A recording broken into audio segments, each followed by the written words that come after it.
Okay. Yeah, I got distracted. And I forgot to click the YouTube button. Did you change your name on Twitch? It's not Daddy Bezos anymore?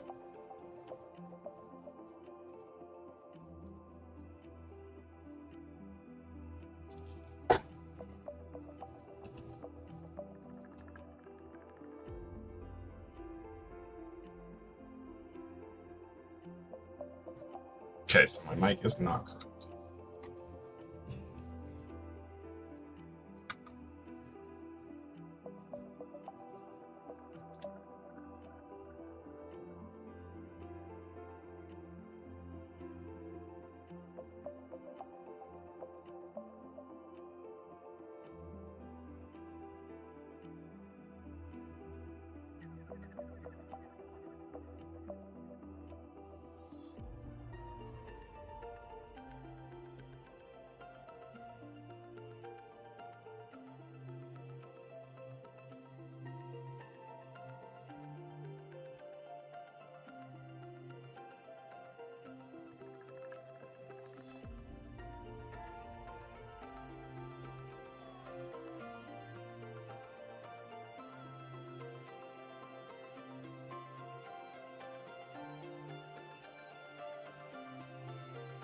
Okay, it should be better now. For whatever reason, my mic didn't want to swap between my two different computers.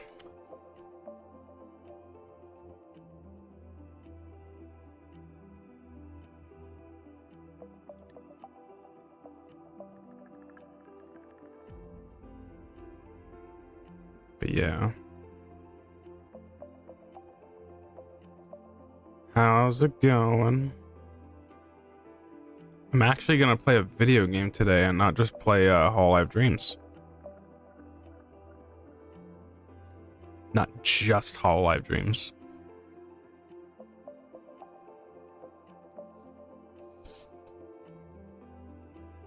What a crazy thought.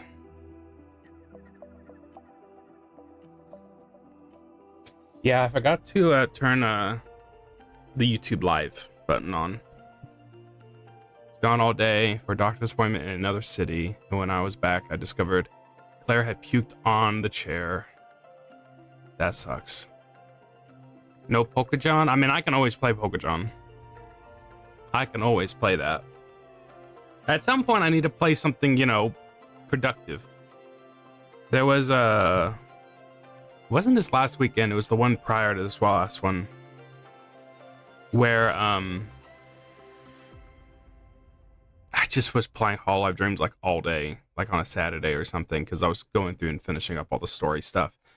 And Fruitcake made a comment. It's funny to call him that on stream. But he made a comment, basically a comment I've made about myself before, which is I only play games that you can never actually finish because there's no end in sight because you can't beat them. And it's like literally that's all I was playing.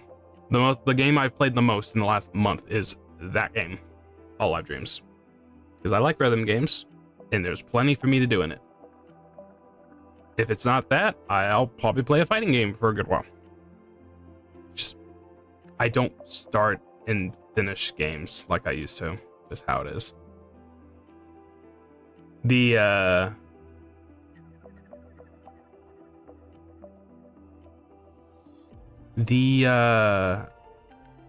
lack of requirement to there's no the lack of what is it? I'm trying to say there not having an investment, not having to commit so much time to something that I might eventually drop off just because I don't know when I play games. Most of my free time is spent watching streams or doing other things that I need to work on. And then it doesn't help it also that in the last 2 weeks I've been super busy to where I'm not even streaming because I'm so busy and tired. That's how it is. It was obviously there a while because when I wiped off the seat, it was crusty and stank like a BO. Oh, that sucks. I'm sorry. My cat hasn't I think he's thrown up once, and then one time he coughed up a hairball. And it's like, that's my first instance of actually, like, I don't think I've ever actually seen a hairball. Because when I expect a hairball, I expect a hairball. But no, that thing was wet. Which makes sense. It's coming out of him like that, so... But yeah. I've only had 2 instances like that. He's actually legitimately been good. And other than the one time he peed. But that's when it was his maturing time to where it's okay, time to get your procedure done. No more. So how about 2xKO? I don't know.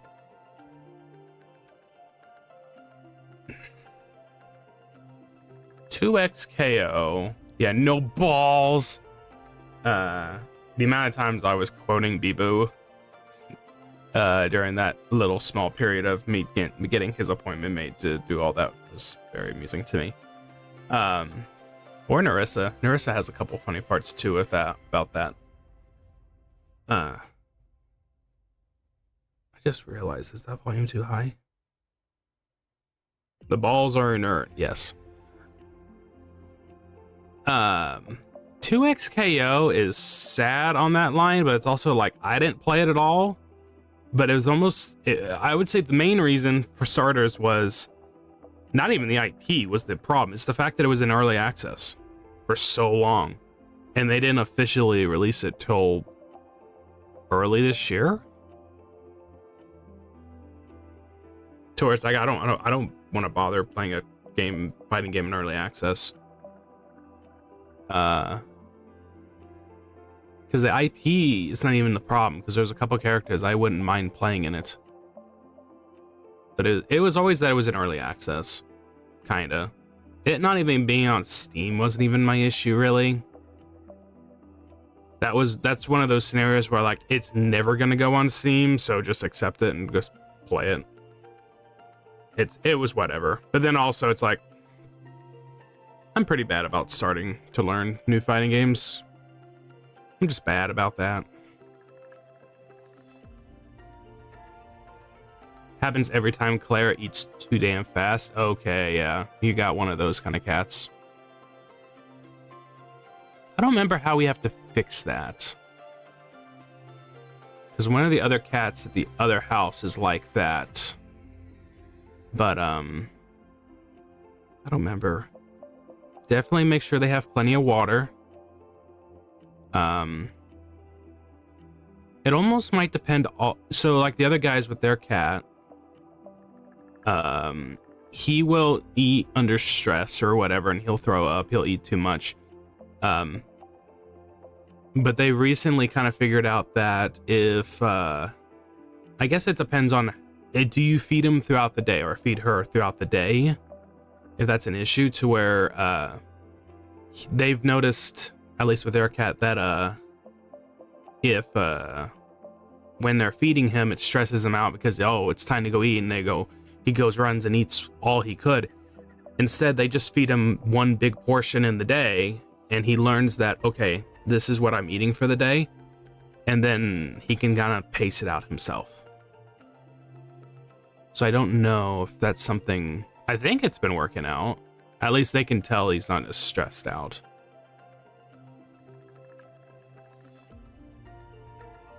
I've heard the development described as a decade-long jam session with a bunch of fighting game nepo hires, copying design trends from better games. That's probably about right. I heard that it was like the game was designed basically for the FGC. Like, they made it for the fighting game fans. But then there was also, I'm just hearing this from when I was watching Max talk about it. And I didn't realize this. I had no idea the control scheme was the way it was.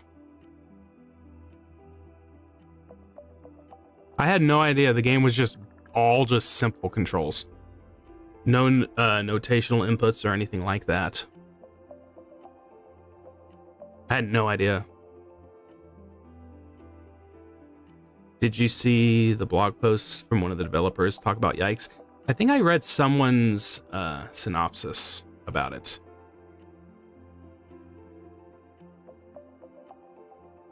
The fact that it took so long for it to come out is definitely not good. But I could kind of believe it if they call it a decade-long jam session. It took so long for it to even get seen. We knew about it for so long. And then we got to see it, and then it like took its time and everything, and then it got released. I don't know. Because I will say at Evo this year, when it got to be played, that was the most I ever really watched the game. And it was also the one time where the game actually captured my attention. Because we didn't watch much of it at all. I think I only watched was Grand Finals. And that Grand Finals was fun to watch. And that brought some interest in for me to want to play it. And so I had a little bit of thought about like, hey, maybe I'll play this soon. And then I didn't do it. So but it's whatever. Me playing the game wasn't going to do anything, so they had a bigger issue on their hand.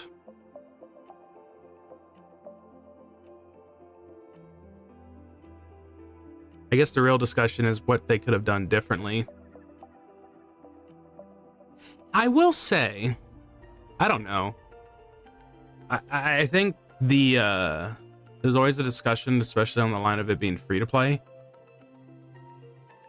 It's like that. I can understand that being a hurdle for some people. Like, depending on how much it costs, people will buy it or not. But plenty of fighting games sell well that they do charge. So I just don't know. I want to see an argument depending on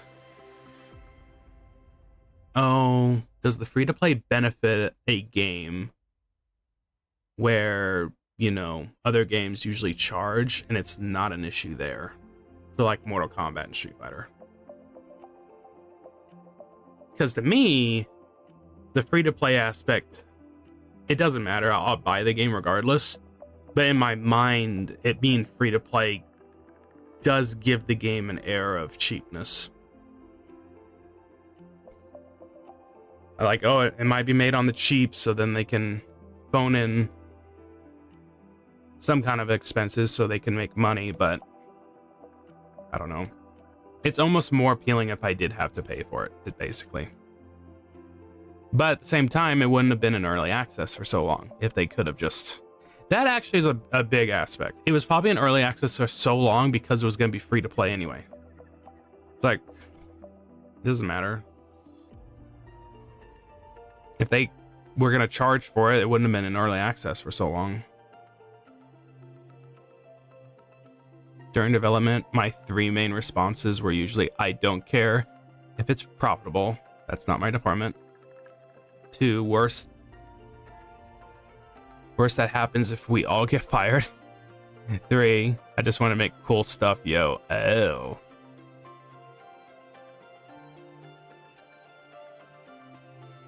$100 hashtag copium, some guy. That was part of 60% of the layoffs from February.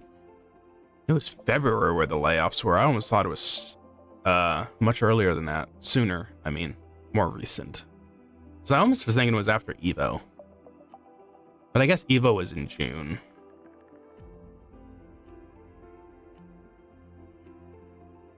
It's like, I don't know. You know, I was thinking about it because I didn't know that there was enough people that complained about it. Like, when I watched Max talk about it, he mentioned, like, how I think is like there's a chunk of people that don't like the name of 2XKO. And I'm like, the name doesn't bother me. I'm glad they gave it a name at least, because the original name was Project L, which was a horrible name. Horrible project name, because that's only gonna... I don't know. You're like jinxing your product with a name like that. The fundamental problem is the whole games as service approach to free-to-play games in general. I don't know. I don't like that. In general, modern day fighting games are technically games as a service. You just pay a premium for them, is all. But they're the same. You get updates that you have to pay for. But that's most free-to-play games. The barrier to entry is so low with the popular games. You just pay a premium with fighting games most of the time. But other than that, the approach is mostly the same. Other than maybe the release cadence, too. Where I discovered the cancellation minutes after the announcement, despite not knowing there were already 4 new characters. The only reason I knew there was characters is just because I watched Evo, so I got to see the characters announced. But what I was going to say about the name was, if there was any concern about the game not selling or doing well because of the name itself, it's like, call me a normie or just whatever. Should have just called it Arcane. Call it an Arcane fighting game. Even though it's like, maybe there's like, I think there's only 4. No, there's more than that. I think there's 5 characters from Arcane in the game. They should have just made an Arcane fighting game, basically. If you were going to do the world of League of Legends, just make an Arcane fighting game. Because at least you have the name recognition about that. Because I know League of Legends is very popular, but there's plenty of people, me included, that my only exposure to that world is Arcane. And that definitely would have grabbed my interest way more. Because as the game was announced, it was like Jinx and Echo were the only 2 recognizable Arcane characters to me. I'm like, okay, if I was to ever play that game, I'll gravitate towards them. And then they put Vi in, and then they put Caitlyn in. And I was like, okay, there's characters I know now. That was going to be my entry point into the game. And then I'm sure there was other characters that I saw later that looked cool. And that's where you branch off and you start getting me invested. But that would have been my entry point. But they did eventually do a bunch of Arcane-themed DLC, but it seemed like they were embarrassed to make that connection with 2XKO. Jinx is the Harley Quinn of League. Yep.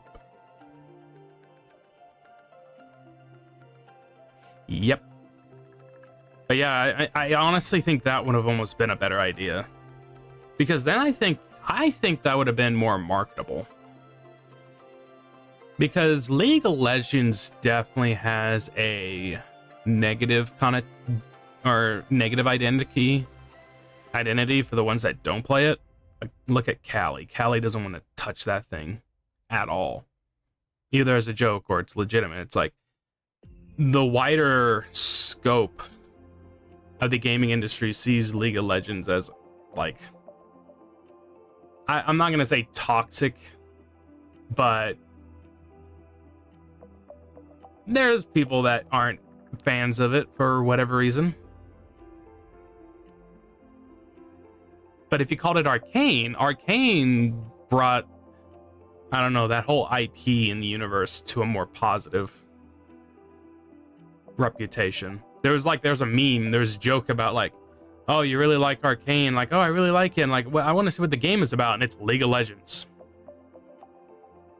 And it's like, oh, okay, never mind.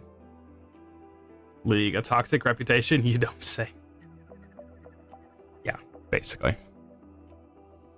There's probably a chance I'll probably still play 2XKO at some point, but I won't commit to try and learn it or whatever. To like, you know, even with how long it's taking Tokon to get fixed on PC, when it does get fixed, as long as I like the game, I'll commit to trying to be good at it. Because I've said before, I need to be my own judge of a game like that. I was thinking about it last week, and I almost did it Thursday night. And then Thursday ended up being a busy day, like most days are. And then Crony had her karaoke stream, and then she announced her anniversary live. I was almost gonna start making a like minimum, like I'm streaming a fighting game every week, just something. Make that a consistent thing. Just play a fighting game, because that's something I can jump into and not be bored. Fighting games are the one genre I don't get bored of, really. There's always something to do and progress in. So it just sucks I wouldn't be doing Tokon, and that's the new game right now. So I'll get around to it. It might be this week. Today's Wednesday though, so that might make it hard. I am working all day Saturday. That makes it a little hard too. We'll get to it. There's a couple fighting games I'm like, I'm surprised I haven't played yet and learned. That's like people who only know Transformers through the Bayverse, totally unaware of the 42-year-old toy franchise. Or worse yet, Rayman from the Rabbids games. Yeah. That's especially funny with Transformers, because there were still cartoons around that time before those movies.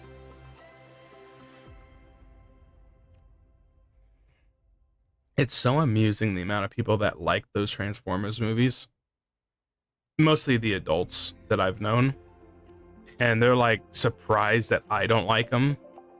Or I don't like Transformers in general. And I'm like, there's like, I don't understand the appeal of Transformers at all. It's like, yes, okay, they're just robots. And they turn into vehicles. At the end of the day, they're just robots. There's it's whatever.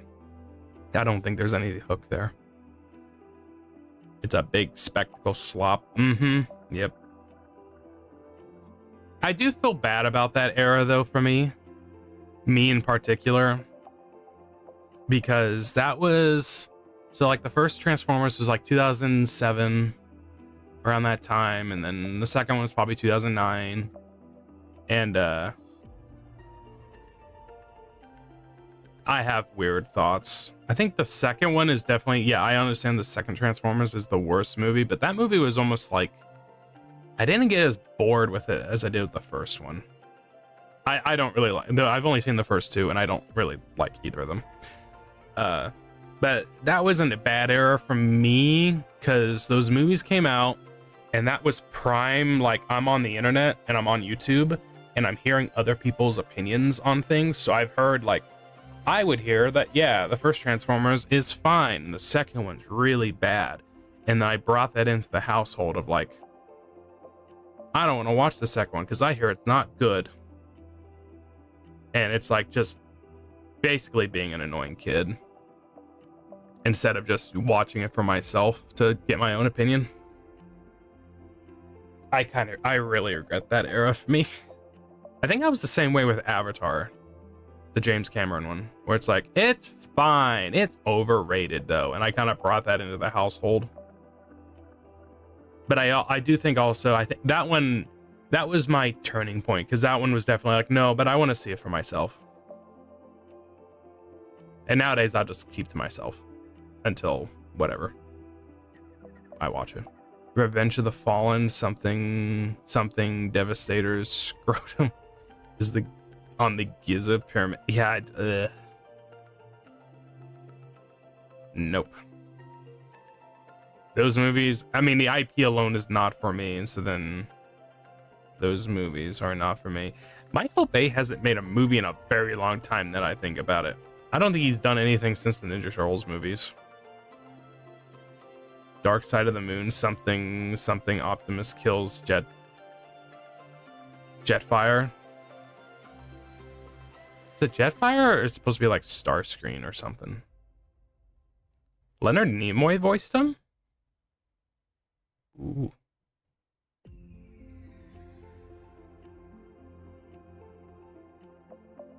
Ew.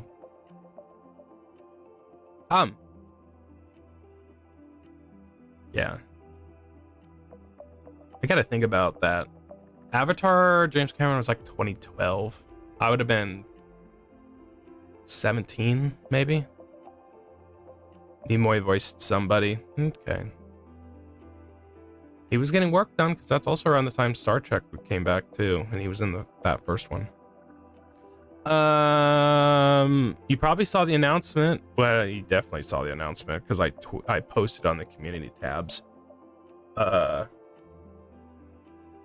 me see here. I think this will play. No, there. Bay's getting her concert. She's actually getting her first solo concert. Big deal.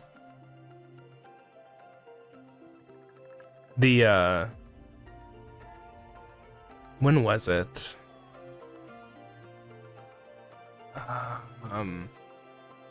With a live band, they almost always have a live band.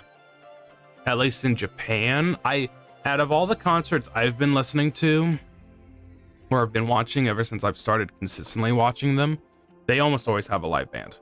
The only one I can think of recently that didn't have a live band was Pollux's concert, but even then they had a live DJ. But that went with the theme of their concert with their music. Their music catered towards a DJ, a live DJ instead of a band. So it was still the music was still live at least. Oh boy, can't wait for the $60 Blu-ray. Yeah, it's fine. When you can't get these in syndication later on, $60 isn't bad. And also, out of all the concerts I own, because I'm at a point, I buy all the concerts I watch online. The only one that I've really put in to watch was Fifth Fest, because I missed Fifth Fest. I didn't get to watch it when it was live back in the day. You'd be surprised how good the picture quality is on those Blu-rays. They're Blu-rays, but if you told me it was 4K, I would believe you, but that quality is incredible. And that totally beats any kind of live stream that they broadcast at the time. Because when you watch it on stream, it's like a 1080p live stream, but in reality, with the bitrate and everything, it looks closer at times to being 720p. But that Blu-ray release looks good. $30 ticket or $60 Blu-ray.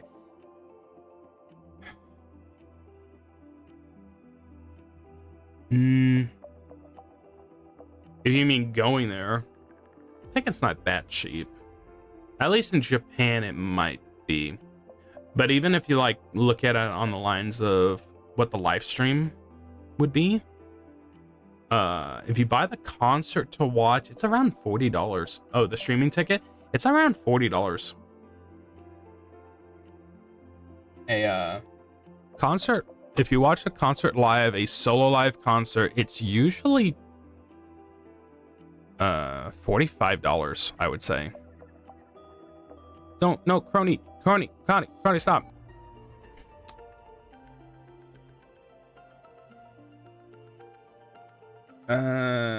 What is it called?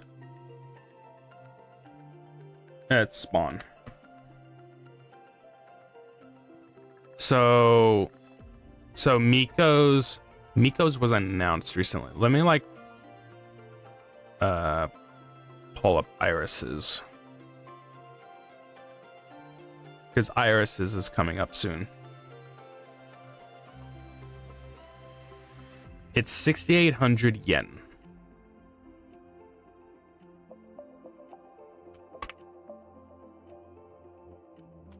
Yeah, so it's around $42. Is it glazing? Is it Crony glazing that Lenovo laptop again? It was her stream from last night, her super chat reading stream. I think she did talk about the Lenovo in that stream last night. I still have the VOD up. So it's like $42. So if you want to wait, instead of watching the live stream, for $42, compared to getting the Blu-ray later, which you got to pay for shipping and all that, but it's like, that Blu-ray is worth having. It seriously is.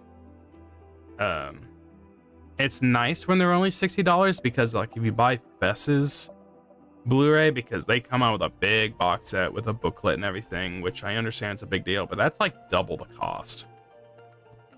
It's so much more expensive. But that Blu-ray is definitely worth having. I've been pretty bad about rewatching those concerts, but I'm at least happy I have them. Like, I think Regloss has got theirs announced last week, and that's going to be one I'm going to watch about immediately, because I really enjoyed their concert last year.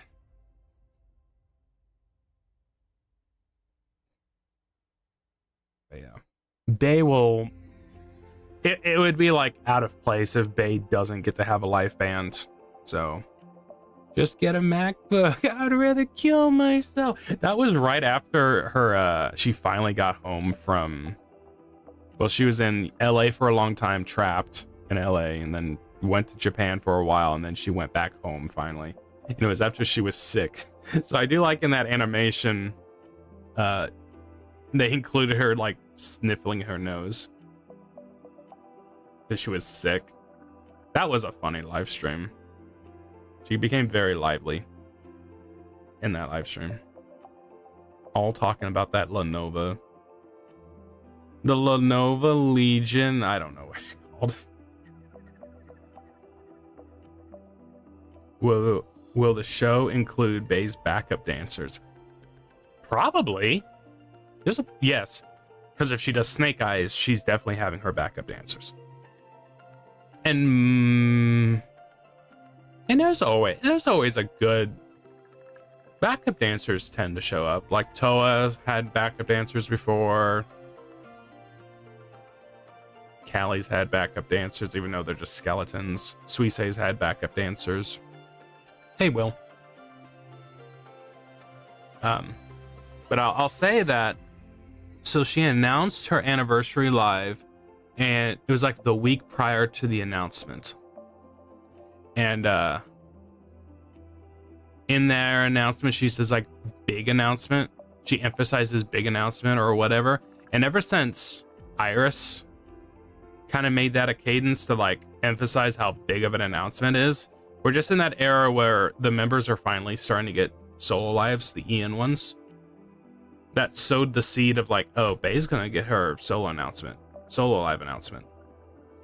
And my stomach kind of dropped at that point because I'm like, oh, she's definitely gonna have it in Japan.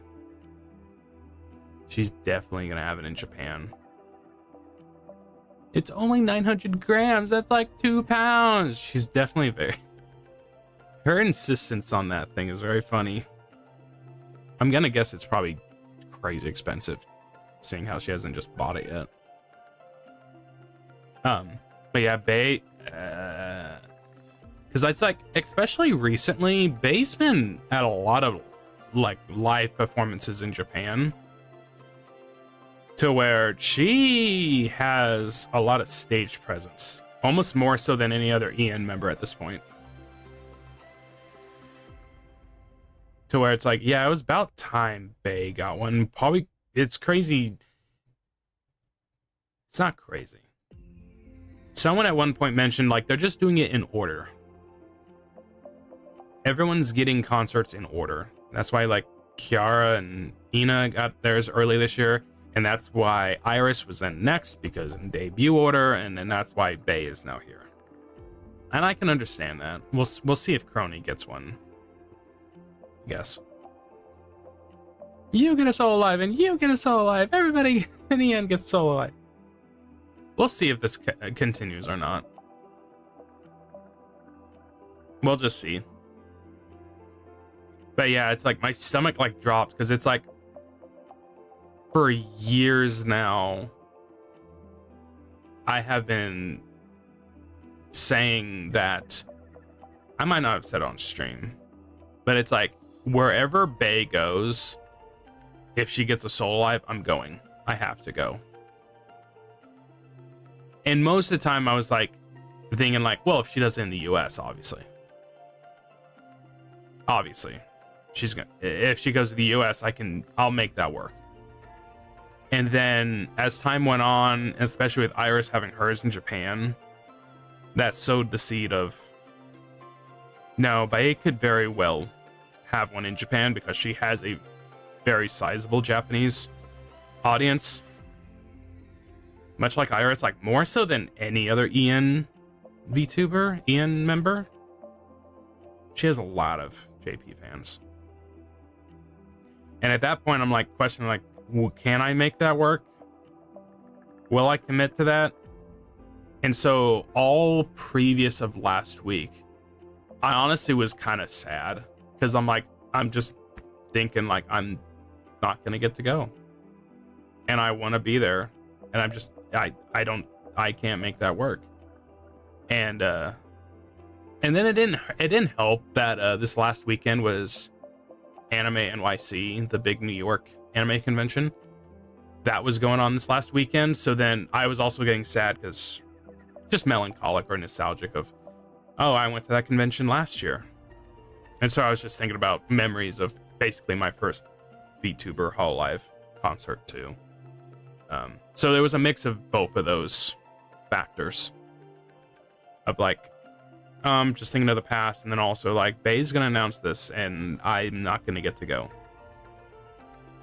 And so my stomach didn't feel great, my gut didn't feel great going into this her anniversary stream, just because I know like she's gonna announce it. She's gonna announce it, and I don't know what I'm gonna do with the information. And sure enough, yeah, she announced it, and it's in beginning of December. It's like December 1st. But there was also a part of me coping also when I was thinking about it, because I'm like, okay, let's set the stage with the possibility of what could happen here, and this could really work out in the end. And it's I was using Iris as a reference in my mind, which wasn't the right idea because there was a flaw in it that I didn't think about. And usually I don't think about the time frame too much because I don't plan on going to these concerts, especially the ones in Japan. I just don't even think about it, the timeline. But I was thinking about it like, okay, Iris announced her solo live in March for her birthday live. And so March is the third month of the year, and then she announced it for October, which is the 10th. So that had a 7-month window of announcement to the day of the concert. And I was thinking, oh, if Bae announces it this weekend, that might work out to where Bae might have her solo live the same month as Fest. It's HoloFest, 8th Fest. And that happened with Suisei last year, or this year, with one of her concerts. And so I don't know if you watch Quickie at all, the blogger. He stayed in Japan for 2 weeks to watch Suisei's concert and then also go to Fest. And then he went home. And I was thinking, like, if they give me that same timeline, that's how I'll do it. I'll just go to Japan early enough to where I can go to Bae's concert, hang out in Japan, and then go to Fest and then come home. But the flaw in my thinking was the reason why Iris had a 7-month gap was because of Serendipity, the 4th Ian concert. That was the flaw in my thinking. I think still Bae having a close to, it's more like a 3-month window. It's less than 4 months. I think this is actually a smaller window than most concerts are announced, but still. My thought process wasn't that good there. So then once I saw that announcement, like, oh, it's December 1st, I'm screwed. It's whatever. I just checked. According to the Lenovo's own website, the Lenovo Yoga Slim i7 Aura edition starts at $2,000. Okay, I think I remembered seeing that when she was talking about it a lot on that stream. So anyway, that kind of disappointed me because like there weren't my hopium. But I think the day of her stream, I basically had been thinking about it all day, which was my Saturday. I might have also thought about it Friday. And I was thinking about it, it's like, I think I am at that level where I think I would almost rather go to base solo live than Fess. I'm at that point where I want to be able to be there because I don't know how long she's ever gonna or be able to have another solo live. And it's like, you know, it's a big celebration for her. And at that point, I really started questioning, because it's like, I can try and go to Fest the next year if need be. If this takes up my funds to be able to try to go to Japan for 8th Fest, I'll wait for 9th Fest. It's fine. I can wait another year. And so, at least having that thought process in my head, once this got announced, I started looking at funds or plane tickets and hotels and stuff. And so at this point, I am going to try and go to this. I already have a hotel reserved, and I'm all good with that. I'm good with work on the line of me taking off. We're good there. Plane tickets suck, but it's what it is. But right now, I just have to win in the lottery. But I want to go to this. This will be my first time flying internationally, and it'll be my first time going to Japan. But I want to go to this because I think this will. I'm already trying to not put too much thought into it. Like, I'm gonna be devastated if I don't win this in the lottery, because I want to go to it so badly. So I'm trying to not put too much thought into it.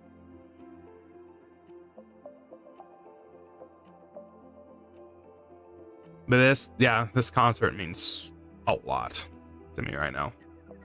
Always has, really. But it kind of snuck up on me with at least the last week or so. Especially the fact that Iris still hasn't had hers yet. I expected a little bit more time. I almost expected another year. So that's me right now. I just got my papers filled out and sent for me to get my passport. So I just gotta wait for that. Go by boat easy. Oh yeah. Just take more time off. Just take more time off. So and I'm not even really putting Fess as a non-possibility, because if I can win tickets, I'll make it work. And that's another thing too, is like, I would hate to like decide to not go to Base Solo Live in the mindset of, well, I still want to go to Japan, I won't go to Bays, but I'll try for Fess, and then I end up losing in the lottery for Fess. So at that point, I see it as like, well, like, I used all my luck, or like I should have tried for at least Bays lottery, because there's a chance I might not win in Fess's lottery. So I need to at least go with my first chance to try and go. And if I get to go here and not go to Fess because I lose in the lottery, then it was meant to be.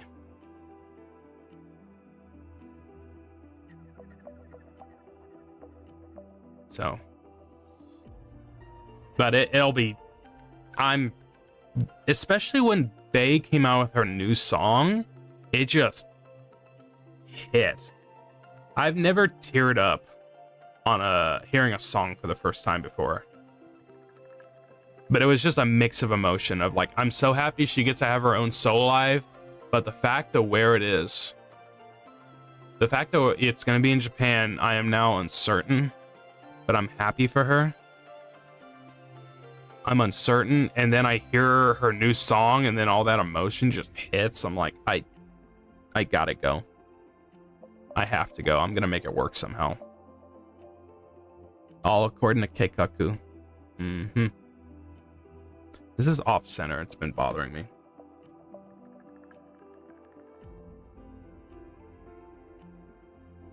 So that's my plan. And I'm obviously gonna bring my camera and stuff like I did last time, and then Hopefully I'm not an annoying tourist in Japan. But always wanted to go, but I just didn't expect it to be a couple months earlier. But we'll see. I asked it on one of my Discords, like, when does the lottery usually start? Or like, what's the best educated guess? And someone mentioned like within the week after this announcement, probably. So it might be soon. And I think they usually keep the lottery up for 2 weeks. 2 weeks almost seems excessive. I'd have to go back and see how irises went about. I would think a week would be plenty. Like, give someone a week to sign up. 2 weeks seems a bit much. It might be like 2 weeks from the beginning to results. But it's a 3,000 people venue. Yeah, don't harass locals, keep to yourself. That's what I do already in America. Keep to myself. I just what I mean by like annoying is on the line of like, don't look like an actual tourist. Like, I want to take a picture of this. I want to take a picture of this, and whatever. So we will see. I have a friend that is going to Iris's concert, and they got it on the second round of lottery.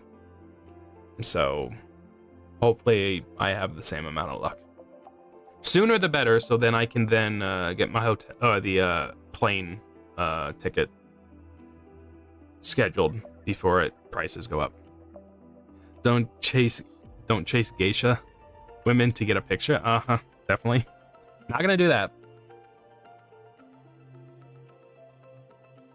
Oh, I was gonna say the venue is like 3,000 people, and so we'll just see how it goes. Because this is the first EN concert Hololive has had in Japan since Cali's first one. And 3,000 people is... In my mind, that sounds small, but for a solo live, that's probably about right. But I don't know. Don't blast your Spotify mix on the train. Definitely. When you're by yourself, it's going to be very easy to not make noise because you're just by yourself. Oh, that's another thing. I'll be traveling alone. Fruitcake will not be able to go, most likely. But it's like thinking 3,000. Draw on the Dawn was like around 4,200 or 4,000 people. And that was for 2 members. So, take your shoes off indoors. It is it's like unsurprising, or maybe not surprising, the amount of just the do's and don'ts you do in Japan that I just kind of already known, just from just years and years of just digesting just videos. So I've actually gone back recently and just kind of rewatched some stuff just because I'm in the mood. I'm like, man, it's been a long time since I've watched some of these videos. But anyway, for 3,000 people, I don't know how the lottery works out. Like, how much is that in your favor? Like, how many people are going to try and go to this? Because from what I have heard in the past is that for fests, foreigners are in their own lottery. So say if you had the lottery go out for fests, you're not competing with local Japanese. They essentially reserve a certain portion of the tickets to foreigners, to where it's like, if you're trying to get into fests, you are competing with other foreigners. That's what I heard, at least in the past. I'm not sure if that's still a thing. And I'm curious if that's going to be the same in this aspect, because if it is, that's probably good in my favor, because the amount of people willing to travel might be smaller compared to, like, if I'm competing with the local Japanese. There's people that'll I wouldn't be surprised there's how many locals would just try and sign up for every solo live because it's available, and honestly tickets are not that expensive. I guess, yeah, the US currency is better, but at least from what we're paying in America for a solo live or a dual live or EN concert, it is incredibly cheap. Because like ticket cost for Serendipity we went was like, the VIP ticket was like 240, 220. And then Iris's like best, most expensive seats only $70 or $80. It's so much cheaper. Ticket pricing over there is the least of my concerns. It's just getting a ticket, so.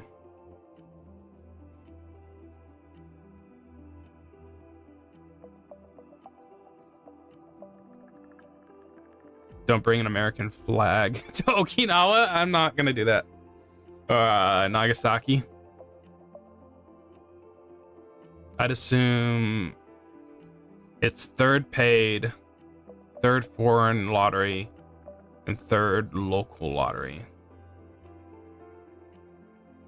Yeah, because some lottery, I think most lottery probably over there, you have to go to like a Lawson's. The Lawson's Combini. I know I don't have a Lenovo Yoga Slim i7 Ultra Aura Edition 38, whatever that is, but I do have. What is that? I don't remember. Oh, that's your laptop. This whole time I keep assuming Crony's talking about a tablet, but no, she's also talking about a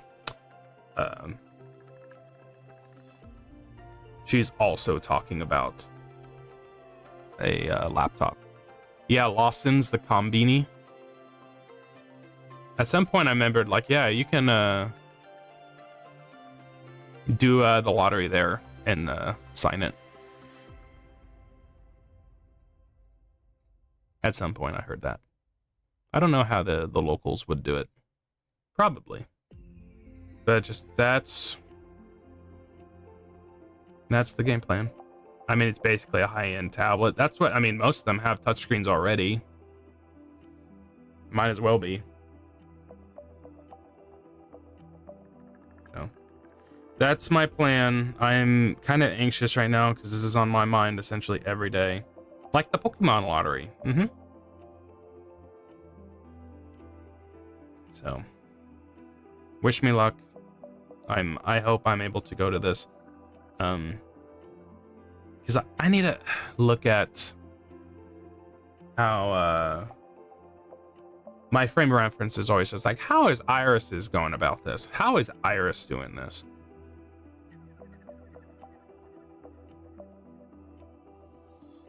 Because I think in the past for Fest, it's like, okay, you have your first round of tickets and then your second round of tickets, and then I think it's general sales. And at that point, it's a free-for-all.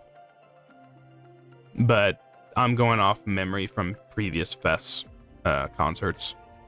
So I don't know if that's the case for solo lives. And I just don't want to get to that point, essentially.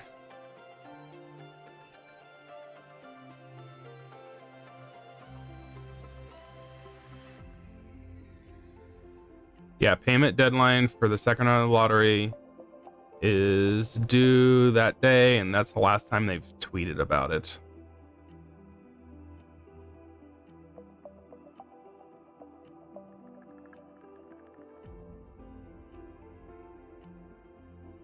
So I don't know if she'll get general sales or not. So, if I don't manage to win, then my next option is to see if there is anyone with a guest ticket that isn't able to get it used. And I will just trust that whoever I buy a ticket from will scout me and I show up into Japan without being able to go. Hopefully there's just someone I know that'll have it and just be nice and let me use it. Available at participating Pokemon retailers. The lottery. The lottery. So that's pretty much it. Wish me luck. I'm hoping I get to go. Hoping. Give me hopium. Check with a brat. I know, I already made that joke. Trust me, I already made that joke. But the yeah, but the brats aren't able to scalp. Not that they were scalping. They can't dominate the ticket marketplace, essentially. So, that is the plan. Lately,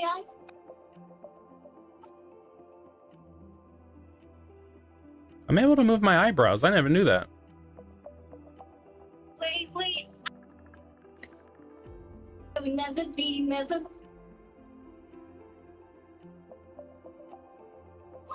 Okay.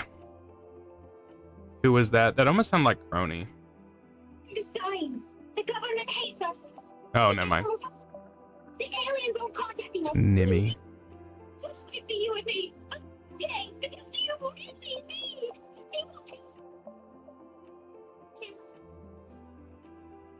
Of it all, I like a good tits and ass pose. You're going through I like a good tits and ass pose. You know what I'm talking about?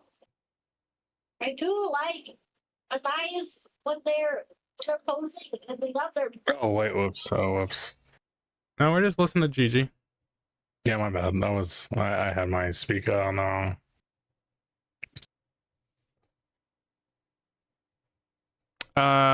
There was music. Oh no, it's just Way to You. That's what it was. Were you playing Crony earlier? Yeah, it's for like 1 second. Okay. There's just the clip of the Discord.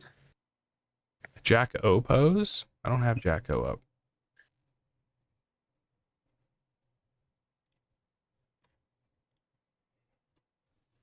Man, look at that. I yapped for an hour. New record. I don't know.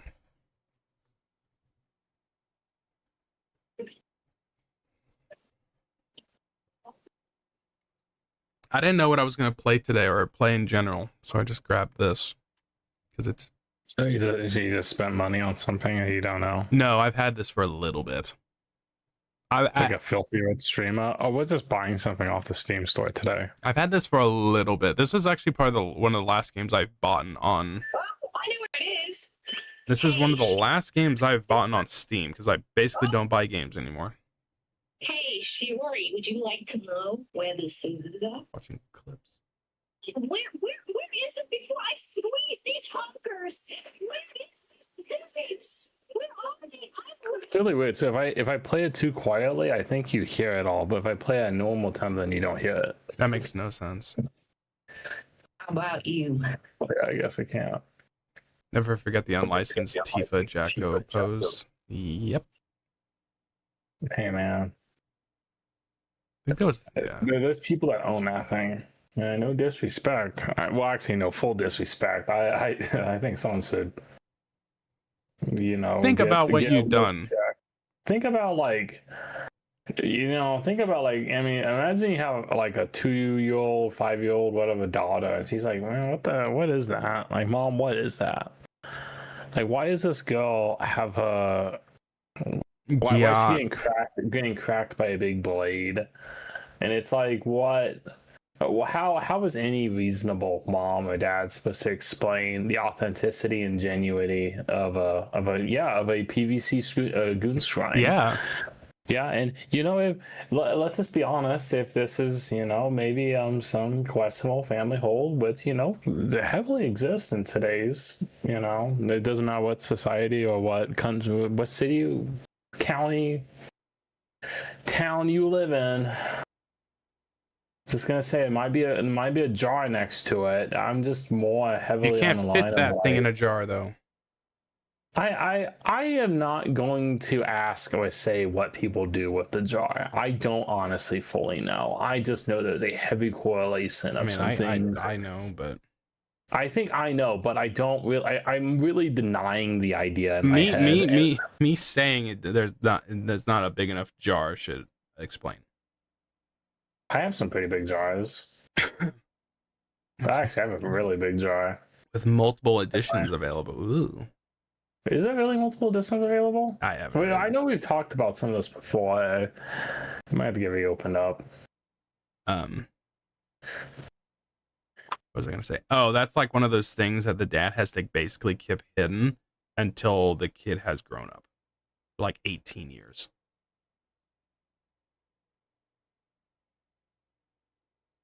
They put MLP figurines in the jar to drown.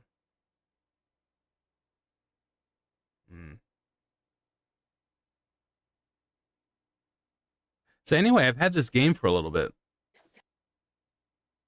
And it has very positive reviews. And it's a video game, and it's not Hololive Dreams, because I've only have done that for the last 4 weeks. It's also not Tokon either. Stinky, Stinky. Do you see the article I posted? Yeah, I've seen it before. Stinky Tokon. Base edition has fused clothes. Deluxe editions have removable clothes and swappable parts. What do you mean by in quotation parts?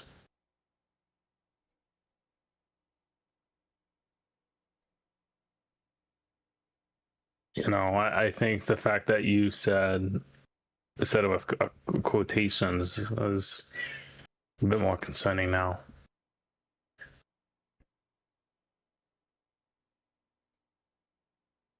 Silicone booba.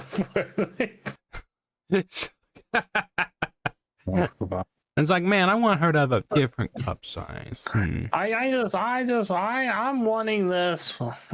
Big fan of Tifa, and also believe in flat as justice or whatever. Really big fan of justice. Also, really big fan of today's National Women's Equality Day. You know, it depends on your viewpoint if this is considered equality when you're subjugating silicone booba. Oh, was I able to change this? Oh, Which I kind of got dumbstruck by something, but it's not exactly the nicest thing to say. Mm-hmm. So yeah, today's National Women's Equality Day. You know what today is also? It's National Dog Day. How is it National Women's Equality Day, and then they also have women's... What's the other holiday? I don't know. It's like International Women's Day? But yeah, like something month. I can't remember which one. No, they have a straight up day in March or something. I don't know. It's like International Women's Day, and then there's this. I just felt bad because when I saw that, I was like, wait a minute. The term bits came from deriving a dog and that. On Gene. I kind of saw that and I was like, oh, that's not good. Depends on the country. I mean, we got it twice. I really want them to be really squishy, so I'll pay the extra 200 USD for the deluxe edition. That's what they're for. Really squishy. Like, not just squishy, but like really squishy. Oh, okay. That's interesting. Hey, why does it say I want that game? You have it on your wish list?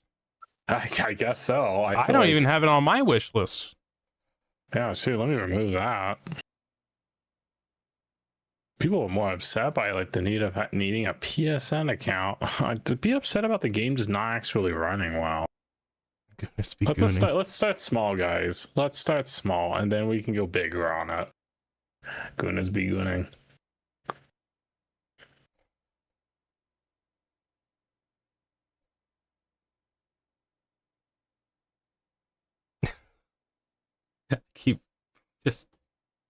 Tokon just keeps getting brought up every stream.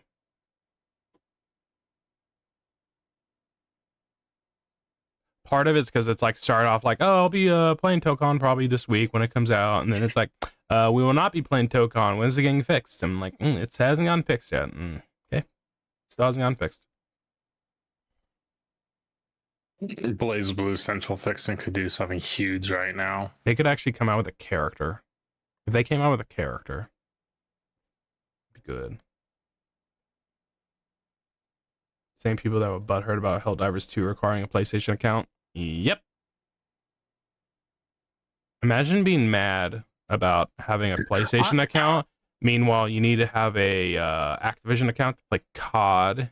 You need a EA Origin account to play Battlefield. You need to have a Uplay account to play Rainbow Six Siege. But PlayStation account? Oh no, I don't want that. Ew. You also need a Microsoft account to get on your computer, basically. Unless you. It's like I drew the line. You You drew the line at having a PlayStation account.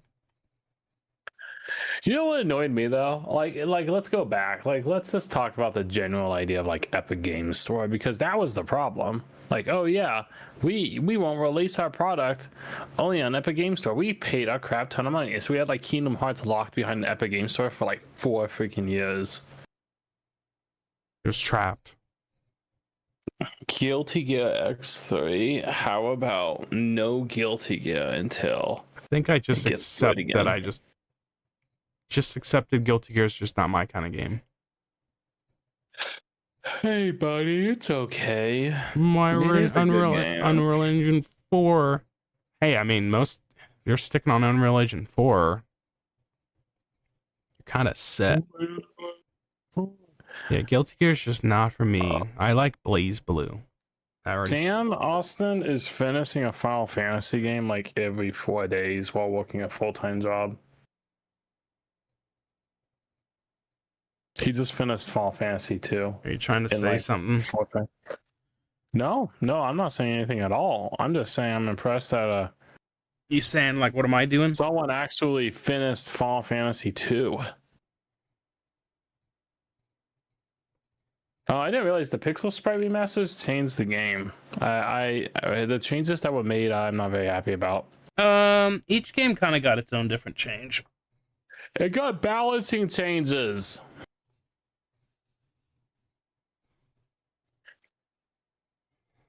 The soul bad guy cool. I mean, yeah, he cool. I just don't like the game he's in.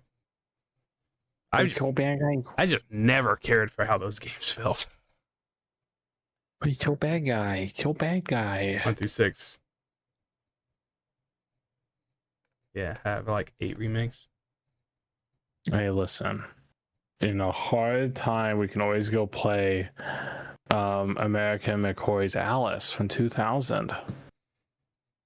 Where would you, because I watched the video talk about it, Tim, where would you put Final Fantasy X-2 in scope of like turn-based combat for the series? Where does it rank?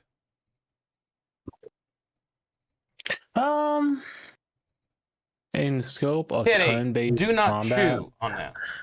I would say, hey, what's wrong with American McGee's Alice, dude? I just did a full playthrough of that like 3 months ago. It was a very interesting experience. I liked it. But anyways, I forgot Soul Bad Final Guy was Fantasy modded in the players. X-2 on a active time combat. I would say it's, relatively high. Like, I mean, I can't tell you it does anything amazing. It's just better than 10. It's just very smooth. I just always find it interesting that people say like 10 has amazing gameplay, but then also every person I've seen that has played 10-2 will say that it has better combat than 10. It's just someone said that was... Is an overrated creator per shot. Hey buddy, it's a trippy video game. It's a good old time. I think that's actually what we're gonna be streaming tonight. That was the whole idea. American McGee's Alice. But my sphere outfits. My sphere outfit. Because someone said like that was... I think he just said it, that is Final Fantasy's best turn-based combat. Yeah, I mean, I guess the thing is that when you say it's the best, it's not competing with much. I know that's my thing. It's like that's probably understandable to say because most of the games are similar. Yeah, like 4 has, of course, active time combat, except it has 5 players, which is kind of crazy, kind of cool though. 5, I believe, has active time combat. Yes, they all do after 4. Okay. Yeah, they do. But the thing is they're nothing like extravagant. There's nothing crazy about them. There's really not. The job systems, what they do with the characters, is kind of what defines the games more. Ted 2, I mean, I guess, but I couldn't tell you why it would be much more different. Like, it's just more active time combat. I think it's just seamless. Like, you're gonna call me crazy. I actually think 13 and 13.2, like, especially, I guess, more 13.2, has really good active time combat. And then 13.1, of course, has all the controversy about how it's designed, and I'm not gonna disagree with that. He might have meant fundamentally, like, it's a difficult game. he might have meant up until that point. Yeah, it might have been. I like playing dress up with my gold wings. Chrono Trigger. Yeah, forgot about outfits. I forgot about Chrono Trigger. Sean and Allie for talking about Final Fantasy opinions. I'm just happy because Sam, he's went through Final Fantasy 1 and I went through Final Fantasy 2, and he was kind of mentioning about, like, you know, he's starting to appreciate and see more in Final Fantasy 16 of what it was and what its direction was. And I'm like, yeah, 16 does a lot of really good things, but no OG Final Fantasy fan, or barely any OG Final Fantasy fans actually exist that played it. Like, it's so many Final Fantasy 7 and 9, 10, 15 fans. Like, a huge majority of them are. It's just exhausting. It's like no one actually played the classics. It was announced in 2005 as a planned PS3 launch title. 13. Lamalco played Baldur's Gate 3. I played Baldur's Gate 3. I'll play Baldur's Gate one day. Did Alex give me that? Did anyone give me that? The first one? No one did. Or the third one? No, I don't own Baldur's Gate. I know it's really good. It's just I'm scared to play a game like that. It's huge. Baldur's Gate 3 is huge. It's way too big for me. You can play it with co-op. I know, that doesn't help. That's still scary how big it is. Who am I going to play that with? I know. Yeah, damn, yeah, you didn't even pitch in on that one. You didn't even try to offer the idea. You're like, yeah, I know. I wouldn't play it with co-op either. I'd be playing, yeah. Yeah, there was a couple I knew that played that game, and the couple involved, weren't always able to play, and she mentioned the idea of, like, yeah, it's a lot easier to play Baldur's Gate by yourself and doing some of those scenes. And I was like, oh gosh. And I was like, oh. And I was like, oh my gosh. I was like, what do you mean? It's like awkward, eh? Oh damn! See, that bear's really doing it. That's all I think about. I forgot about the bear. The bear, dude. The bear. Forgot about that. 13 was announced as this. Hey, dude. The power. Yeah, I mean, they did it. Final Fantasy 13 is one of the best looking PS3 games. That game is gorgeous, dude. I replayed Final Fantasy 13 like 6 years ago. Dude, that game on a PS3. I didn't even go do PC, whatever, blah. I just played it on PS3. I went to go grab the copy. Man, it was a granddad all time, dude. The game's beautiful. Beautiful. It was 6 years. Final Fantasy X fans hate the idea of Final Fantasy 13.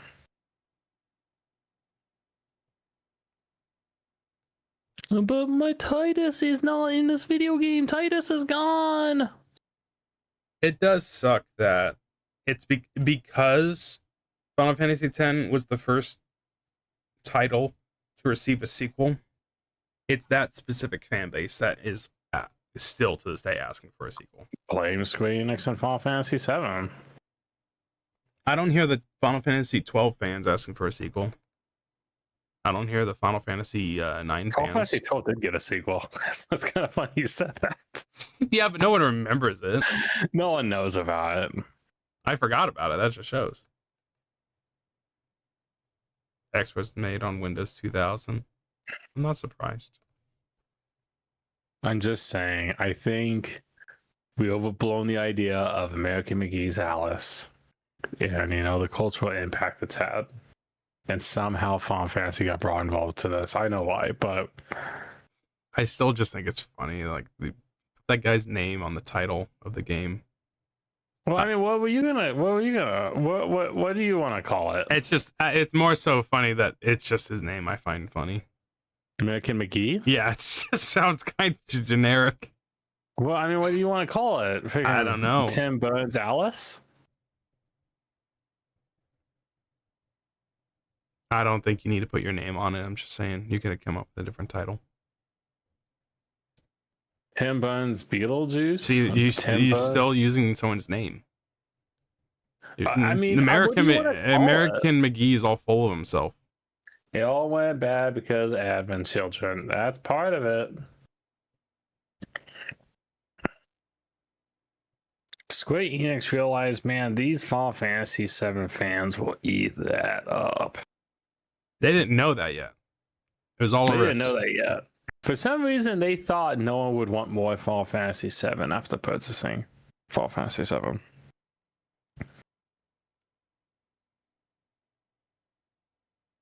Dude, I see way too much artwork of Alice and American McGee's Alice. Way too much artwork. Why? I don't know, man. Is it on Steam? The artwork? Yeah. Very active community. I need to go back playing the Coffin of Andy and Lele. Just because of the new chapters? Yeah, I never finished it.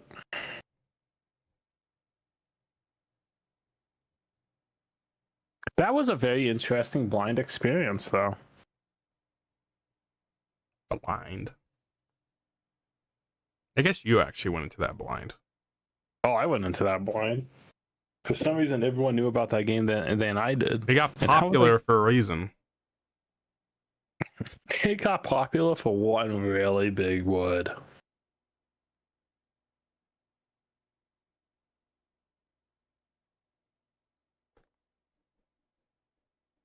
I'm going to start playing the video game. Too much yapping. Do I want to play on a 64-bit or 32-bit? I would recommend doing 32-bit. You think so? No. This game released in 2019. I don't think it needs to be running on 32-bit. Why did they even provide 32-bit architecture?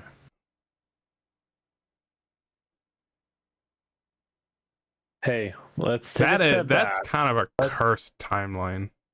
Hey, let's take a step back from that role, and I think we're jumping the gun.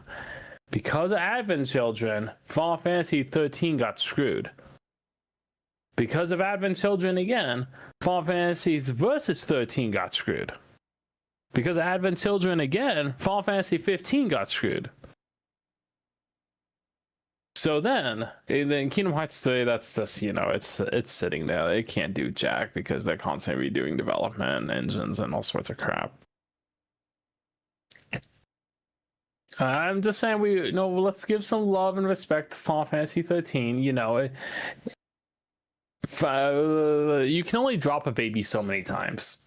Like, it's fine. You can only raise that baby so well. Yeah. Advent Children had a bad upbringing. Did you watch the almost Friday video about addressing the allegations? Addressing the allegations? Addressing the allegations. No. It was I think it came out last week, and it's a funny video. It's basically, I don't want to spoil it because those videos are never what they seem to be. Yeah. I watched it right before the stream. It was funny.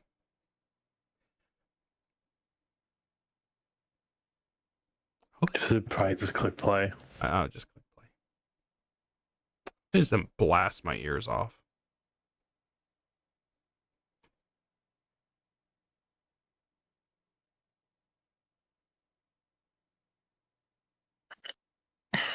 All I think about with Advent Children are the extra scenes they added in with Reno and Rude. Because that was they added more scenes with them during the extended cut, and I'm like, I really wish he didn't do that. I don't remember which ones they were. It's like Don't include those. Just include the extra bits of Sephiroth, and then we're fine. But Rude and Reno are fan favorites. Running install script. It's taking a little bit. But it has to install a little bit. It's normal. I don't see anything on screen. Why does Chrono Ark need SQL installed? Why does it want to be played on a public domain? Why does it want to open up like 5 ports? Why does it immediately pull up my command prompt? We chillin'.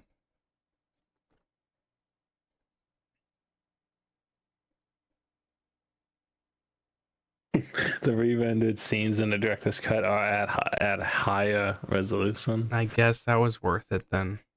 I somehow misread that and thought it said the re-rendered scenes in the director's cut are at the highest resolution, and I was like, You're trying to sell us on it. Yeah, I don't know why I read it that way. Like, they are at highest resolution. Like, dang, like, wow.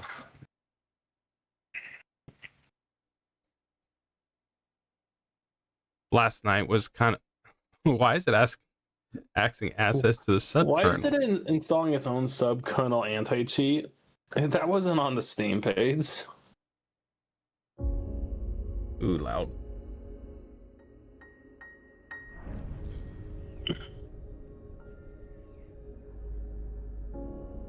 I might have to put different subtitles on.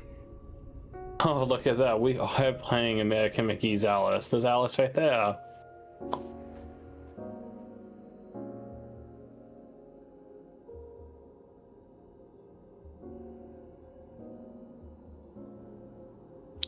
Can somebody hear a speaker? Is that Hungol? Is it...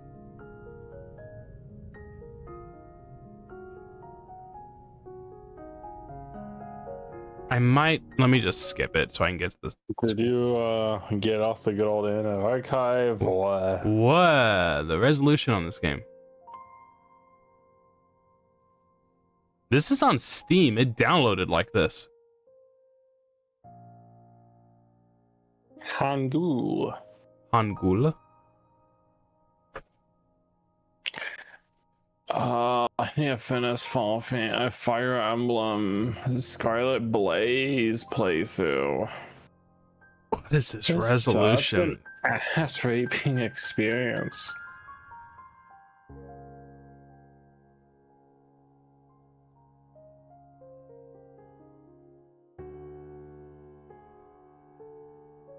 So I was driving home yesterday, and oh, that looks better. And I remembered a Hellblade. Yes. And I remember how good, that was a really good game. It was a pretty good game, even though it had some really rough aspects to it. I really didn't like, but it was like still a pretty good game. Then I remember they made a sequel to that, and I'm like, I bet that's devoid of the fact. I bet that has no form of meaning behind it. Pretty I don't know. much. I was just thinking about that. Like, I don't know who in the world asked for a sequel of Hellblade. That was like the stupidest thing to ask for a sequel of Hellblade. Like, you obviously just misinterpreted the ending of Hellblade if you wanted a sequel to that. That's funny. Okay, I was gonna say so because you said like, oh, you misinterpreted whatever about Hellblade. Like you misinterpreted the point of Hellblade to make a sequel to that. I'm like, well, the same people made it. Like the game about the schizophrenic Viking lady. Lands overcome with unknown darkness. The land became twisted, and everything came to life to attack humanity. Okay, I am not reading. Judging that humanity would be destroyed at this rate, scientists began working on a project to build an Ark as a safe haven for humanity.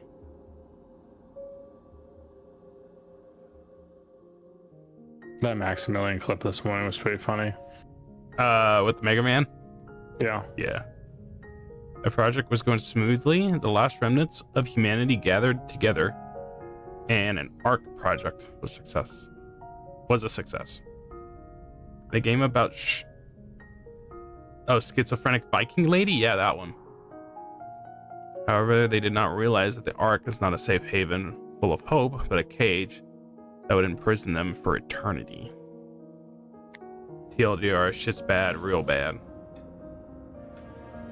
The people discovered only one thing. Oh, I got louder. Activate the clock tower, and the world will be restored. Do you have interest in that new Mega Man game? It was the final message they had left to the world. Just kept reading. But you know, I'm gonna go back and reading this. I haven't seen anything from it. I didn't watch the trailer or anything. I haven't seen anything from the Jeff Keighley Gamescom other than the new FF7 trailer. That's the only thing I've seen. That was a good laugh. That FF7 trailer was pretty bare bones. I haven't watched it. There's like there's nothing in it. You don't need to watch it. All they did was show off the weapons a little more. That's all. That was it. I'm kind of referencing Final Fantasy 7, so the Ark Space Colony from Sonic Adventure.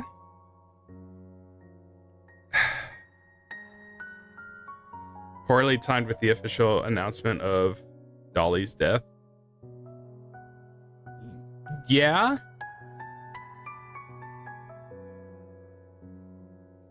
I mean, to be fair, legitimately time anything with someone's death. To be fair, my Twitter timeline was filled more with her death compared to do something disgusting compared to the Gamescom announcement.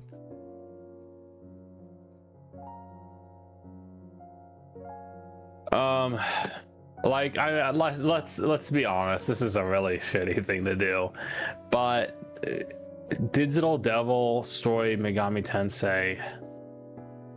Well, no, let me no, never mind. Nope, we're good. We are good. Never mind. Jeff should have canceled the show. It's kind of hard to.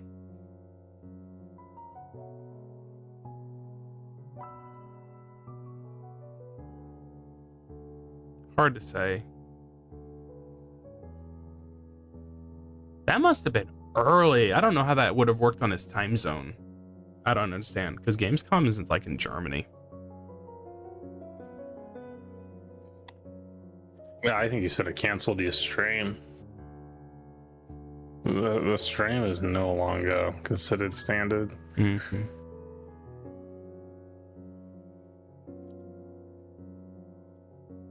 Let's go.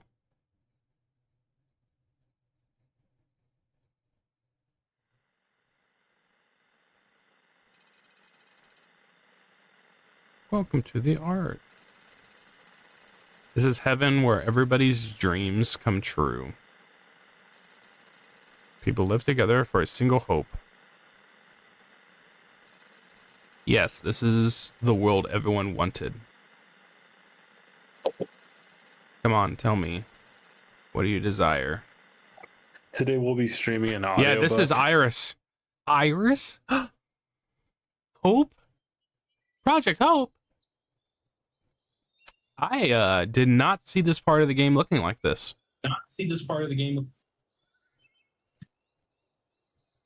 Not at all. All I ever saw was the turn-based combat. Bobson, yeah, Ame.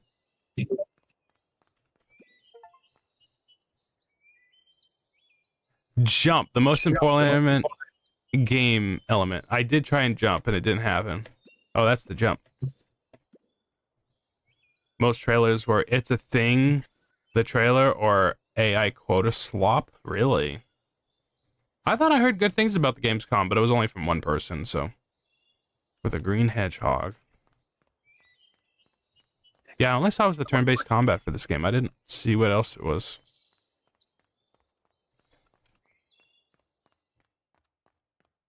I hate that I still haven't finished the Countsurus RPG. I was playing that on the plane to New York, and then I didn't keep up with it. What about the Mume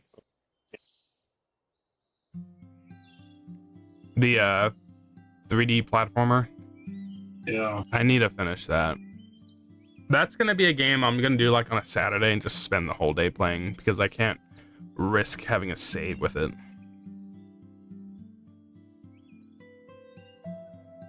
You saying this game's generic, Roland? Show a little love.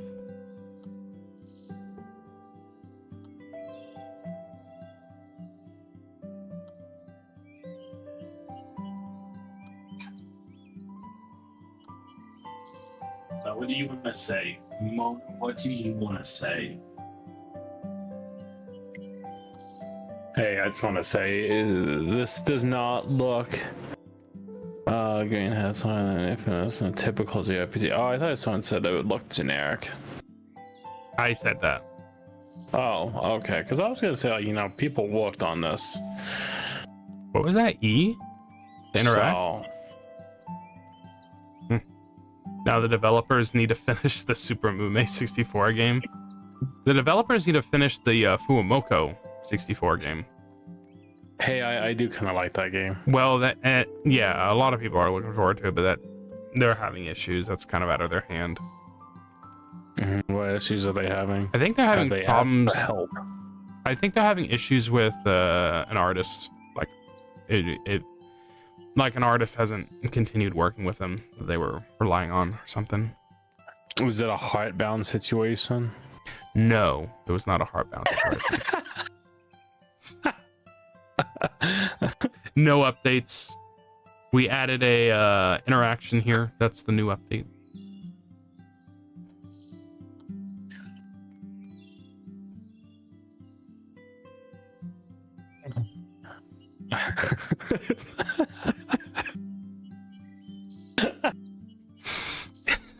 I only recently started making jokes about that again. Because it's funny, because in all retrospect, it's a horrible situation.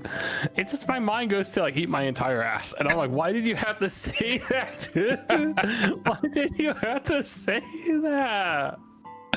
Like, no, don't say that. Don't do that. No, stop. Just go finish your video game. We got a lot of money on it. We established the developers rushed the game ahead of Mume's graduation, ultimately for the worse. I want to say released after her graduation, though.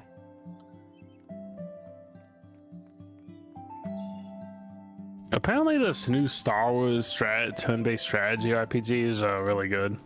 I forgot what the game was called. Star Wars Zero Company. Yeah. There's also Rainbow Six Siege when that's finally coming out. That was announced a long time ago. Not that I expect that to be of any substance. I should really finish Fire Emblem. Play bad.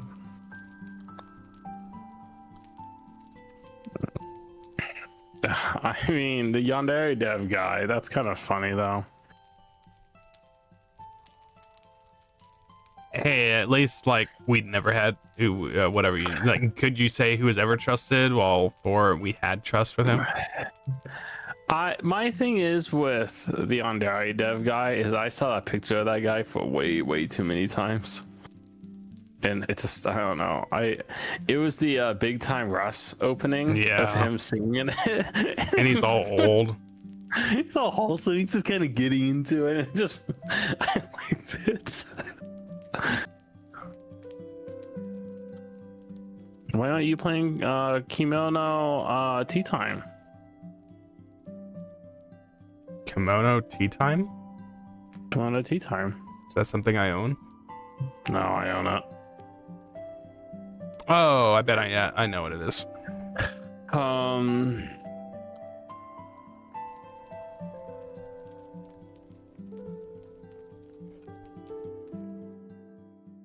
Yeah, I'm just seeing people say that by the end of the game they had depression, so that's a pretty substantial thing to say. Which game? Kimono Tea Time. You know it's bad when people have more fun trying to speedrun getting from your Discord to actually... from your Discord. Oh, yeah, then actually... Oh, you know it's bad. Oh, yeah. Yeah. Uh-oh.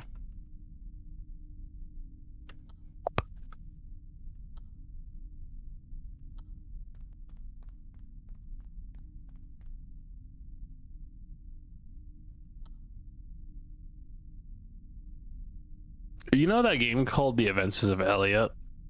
Yes. Yeah, every time I read that, I'm like, The Adventures of Elliot Page.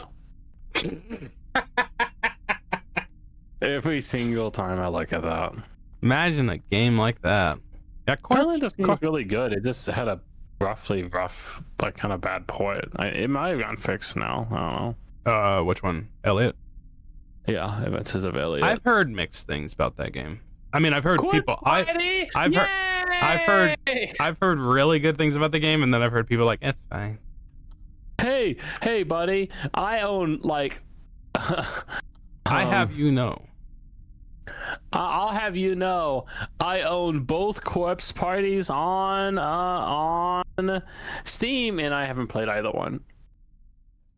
But I did watch that freaking rough ass anime OVA. I love when people bring up Danganronpa because at that point we can bring up Umineko. So hey, you started this like I'm going to talk about Umineko. I get to talk about Umineko now. I think this is going to turn into a Madoka Magica kind of situation. Where main girl here is. How you know? This main all 80 hours of Umineko. This main girl is going to be like Homura. Hey, there's nothing wrong with that. I know. Don't worry. This is not the end. It's just another beginning. Yep. Nikki, where are you at? Nikki, where you oh. at? Nikki. That's also on my Steam list. Because you are the hero of this world. It's on Steam? Yeah, it's on Steam. And it's downloaded. Objective, explore the twisted What do you want to land. say? Like, no, Undertale, everybody? It's like, no. Deltarune! Save Scum, the RPG. I can't jump anymore. I think I'm toxic. I'm gonna play my final one. Give me a sec. I need to go do something really quick.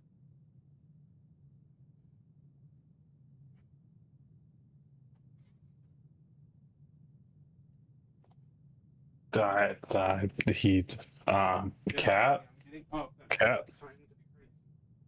Oh, cat is being a catastrophe.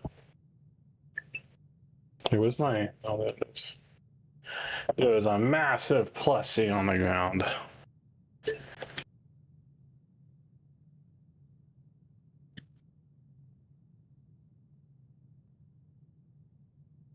Oh.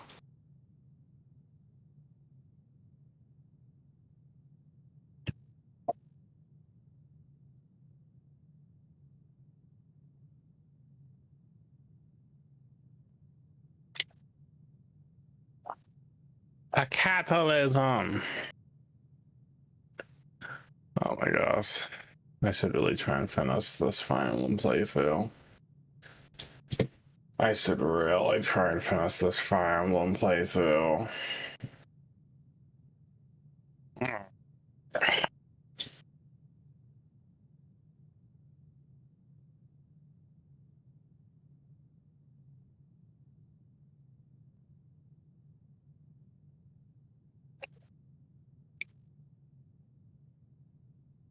Should isn't am. Well, no, like I am going to. It's just the problem is it's if this wasn't a Muso game, I think I'd already be done with it. I'm playing the Muso Fire Emblem. The Fire Emblem Three Hopes. It's honestly good. It's just I don't know, it's long. And I still can't play as Byleth. And it's ultimately all fan fiction. And I have 22 hours on the game. And yeah. You final move, so no, it's really okay. I just actually makes me want to play real Fire Emblem. That's the real problem. And the other thing is, I have 2 more playthroughs of this. If I really wanted to get all that story, that's non-canon, of course. Yeah, like you want all that. You want that unique Fire Emblem experience as a non-canon. That's ultimately not going to go anywhere.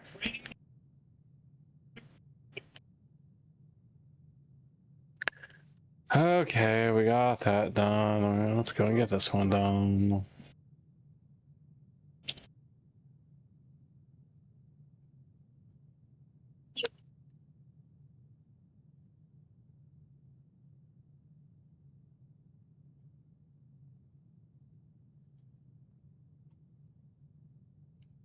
That's a massive plushie on the floor? Oh, is it on the game? Hero Warriors is the closest enjoyable move. So I mean, I would honestly believe that. Because I never played it, but it did look good. My honest problem though is I did play the Muso one. I came after it, and it was actually good. It's just the biggest problem with it is it didn't have a good roster. Like, you only want to play like 3 characters out of that, because like, do you really want to play as a huge Goron, dude? Do you really want to play as a Zoro? I think that's the problem with most of those Zelda Musos. Well, the first Zelda Muso was different because it was like, well, here's a female Link, here's Dark Link, here's Toon Link, here's I forgot the other female on Wind Waker that turns out to be Zelda. What was her name? Forgot her name. Petra. Petra. Petra? Petra. What was her name? Petra. You know, and then shoot, there's more. Here's the main antagonist in or one of the main antagonists in Twilight Princess. Zane, I think his name was. You know, here's all these different ideas, and like, yeah, you could do all that. That sounds like a pretty good old time. I mean, the thing is that the Muso games are fun. It's just, how are you going to keep it interesting and fun? And so in my retrospect, it comes down to difficulty.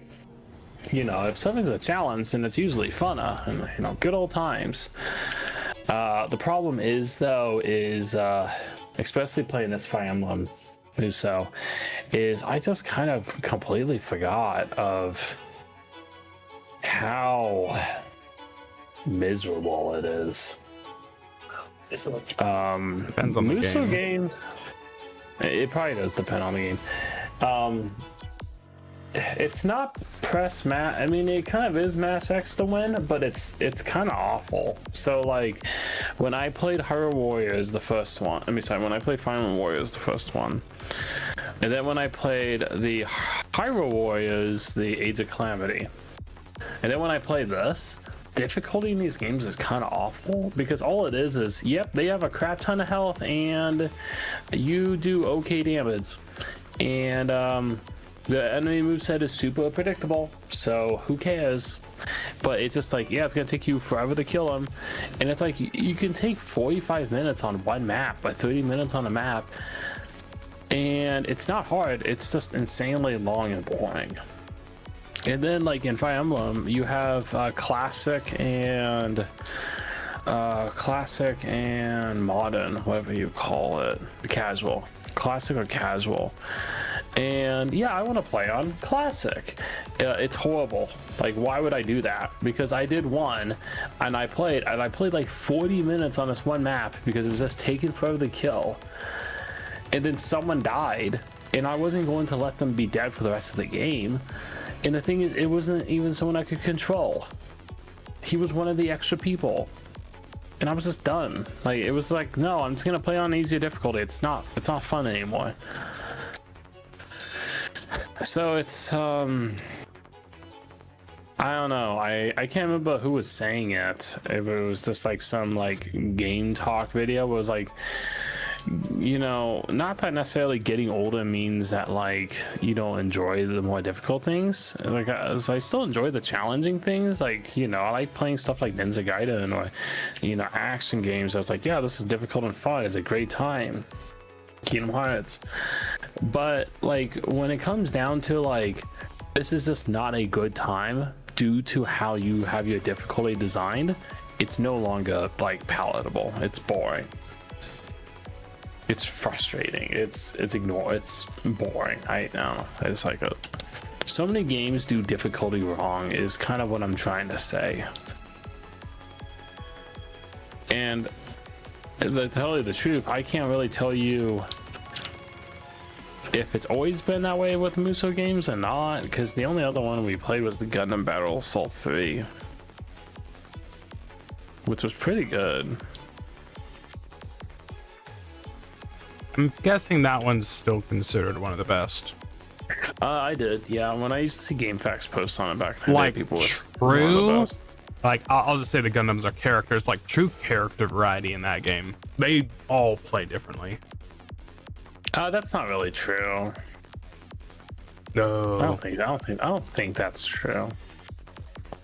Oh, and that's the other thing too. It's like when you play this, it's like half the roster all plays the same way. They all have the exact same moveset. Now, in this excuse, it's because they're all under the same classes, and that's kind of understandable. But it doesn't really matter because it just doesn't. Like, there's just some unique classes that have special attacks that other ones oddly don't, and I don't know. And the thing is, like, I kind of hate it, but I just Googled it. I was just like, what's the best units in this game? Because I can only play with 4 units. 4 units. 4 units per map. Well, it's not that I don't mind experimenting and leveling up the wrong units. It's just more in a line of like, that doesn't even sound fun to do. No, I like exploring and figuring it out when they're all different. But if they're all identical and some are just worse than others, but they all get the exact same stuff, but they're just some are worse than others, then I kind of don't care anymore. And you could probably make the argument that that's how Fire Emblem is in general, but I would kind of argue less that like, well, you don't know if one's necessarily better than the other, and you also just like the character, so you just kind of stick with it. And also difficulty in Fire Emblem is still palatable even if you play it on hard. Like, you're not getting screwed over because you chose a bad unit. You're gonna get screwed over for probably just not actually playing the game right.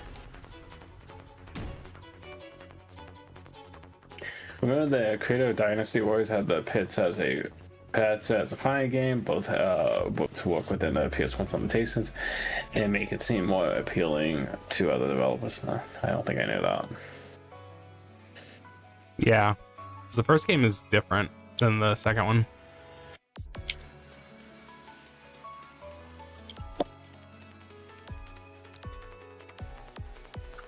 Yeah, I don't know.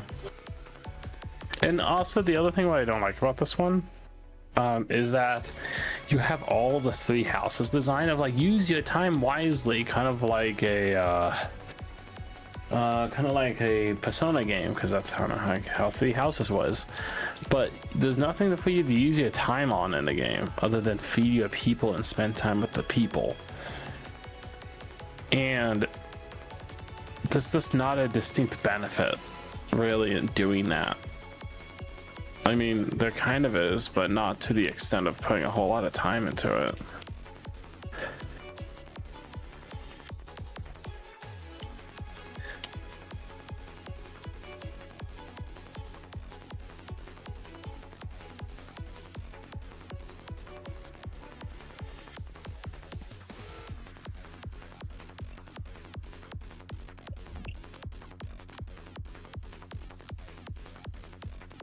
Is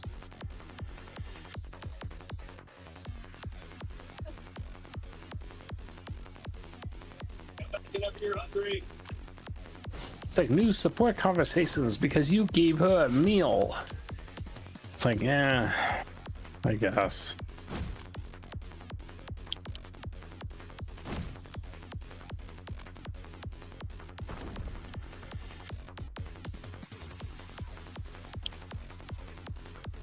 That's what I was thinking. It was basically like a Soul Calibur clone. I don't think I knew that. Things we're talking about, is it not obvious?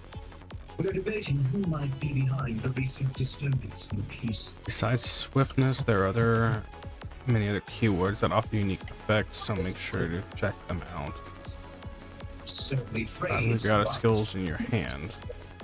In that case, you can try using a fixed ability. Social link, social link, social link. Social link. Look at the bottom of the screen. Well, what's the next line? Social link, social link, social link.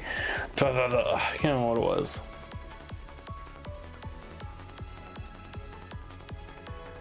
Social link, social link, social link. And then it goes, you know.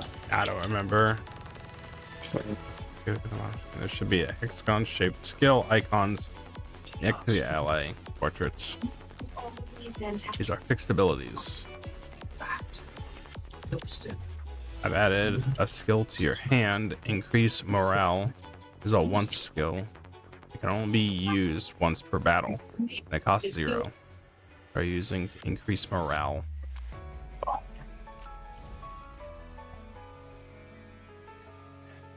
Look at the fixed ability at the bottom of the screen. It's the same skill, but it costs 1 higher, right?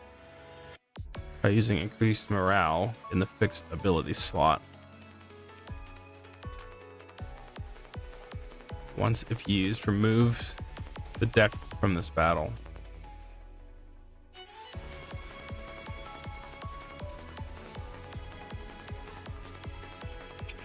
Most skills can be set as a fixed ability. Dynasty Warriors playing game is more of a prototype, which is why it is not in a numbered series, unlike in. I guess I'm confused by that. Dynasty Warriors fighting game is more of a prototype.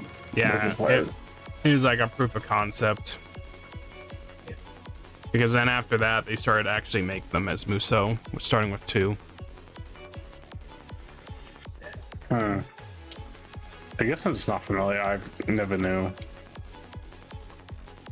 I mean, Muso games are weird because, in all honesty, I don't really know why they sell well. Almost, or do they sell? I mean, they obviously sell well. Yeah. Back in the day, they had like really likable characters. Like I know Dynasty Warriors 3 has a good story with characters. 2 only in the US. Have the skill. But what about Chrome? Chrome from the Fire Emblem. He's a really good character.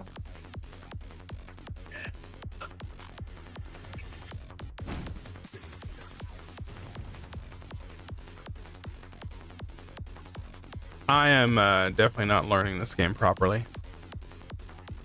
Grasp on how to use the skills now. Change the deck and added a couple of skills to your hand. Change overload, swiftness, and fixed abilities.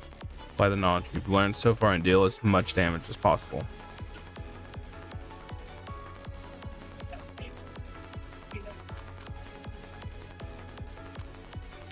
The ironic thing is this game actually has a good story. It's just, I don't know.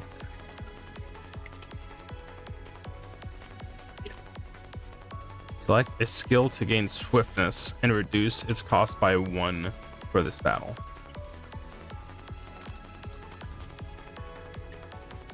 Increase morale.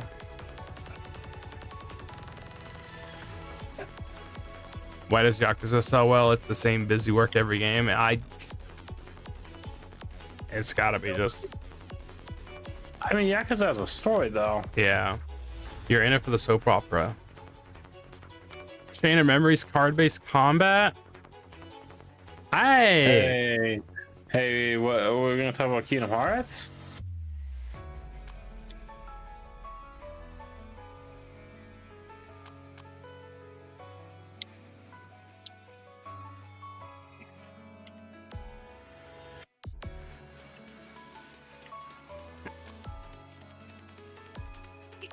Create illusion swords equal to the amount of illusion swords in hand. Stop creating Wish your hand is full.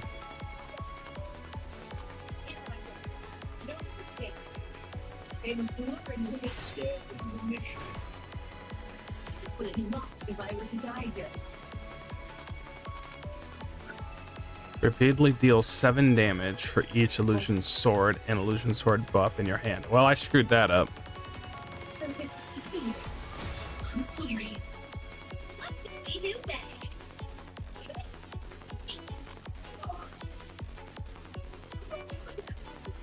Weakness.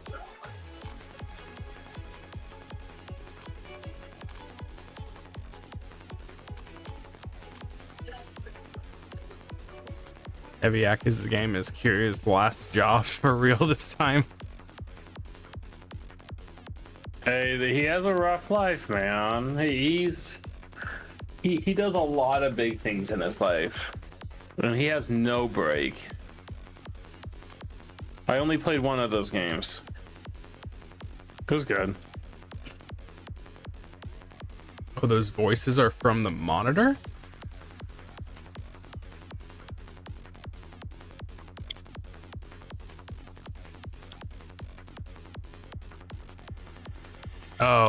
Oh, you're quoting Kiryu.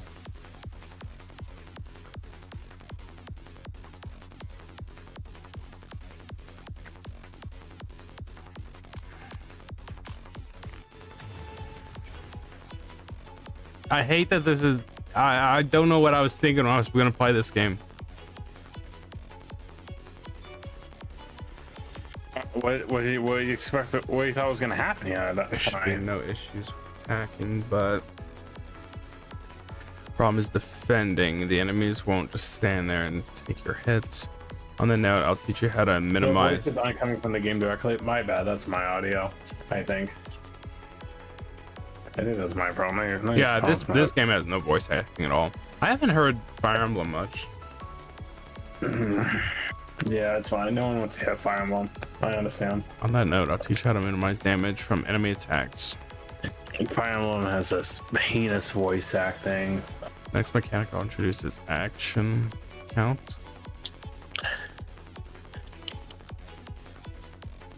Try playing some skills and pay attention to the action count. Those who slither in the dark.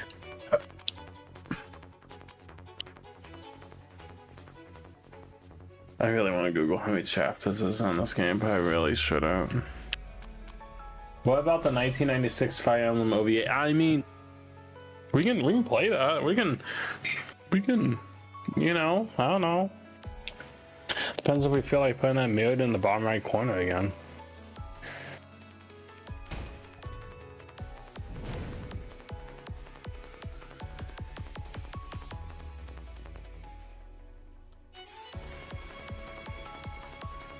I just don't care for the Black Eagles characters. I like a few of them, and that's kind of it. Bernie. Bunny's pretty alright.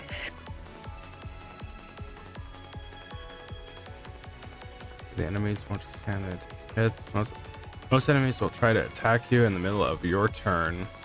Important to check the enemies to see when they will act. Action counts decrease by 1 when you play a skill. And enemies act when their skill reaches 0.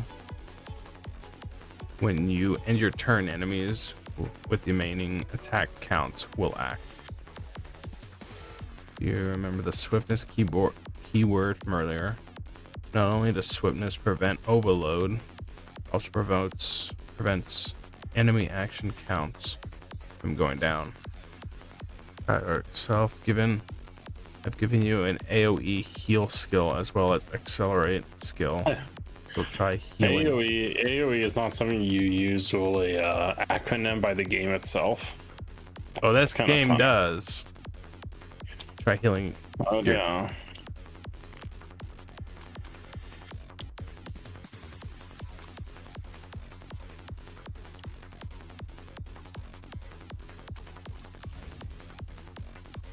Fun fact, due to no Fire Emblem games being released during the dub and mistranslated Marth's name as Mars.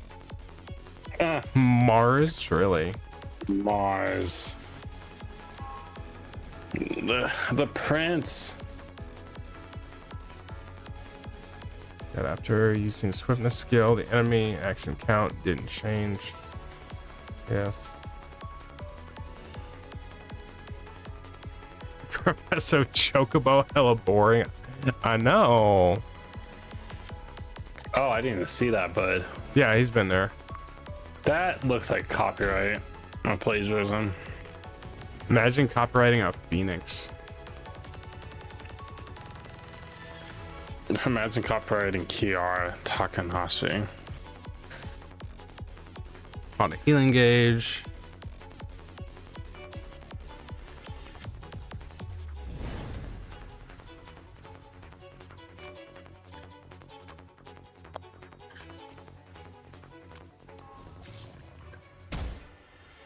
The health bar is throwing me off. It's like the red is actually a health and green is the damage.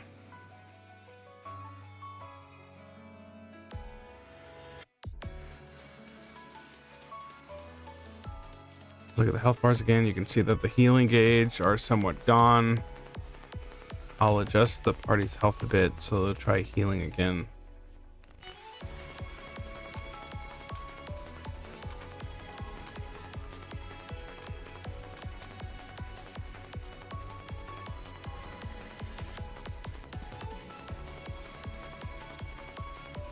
I mean, the same thing happened with the rest translation of FF7. A lot of the grammatical quirks. Yeah. Yeah. Alias. I was trying to think.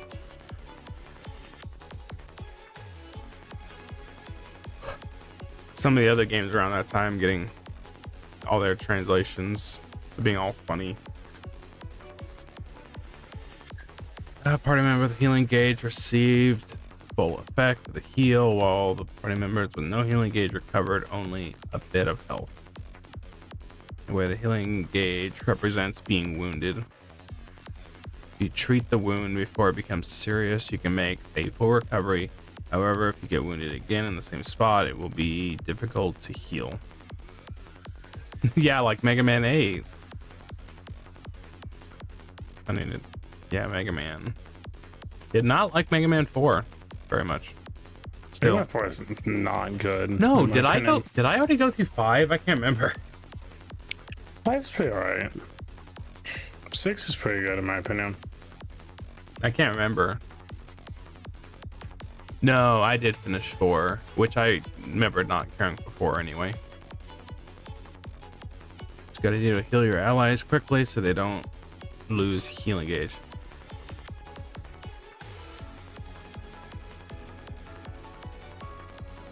That took me a little bit to understand what you were saying there, because it separated the OR from the rest of it. I was like, Dr. Wowie. Dr. Wowie. That's just lazy. That was like intentionally done. Also, any remaining. No, Mega Man just spoke that way. Don't disrespect Mega Man. Hey, everybody, healing gauge. It's filled up when the battle ends so quickly. Ending the fight is another way to conserve health. End the turn.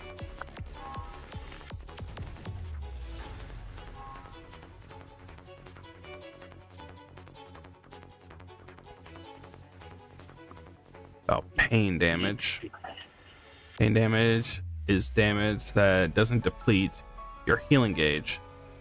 Given a pain debuff to a party member, read the description on the debuff and try casting a spell.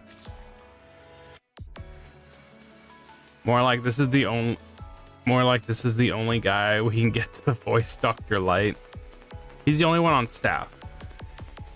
Yeah, I guess it was Dr. Light, not Mega Man. So Dr. Light has the worst voice acting. You know, but I mean, that's why Final Fantasy X is so good. voice acting. Take 5 damage each time you cast one of your skills. Yeah, I hated that. They brought the same voice actress for X. They really did not care what they were doing.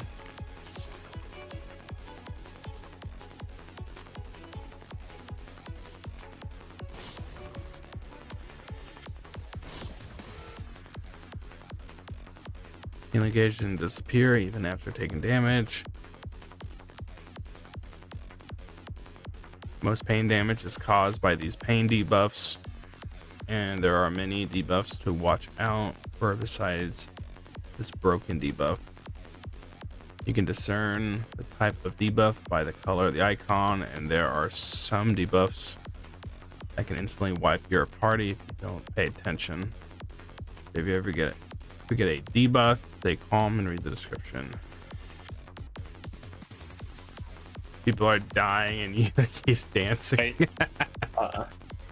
People are dying. Yuna keeps dancing. When will Yuna dances and people die? When will Yuna ever stop dancing? Very big questions. Nah, she was much better cast as Mega Man. Yeah, she was better as Mega Man than X. However I said it. I just like, why did they cast her as X?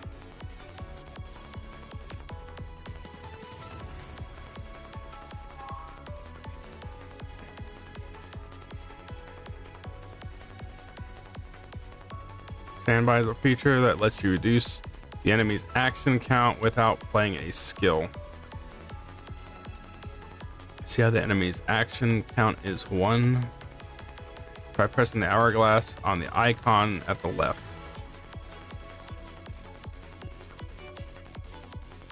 Press you standby to reduce all enemy action counts by 1 and allow them to act first.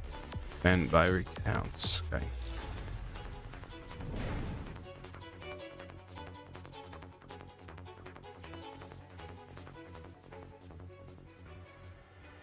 I saw something on Twitter where 2 voice actors, I think that did stuff for Capcom, went over and redubbed like that scene. The "What am I fighting for?" What am I fighting for? And one of them is the Leon voice actor. Oh yeah. I think he voiced the girl robot.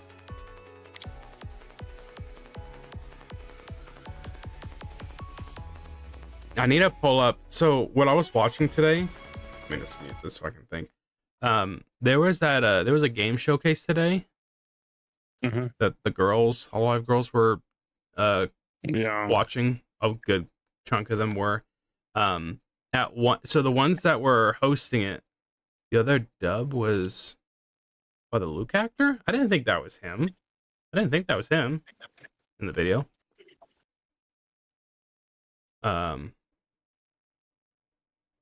Anyway, so they were showcasing games. The host, I didn't know who the woman was, but the Leon voice actor was hosting the show and doing whatever.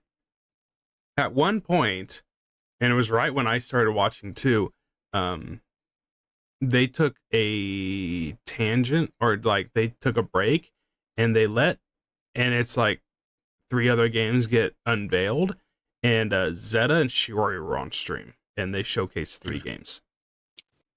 And they were talking or whatever, and right when they were like bringing it back to the host or whatever, and Shiori was talking, and she says, "If they're sending it back to so and so," the woman's name, and Leon, I don't know the voice actor's name, or Kyle. It's like, oh sorry, I love you or whatever. Just like she squeezed that in right when it was transitioning back to the host, and she just squeezed in like, oh, she loves Leon.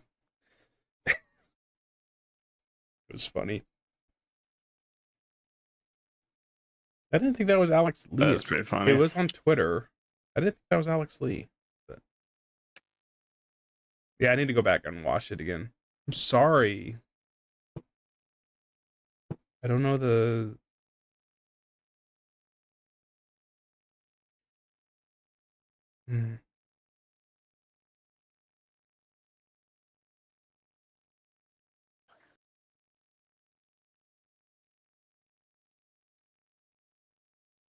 course you would.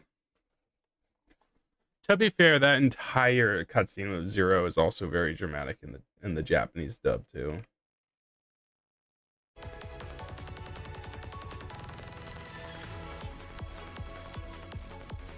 By using standby, you reduce the enemy's action count by 1, and this causes the enemy's actions count to hit 0. This may look like a useless mechanic, but there are many applications. For example, you can create opportunities to heal in between enemy attacks. There'll be situations where standby comes in handy, so make sure to remember it.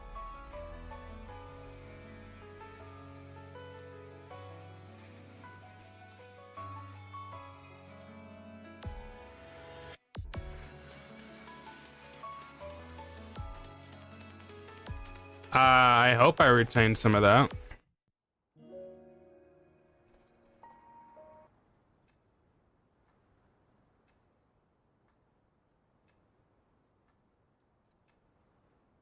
Change mode. When defeated, lose all party progress and restart from the beginning. Hope. Replay the game even with your party is wiped out. When defeated, do not lose party progression and increase hope level. Also, nobody checked the dialogue because everybody besides Wawi calls bass. Oh yeah, bass. Like a fish. And Naruto don't. Do I want to play this hard?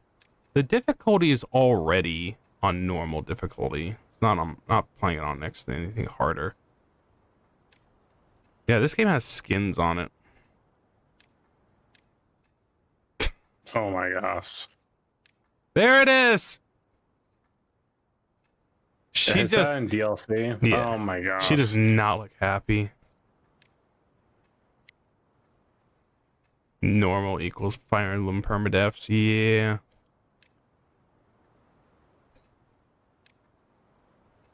Okay.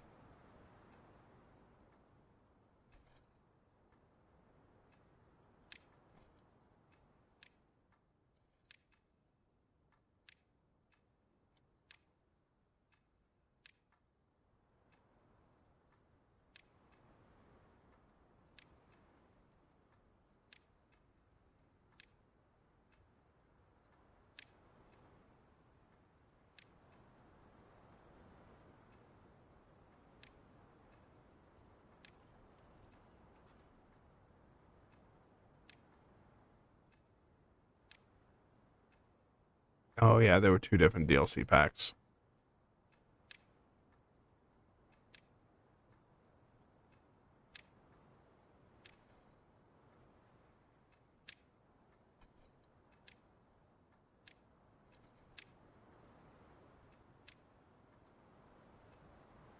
Oh well. Yeah, I thought the same thing. Yeah, it's Anya. I thought the exact same thing. I just didn't say it. Her eyes aren't gold though, either.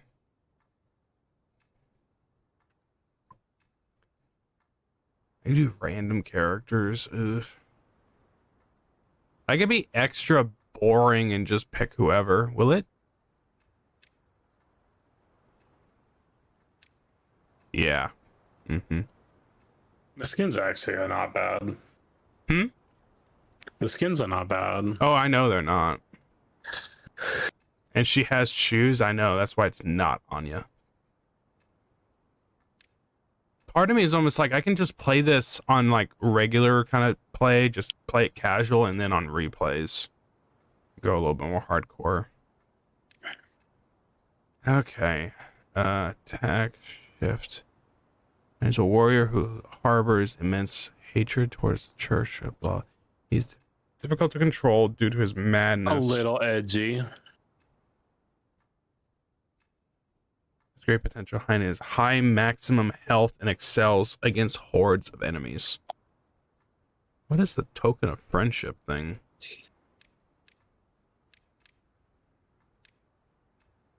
He can help allies and harass enemies with various buffs and debuffs. Her name is Miss Chain. I know. I was thinking the same. Aaron Yeager. I was like trying to look like that. Kind of looks kind of like one of their blades. Or the Greetings, Professor. Nothing to report. has the great sustainability due to her mass or passive and can set up advantageous situations for her teammates. He's an attacker who can combo with his skills in various ways, repeatedly attacking enemies with his illusion swords. I'm going to probably say him. Just because of that reason alone. Shadow the Hedgehog. Ow. Oh.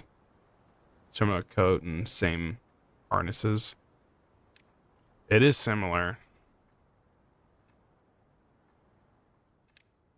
Which brings stability to the team with strong healing and support skills. Can protect all allies and serves as a durable shield from your party. Ironheart can also utilize ally healing abilities to deal. Okay, so he is the paladin. Like his Kyogre looking hoodie. Yeah, kind of noticed that. Reminds me. Kyogre? Reminds me of Kyogre. Kyogre. Is that how you pronounce it? That's Pokemon. Oh. Huh. Reminds me of a Genshin character. Shield Knight. I'm surprised I'm only recruiting 2. I technically probably should have one of these for a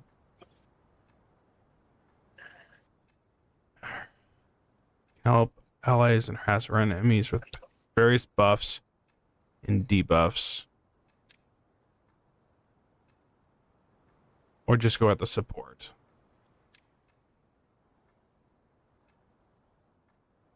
Kai Ogre, yeah. Increases sustainability due to her passive and set up advantageous situations for her teammates. You can just go full chaos.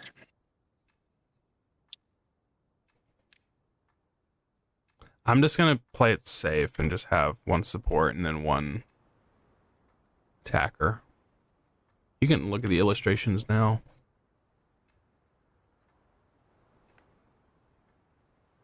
Gift items. No. Okay.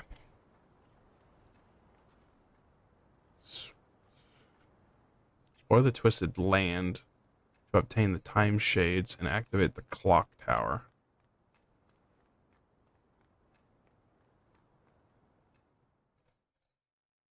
This is a roguelite.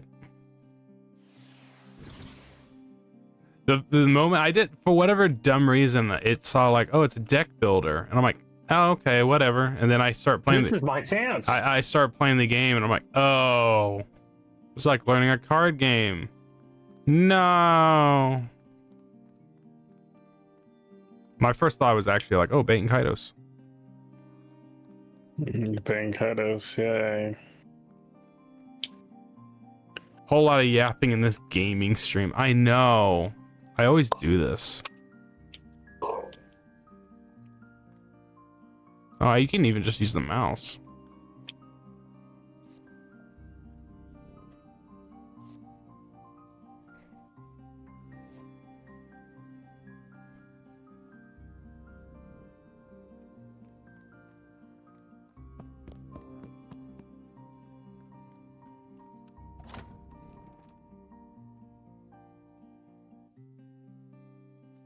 Attack power 2, accuracy 5%, attack power 28%, down speed. But I don't know if I can equip this.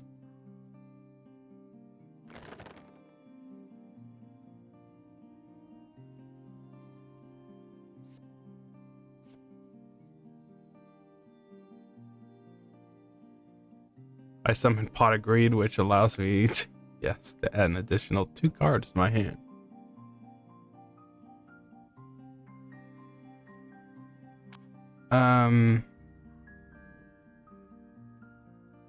Oh, you can equip it. Okay.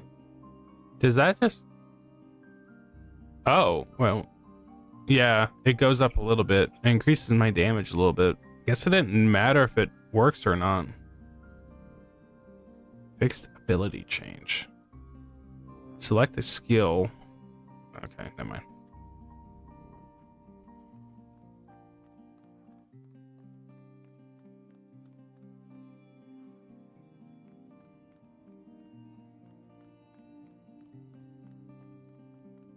The game didn't tell me I could run with shift. Why? Yeah, he's got suspenders attached to his belt.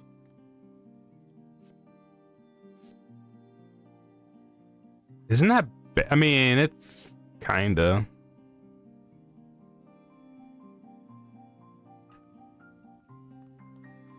So...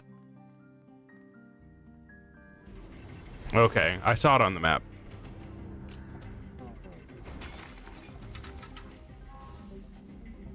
Apparently there's a mod actually for voice acting in this game.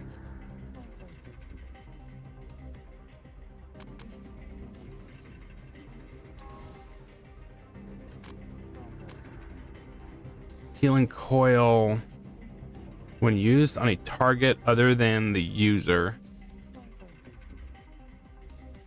Heal the user 50%. Oh, the healing amount. Okay. Dude is so generic looking without the Kyogre hoodie. That's what I was saying. He reminds me of a Genshin character, but even the Genshin character looks a little bit more distinct.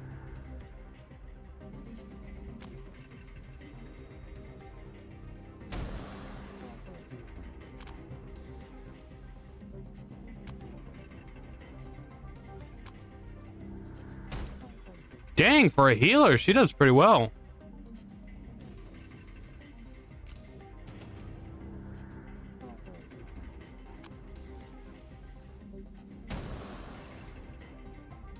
So it's literally white shirt and jeans. Unknown scroll must be used or identified to learn its effect. An orb with mysterious power used upgrade level, maximum mana, and more. Okay.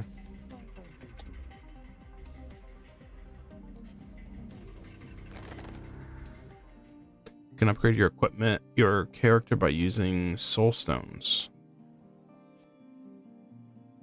You can select a character to see more information about them. Okay.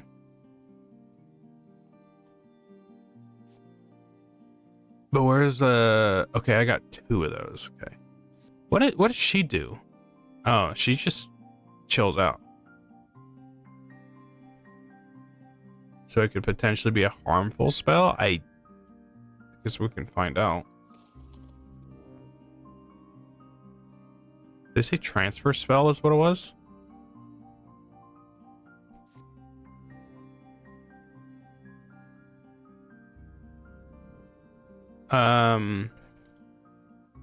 I don't know. Is that a deck case on his belt?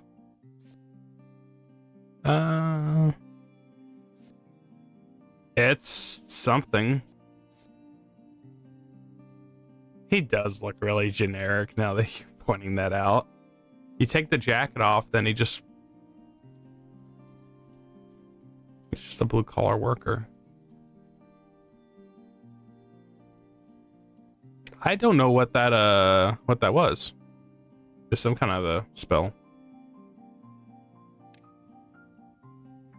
At the start of each turn, the topmost skill in your hand receives an illusion sword buff.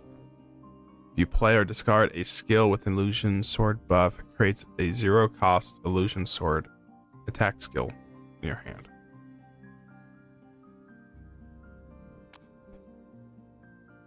Full of tournament legal cards, I'm sure. Uh-huh. Something you would only see in the TV show or the anime.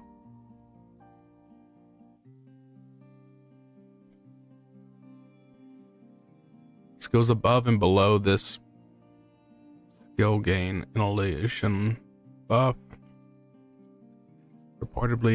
Repeatedly deal 9 damage for each illusion sword. This skill creates cast twice if it has an illusion sword buff. Okay. To increase your maximum mana and draw skills by spending soul stones, maximum mana, draw skills, enhanced overall combat.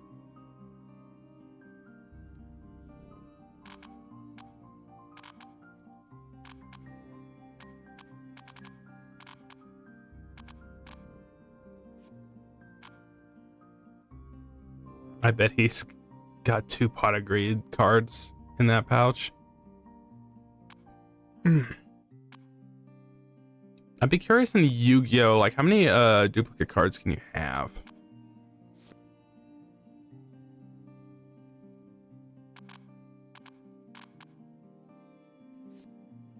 Select a skill to set as a fixed ability. Forget what that is. Yeah, 4 or more players for your pod.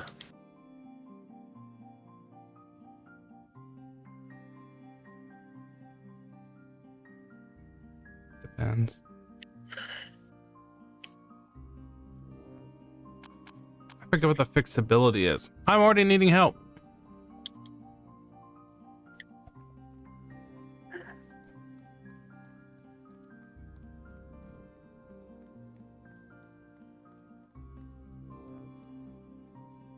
Jar of Abyss. Transform an item into a better item. Potion key. Relic. All allies will take small amount of damage. Then choose a reward. Look at the crease on his hip from the suspender.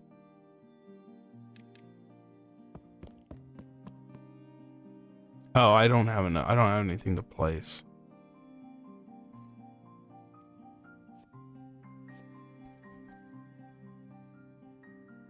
Lamau actual pot of greed. Oh, I can actually. Yeah, let's diagnose what we going on here. I mean, it's kind of what a belt does. Are we trying to have an AI discussion or what? No. Roland is critiquing the art. Oh, it's a pocket? Oh, you're looking at this. Okay. I was like, what about the suspender? Yeah, fashion policing. Here. Oh, I already selected it? Damn.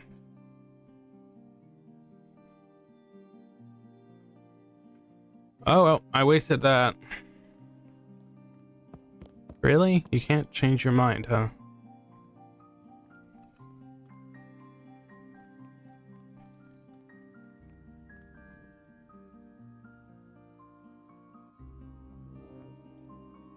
Fast travel blinking areas by selecting it.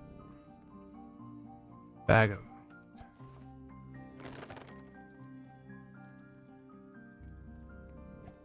And he's got cuffed jeans. Give him a break. Okay, so you can pull up the minimap. Oh, I'm surprised you can just teleport right to it.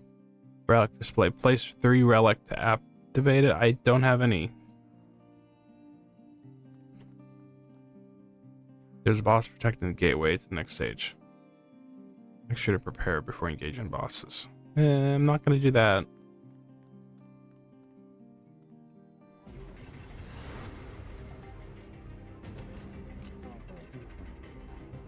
That's a kind of a cool design.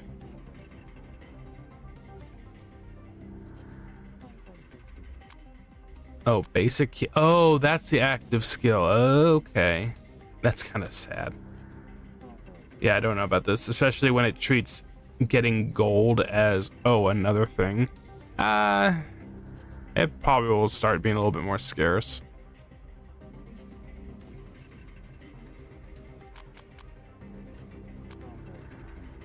Select a skill to gain.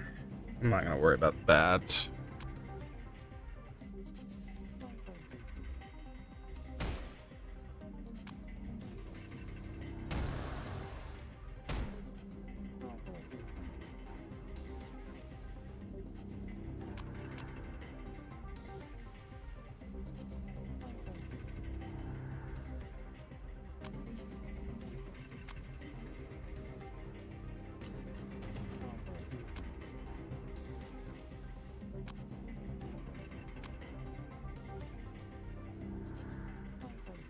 Pokemon Reject looks more interesting.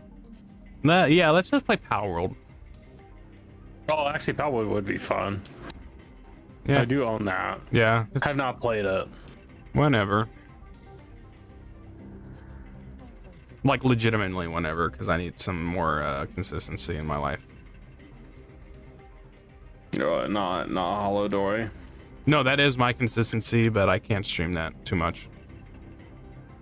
I'm surprised how I've gotten decent at that game. I'm winning songs on expert. Yeah.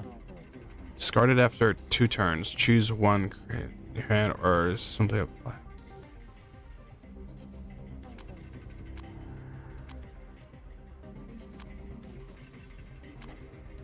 Create 2 illusion swords in your hand.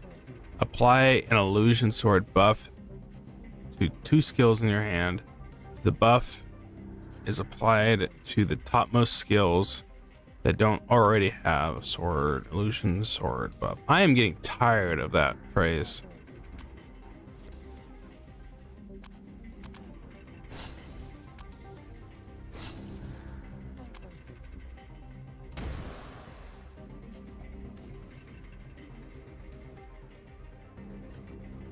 Better yet, let's play Pokemon Vietnamese Crystal Edition. I always made that popular. I thought that was. I always thought he meant. I always remembered him hearing him say, and I thought he said Vietnamese Christmas edition. No, it's Crystal. Yeah. It's. Isn't that the one with He the? made that Isn't right. that the broken translation one? Yeah, it's a set. It's like very strong foul language. Oh, that's Like, what that is. Yeah. Oh. Scroll that disables all curses from equipped items. Remove all possible secret walls from nearby tiles. Okay, Soulstone is that. Am I able to use that in battle? Is this what I meetings? don't know if I'm gonna. Is this I what, don't know if I'm gonna be able to do 3 playthroughs of this.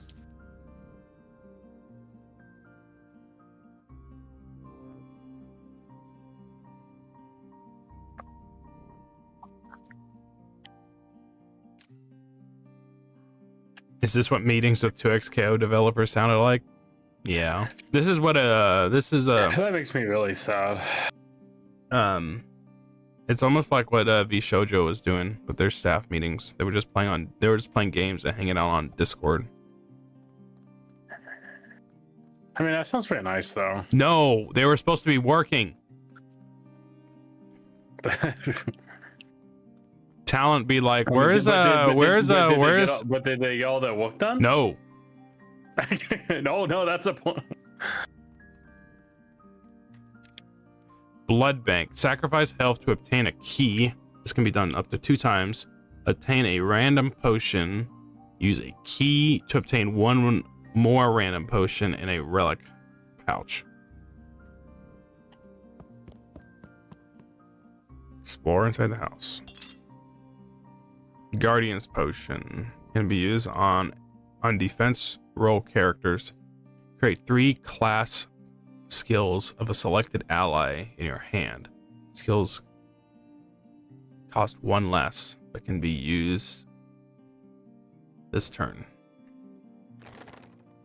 Use a key to obtain a random potion, which I do not have a key. It was a rough English hack of an unrelated robot-themed Pokemon clone from the early 2000s. Don't have a key. I think I'm thinking of something else. That's what I was thinking. It was a rough translation because there's a part in the video where he's like talking to Dr. Oak and he just says the most just weirdest thing.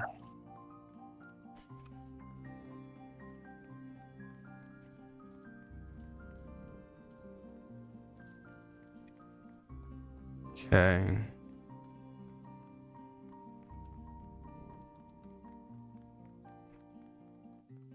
Jar of Avarice.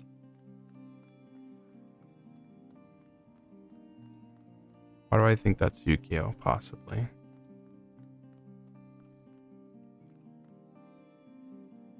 so place relics. That's not a relic. Let's go. I guess I'll go fight the boss. Okay, what was... I accidentally right-clicked it on the scroll. That scroll is now gone. I used it up. Okay. The skill cast twice if it has an illusion sword buff, so I'm gonna wait on that.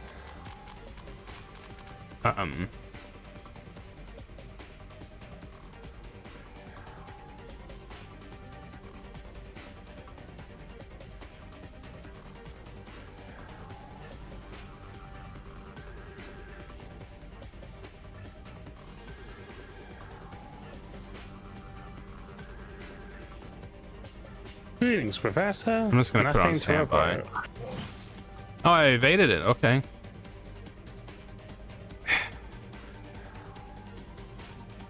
I'm able to end my turn and then get more cards, probably. We evading. Okay. Okay, we got a healing coil.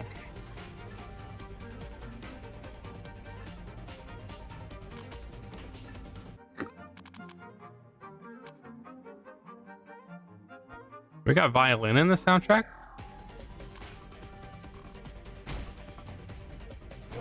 Ow. What video? I've known about the Vietnamese crystal back when it was still pushed as the next Pokemon game, totally real. JonTron did a video back about Bootleg games, I think. bootleg Pokemon games. That's how I know about it. Oh, so the illusion's there. Okay, so if I do this, that costs nothing. I now have the illusion sword buff, but I'm going to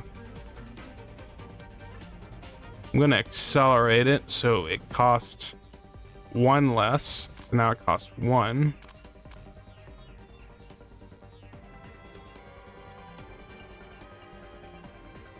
That does damage.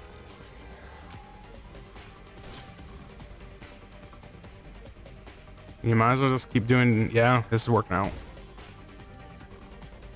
Oh, and the illusion keeps stacking when I use it. Nice. And what in the turn? Hey, Mew 3 is real. Now it's real because Nintendo had to make it real because they ran out of ideas. I killed the boss. Which I really don't care about. Mew 3 was honestly pretty disappointing. I mean, Mew 2 looked pretty cool. Mew 3 is like, eh. What was that? And then I watched the movie or the TV special. I'm like, this sucked. Like, I'm not into Pokemon, and this sucked.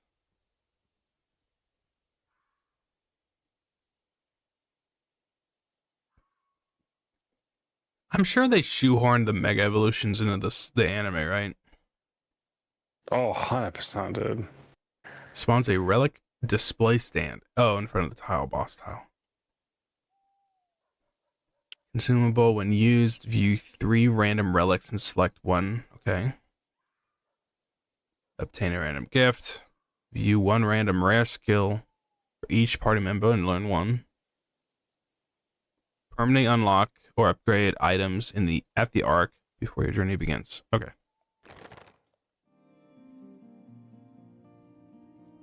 You've activated my spell, the swords.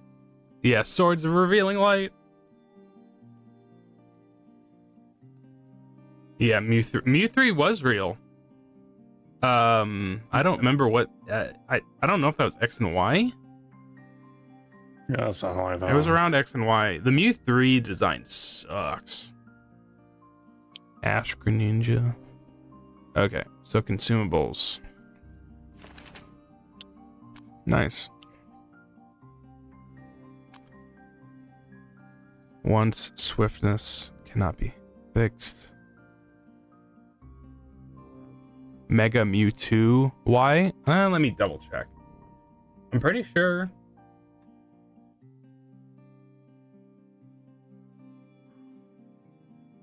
Do I just Google?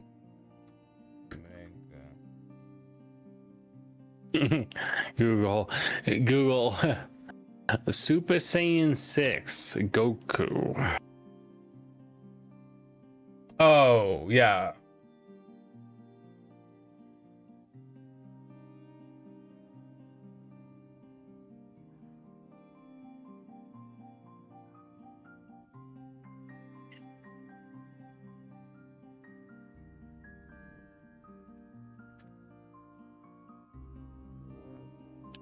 Okay, so yeah, it was the Mega Mewtwo.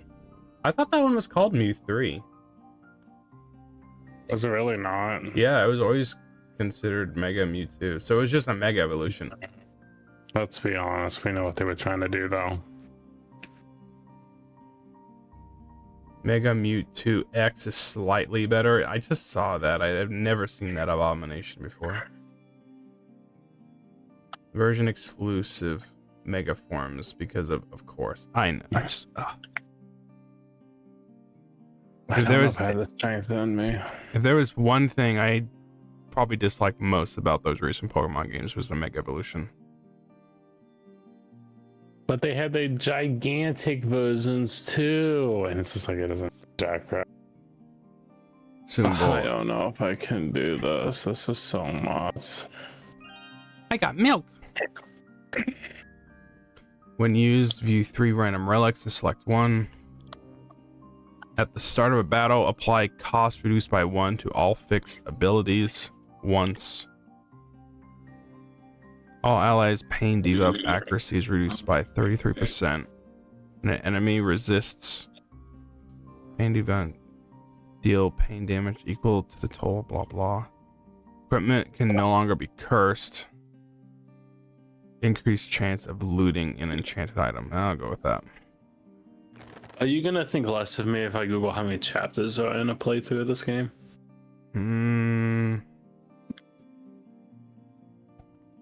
I just have to mentally know because holy crap, it's just a lot. Mega Mewtwo Y equals special attack buff. Mega Mewtwo X equals physical attack buff. Oh boy. I feel like I should hold on to this.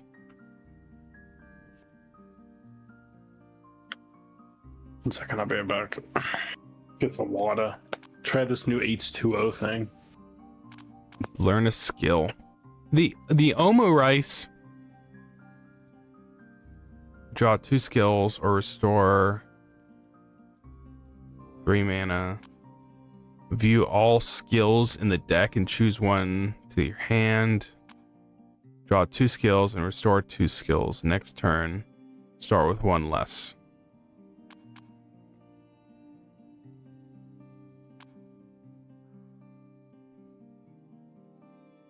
I might say that. I'm learning. Okay, what was this ability? Credit.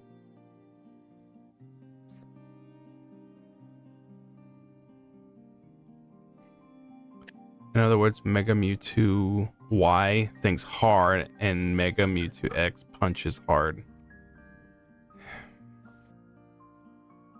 I'm glad I'm not obsessed with Pokemon.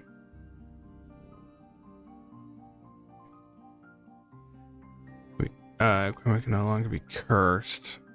Are you able to equip relics?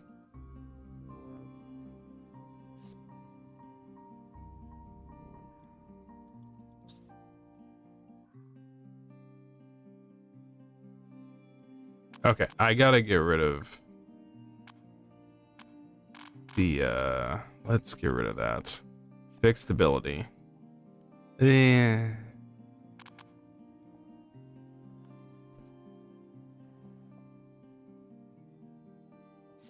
Let me do that instead for now. That might...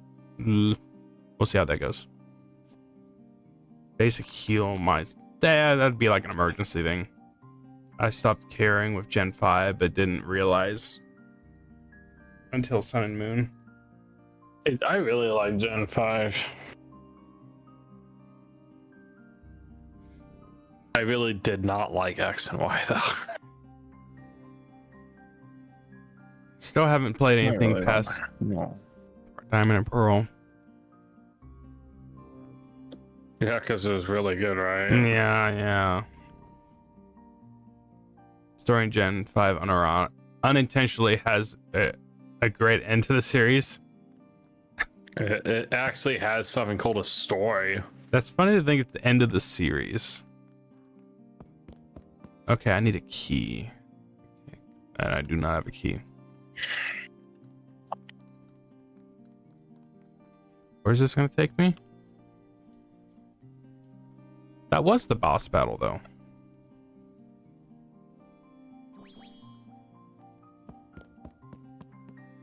Potion. I don't have a potion, though.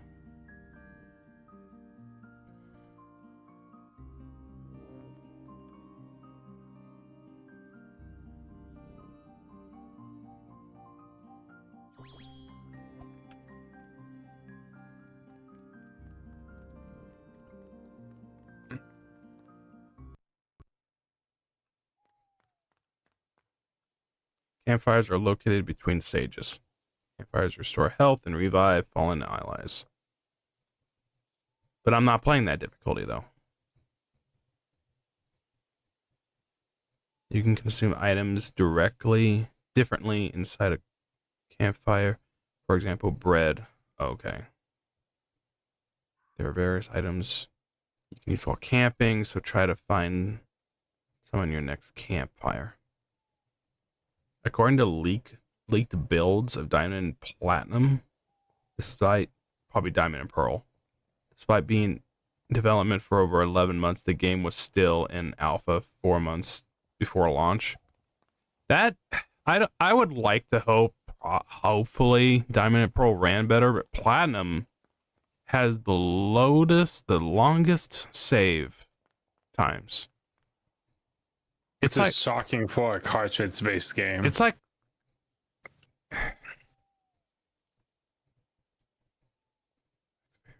it's like 15 to 20 seconds to save the game. Activate a relic's power by placing on the display stand. That's not what I wanted to do, though. Campfire. Ruffians? Ruffians. We're calling them ruffians?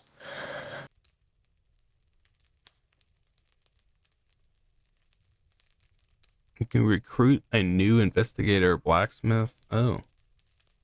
Bake or burn. Why would you want to heal, though? Healing recovers after every fight, though.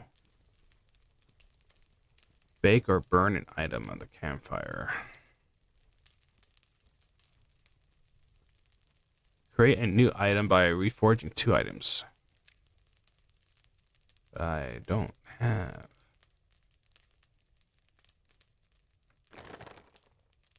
You can obtain tokens of friendship by gifting items.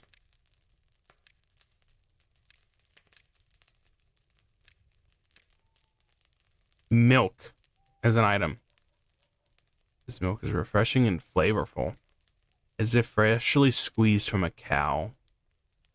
It is rich in various nutrients, recommended for short people.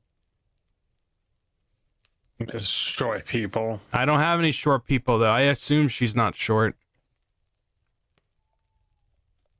The plague of Game Freak having alternating A and B teams, along with them never communicating between projects. I'm not surprised. Can I recruit someone?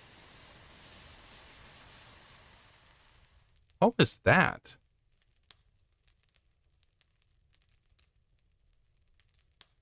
Yeah. We're bringing her in.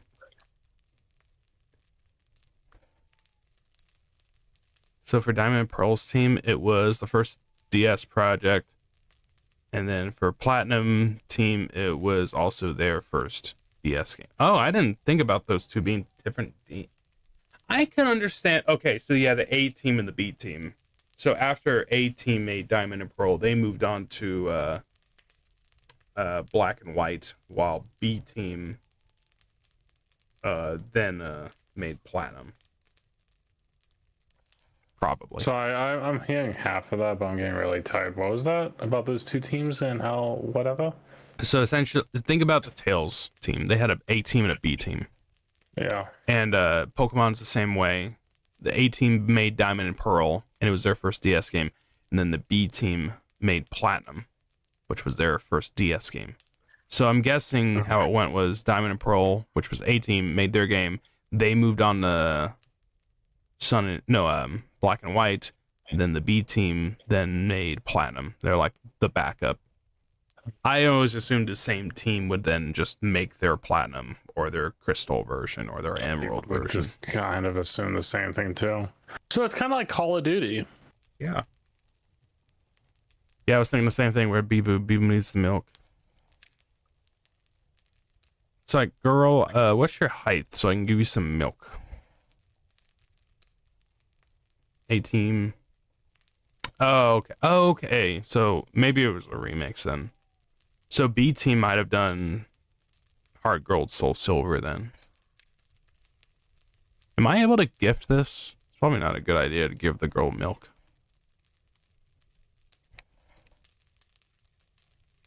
Okay, we're done with the campfire.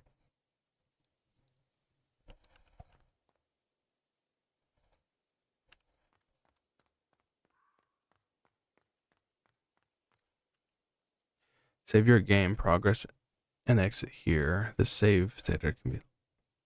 Oh, is that just an exit? Oh.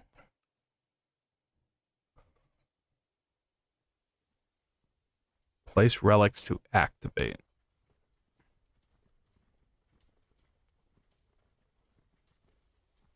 I'm just gonna do it just to try it out. Oh, you put the relics there. That's why you don't equip them on the people. Ew. Okay.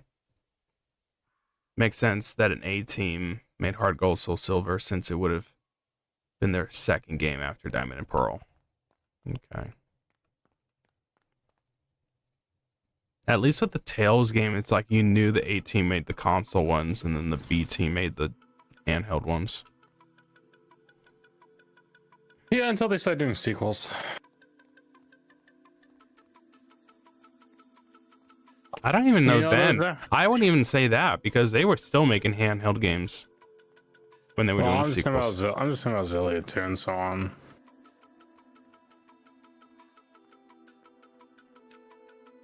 Obtain 2 tablets or 2 herbs. Smelt equipment or relics to transform them into other items of the same type. Just don't have any of that. Tablets.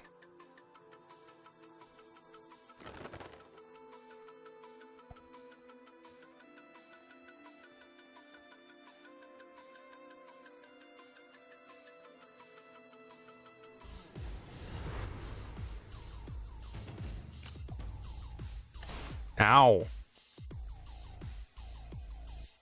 What do we got ability? Oh, that's cursed. That's cool. Shake dust. Discard after 2 turns.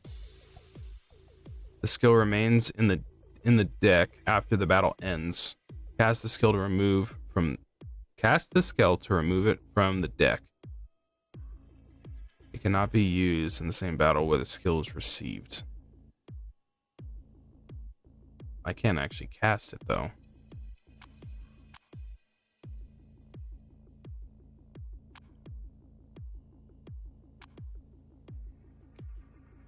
Protect. Cannot be upgraded or downgraded.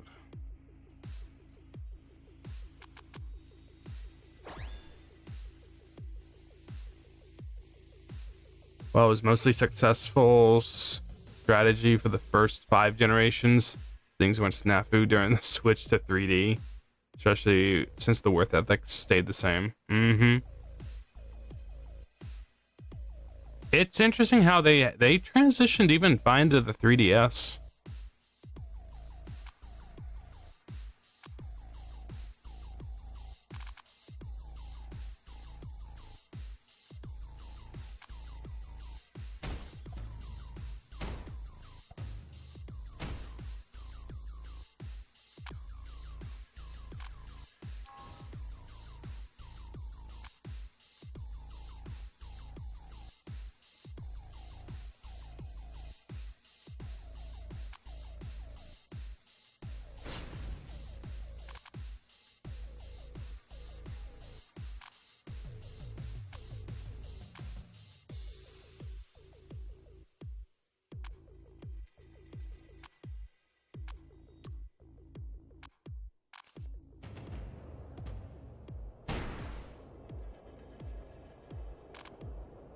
View all skills in deck and choose one in your hand.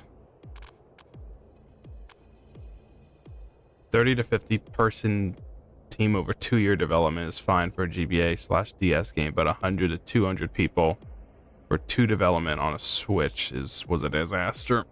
Yep, and it was also their first time.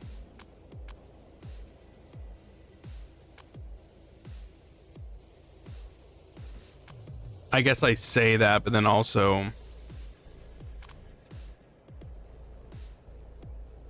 they still haven't made one work out. Discard all 0-cost skills from your hand and draw. Discard account +1 skills.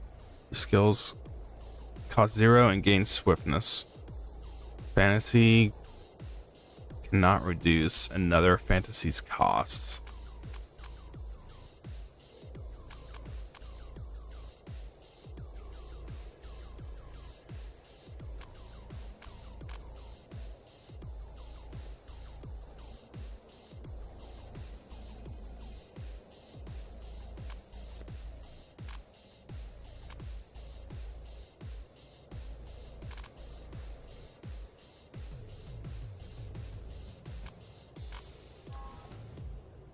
Oh, that counts as a heal. I forgot.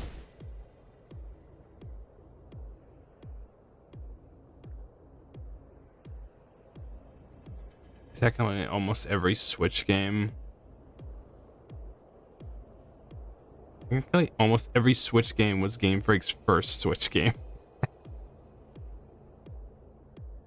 I understand that. The sad thing is just that, like, I don't mind how simplistic Pokemon is. It's just that it doesn't do anything else really interesting. Like, what stuff in that Pokemon does well nowadays? Because I don't even feel like the Pokemon designs themselves are even good anymore.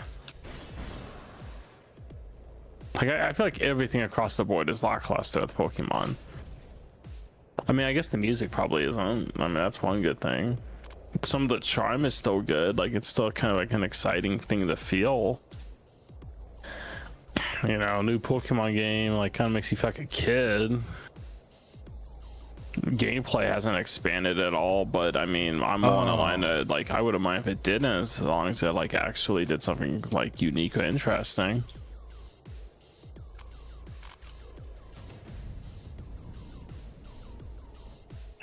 Be brave. Make Pokemon active time combat. B-Team worked on Let's Go and then Legends Arceus. Oh, that was like their big hit.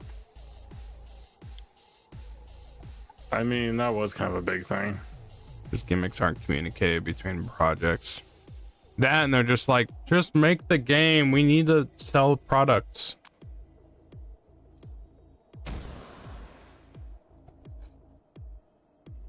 Transfer scroll. Spawns a relic display in front of the boss tile.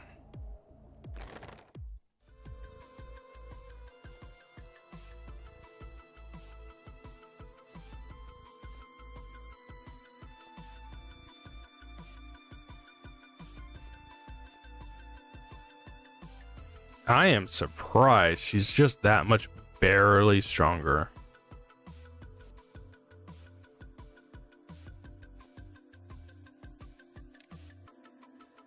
Gains burn whenever she casts a skill or a fixed ability. Her healing gauge is protected by burn. During burn, skills gain bonus effects when cast. Okay.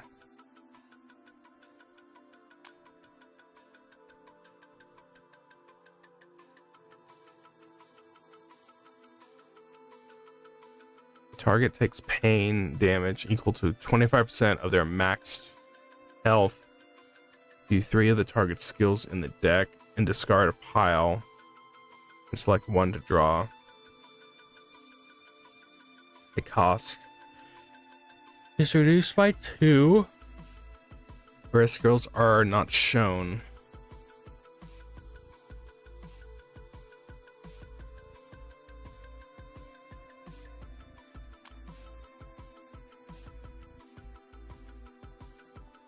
Add 2 stacks, prevent 1 Prevent health from falling below one once. Maximum health. 20% aggro increased.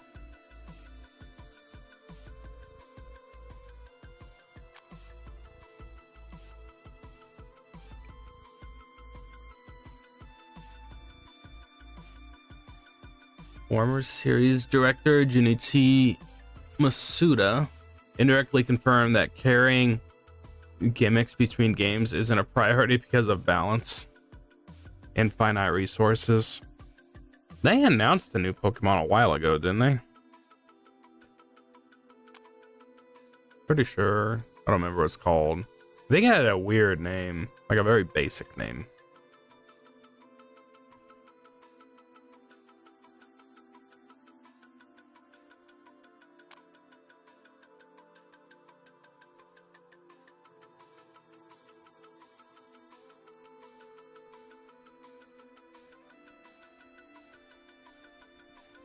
Most of the original 3DS models with the imported from the Pokédex app. Yeah, the Pokemon Bank's getting shut down, by the way. The Pokemon Bank is getting shut down. Yeah, it had like you could download it on the Nintendo DS, 3DS, and so on.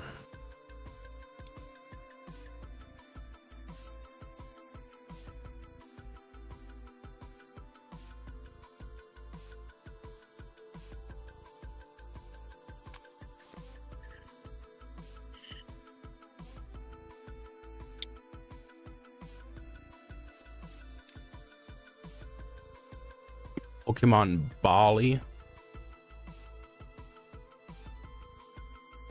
I thought I can't remember. At the start of each turn during the skill draw phase, replace one draw with the following effect. View 2 random skills from the deck. Select one draw. At level 3, draw from 3 random. Okay. Remove a random debuff. Prophecy, remove one additional debuff. Kill it.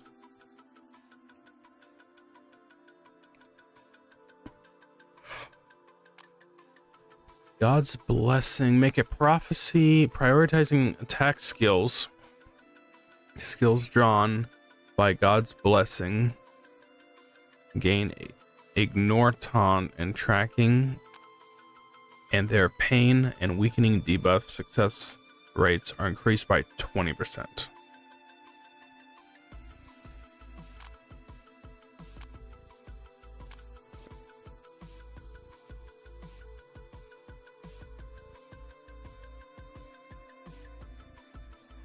It is funny they had to pay for the Pokemon Bank. They're being called winds and waves because of the strong Polynesian vibes. Okay. I mean, that's better. It's better than Pokemon Sword and Shield. When's Pokemon Gun coming out? Gun. The Gun Devil. Yeah, Gun Devil.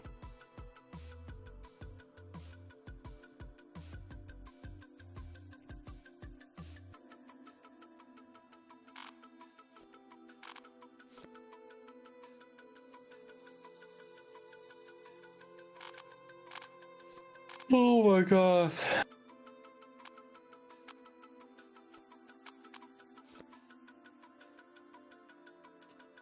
Pokemon Scared and Pokemon Violence.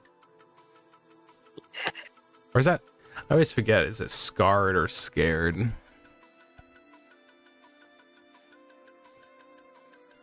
Oh, that's Scarred. That's Scarred. Yeah, in that case, Scared would just be with only one eye.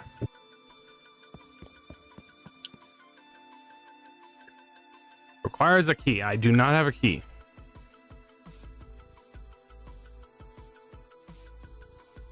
Mume literally called them that. I'm not surprised. I enjoyed her old Pokemon streams. Even if she was shiny hunting, it's okay. Those were basically just Zatsus with Pokemon in the background. Magical fountain that is said to make wishes come true. As we get closer, the will of the fountain whispers to me, "You're not yet capable of handling power of my wishes. Right now, I can only grant you very weak wishes. Enter Bloody Park, the previous playthrough, to prove your strength." Got a key. As a wish comes true, the light disappears from the fountain and the whispering voice can no longer be heard. To be fair, Mume wasn't the only one who called them scarred and violence. I don't watch Pokemon. I don't watch people play Pokemon for a reason.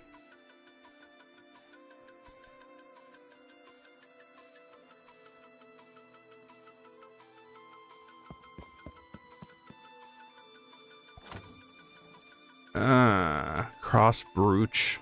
Equipment 10%. Armor 10%.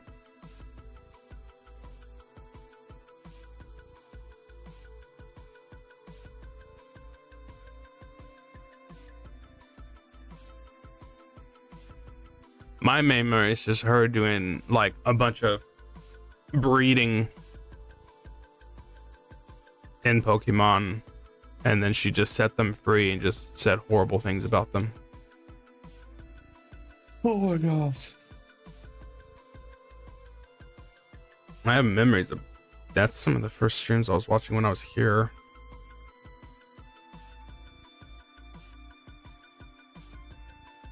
Oh no, are you referring to those Game Freak leaks?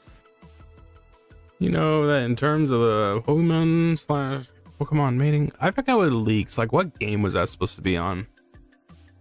It wasn't a game in particular. It just showed that Game Freak had a lot of lore building and character, well, I guess you could say world building and Pokemon building when it came to like, oh, we wrote kind of a fan fiction of what this Pokemon would do with a girl and yada yada, and It's experimenting. Yeah, I can't remember at all. It's like, oh, how did you come up with this idea? And like, I went to Comiket. Game Freak's not that much different than the community itself. Thing at Rosemi clip, like, he's a gooner? Oh, what was that? Rosemi. Oh, yeah. Yeah. I was watching Miki. I was watching Miki play a Twilight Princess the other night. No. No, the Typhlosion story was basically a weird fanfic by one of the developers. Oh, you're referring to Vaporeon. Okay. Convert items into gold.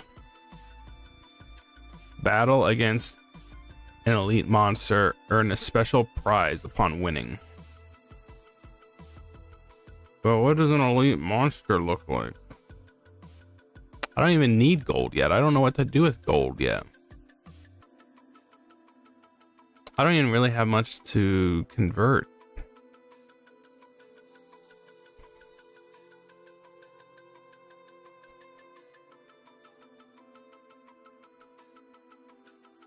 That one Game Freak dev should be put on a watch list for real, for real.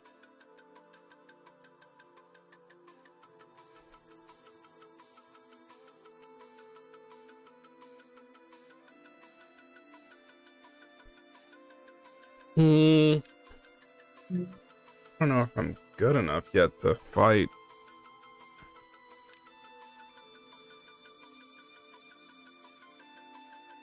Yeah, I'm not gonna do it yet.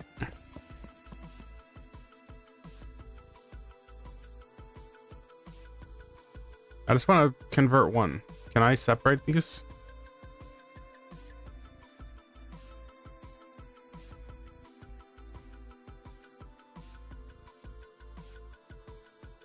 Yeah. I only got 150 for that.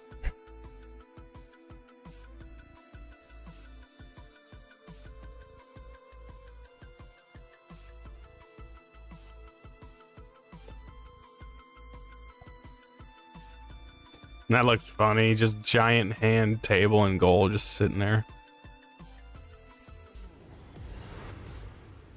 Oh, it's per stay. Oh, so we're injured. Okay. Pretzel is making a prophecy.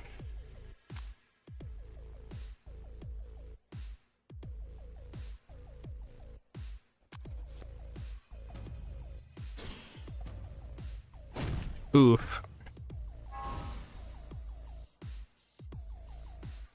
It was something like anybody got suggestions for lore.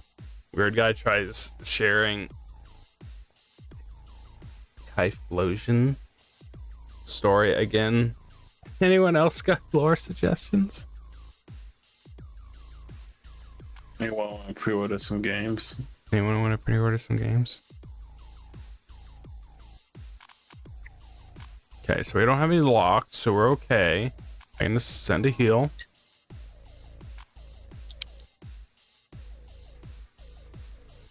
Once discarded after 2 turns, the skill remains in the deck after the battle ends. Cast the skill to remove it from deck. It cannot be used in the same battle when the skill is received. But what does it do?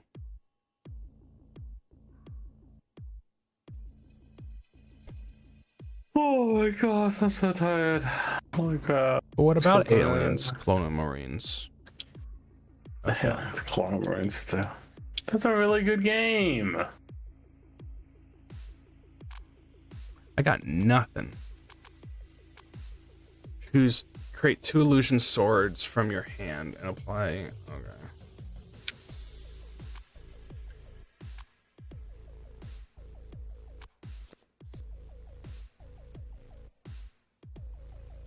I'm just gonna end Claire. No, Claire. Oh, it's gone now.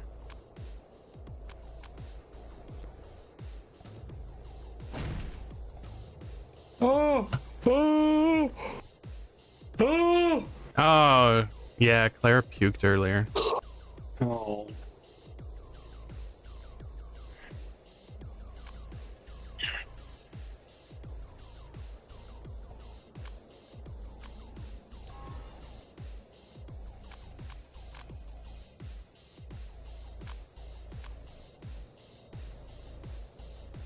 I'm not able to do that here. Accelerate this.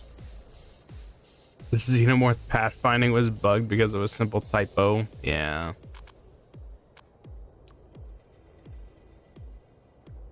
Okay. You're going to protect. Oh my gosh. You're gonna accelerate this. Oh, come on.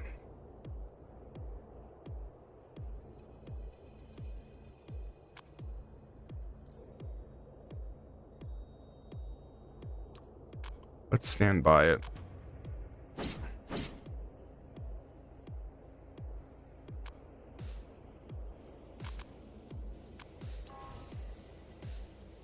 You're going to use your active.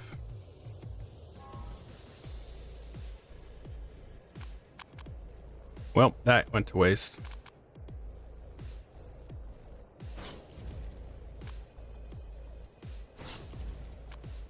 You're going to do Omega damage, kill their 1 shot. Yep. And we end turn.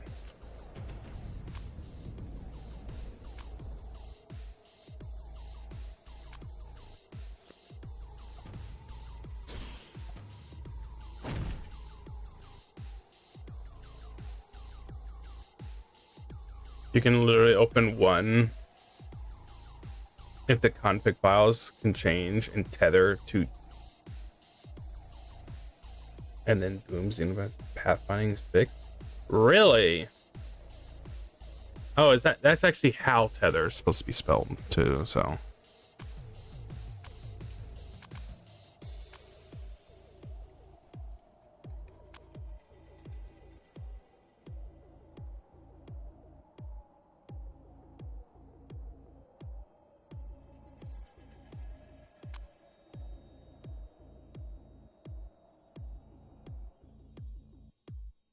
Yeah, teether.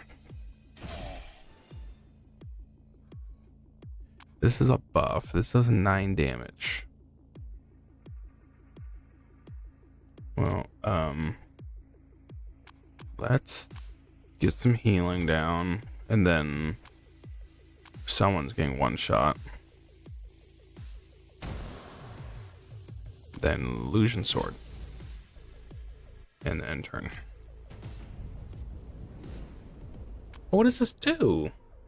The skill remains in battle if the deck in the deck after the battle ends. Cast this skill to remove it from the deck. It cannot be used in the same battle. But what does it do? It's just a nothing. It's a nothing burger. It's a big old nothing burger.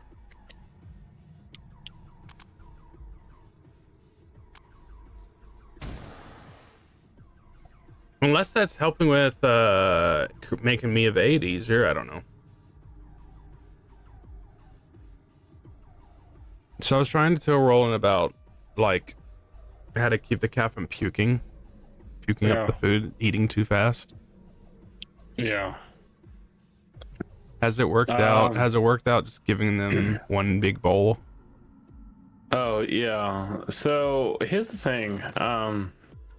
I have a theory about this. I don't know if it's really right, but if you feed a cat numerous times a day, like you just give it a little bits of food or you do whatever you want, they just get anxious about when's the next time you're gonna feed them.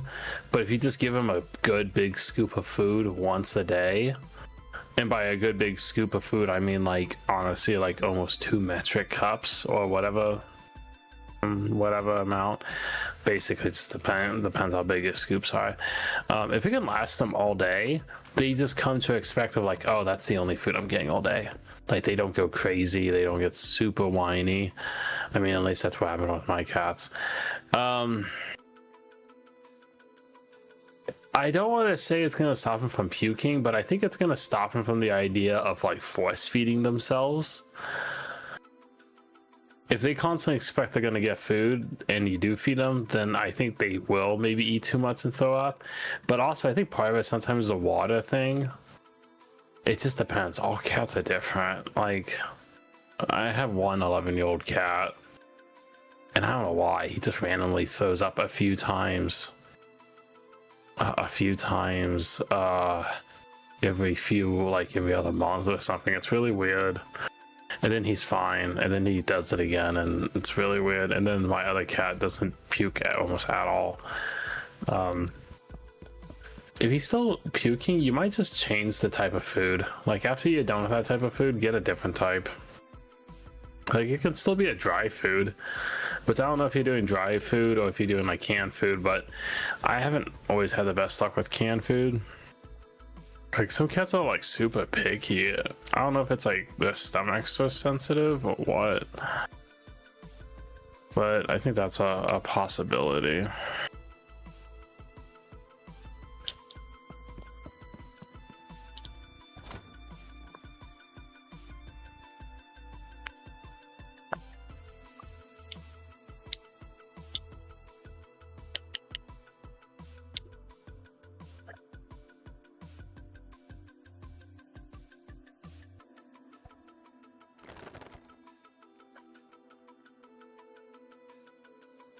Before I used to give her 2 scoops every other day, and apparently she was overeating, and now it's just 1 scoop daily.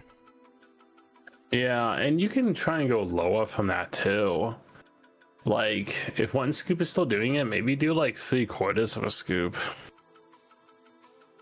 Cause I mean, not to be that guy, but cats are pretty lazy and just I mean they're this gluttonous creatures really. Them not, it just depends. Yeah. I mean, I don't want to say like freaking Mona really likes to eat, but also at the same time, after I start feeding 1 time a day, he's not as crazy either.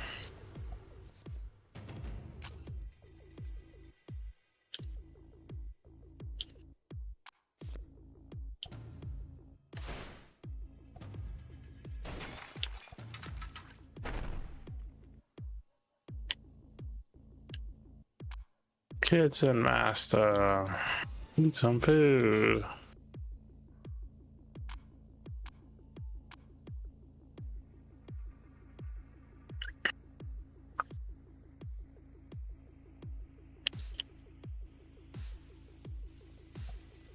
Oh, she doubled in size. Doubled in size when I got her. Oh, yeah. I mean, but like no one really knows. But the thing is, dude, you can have a lot of cats. Like I've had a lot of cats in which they just control their own eating. And then there's other cats that just don't stop eating. So all animals are kind of different. Like some of them are just really good about like, oh, I'm just gonna eat what I need, and then they're done and they walk away. And then there's other ones where it's like, I don't know if they're bored or they're just like that's all they really like, but they just keep on eating.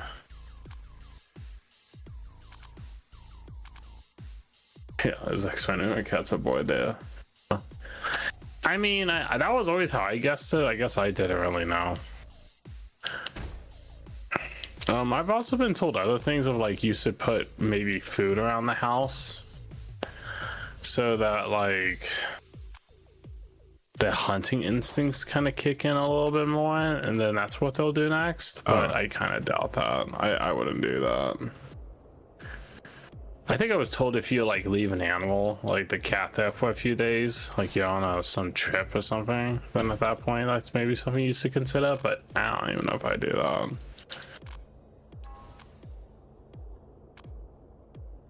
What I get tired of is that for some reason my two cats just like to use one litter box even though there's another one right there. And I'm like, why do you guys do that? Like it doesn't make any sense. Like you guys have another full litter box right there, but you guys only want to use one.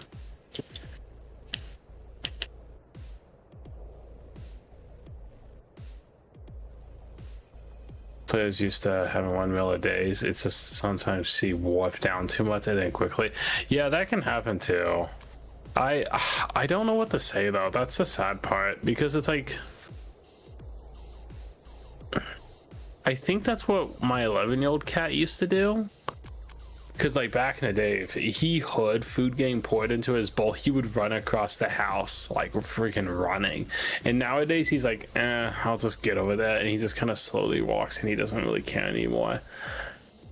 It was like the fourth time this week that he's puked from eating too fast. That sucks. I'm assuming the food is like really dry. I mean, if it's dry food, is it like just dry and in clumps? Because that's what happens with my cat.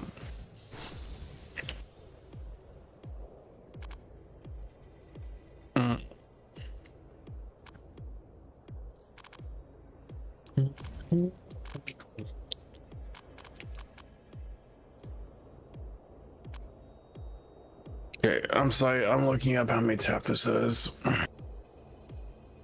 It's not like she's starving. She'll just start eating too fast sometimes. Yeah, she has to be anxious then. 16, okay. The 16 chapters. That's not as bad. I was worried it was gonna be 25, like a regular Fire Emblem game. Yeah, the kibbles. Yeah,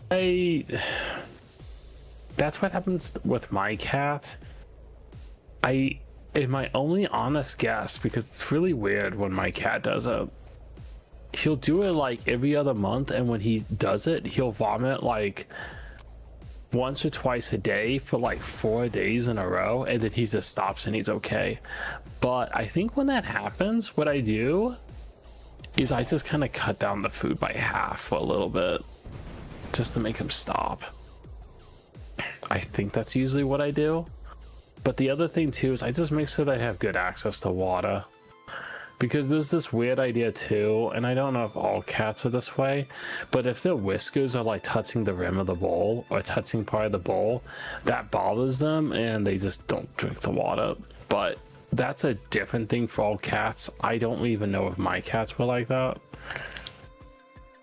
I mean, they're obviously drinking the water because I'm constantly refilling it, but I honestly don't know. I want to say that's helped me with mine. Having a bigger bowl just for the whiskers. Yeah. But if I also had to say too, and it's really dumb, cats, I mean, I know I've probably have already said it, but they really just don't make sense. Like, and this was a horror story. I hope you don't ever experience this. But like, so male cats traditionally like will spray when they're in heat or when they're getting towards the like hormonal age where, you know, they basically want to like do different territory stuff. I was always under the impression they do it for territory. They don't. They do it because their anxiety and stress goes really high. It's something with hormones related. So then they spray, and it's I don't even know if they really recognize that they're fully doing it. And it's only a male cat thing. But my cat wouldn't do that.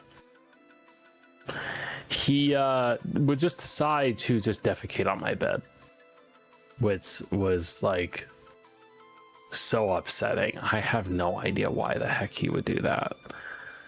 He would just defecate on my bed straight up. Like I saw him do it right in front of me once, and I was like, what the heck? And it got to the point where I had to keep my door shut to my bedroom all the time. I just couldn't risk it. But then the other part too as well was I needed to get him neutered, and I realized at that given time that was basically, I think, it, and that was his response. Like, he wouldn't spray, that's what he would do. And I don't know, he likes to just be on my bed all the time. I don't know if it's a scent thing, because I'm primarily the one who's, you know, takes care of him, so maybe it's a scent thing. But cat, I don't even know if it makes sense. Cats are just weird. I did try putting a little toy I made out of ice pop handles onto the bowl to help force slow it down. I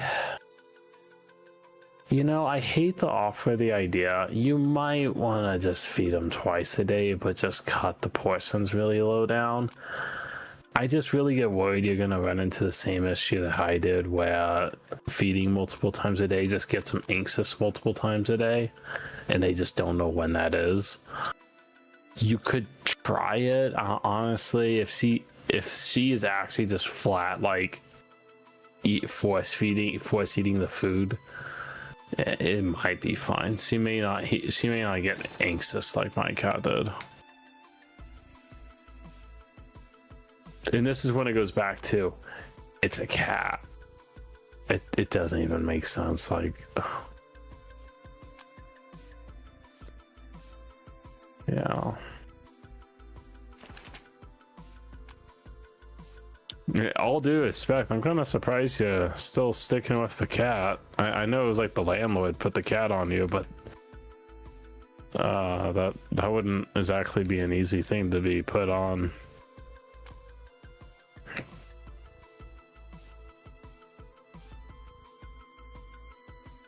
I think I would try feeding multiple times a day. And by multiple, I just mean like twice. Like, do one in the morning and then one towards night. And I would just do like, not even the same portions, just like, if she's already eating too much, I would probably just cut down the portions by half.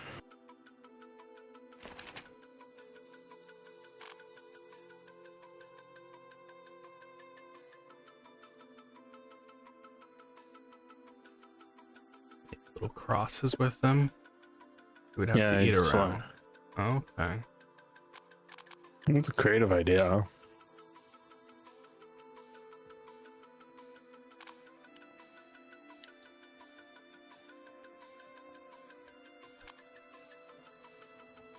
Damn, I got like 3 chapters left in this game. Oh my gosh. One playthrough is gonna take me like 30 hours, which is ridiculous to say. I did not expect that long with this type of game.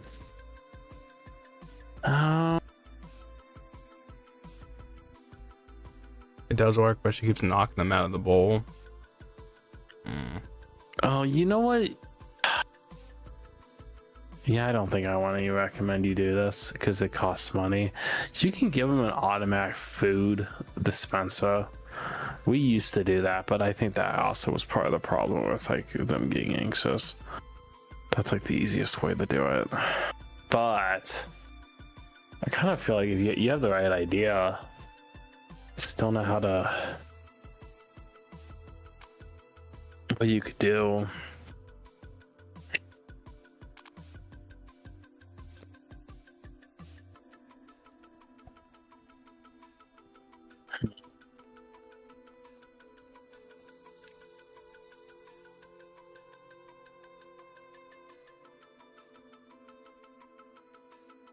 How to slow down a cat from eating too fast. A slow feeder bowl. Use a maze style or compartment bowl to navigate ridges. DIY obstacles. Place a large object like a clean golf ball or a ping pong ball in the center of the food bowl to force your cat to eat around it. That's not a bad idea. Just put a big bowl in it. Bowl. Spread it out. Yeah.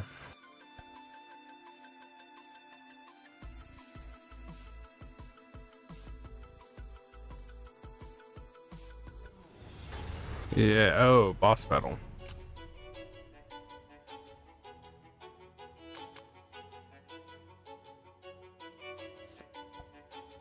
I like the design. Yeah, nice designs. They kept all the good character designs for the enemies. Crucifying curse. It's kind of interesting. Yeah, you probably do need that for the cat then. The skill remains in your hand at the end of the turn. Automatically cast it on all allies.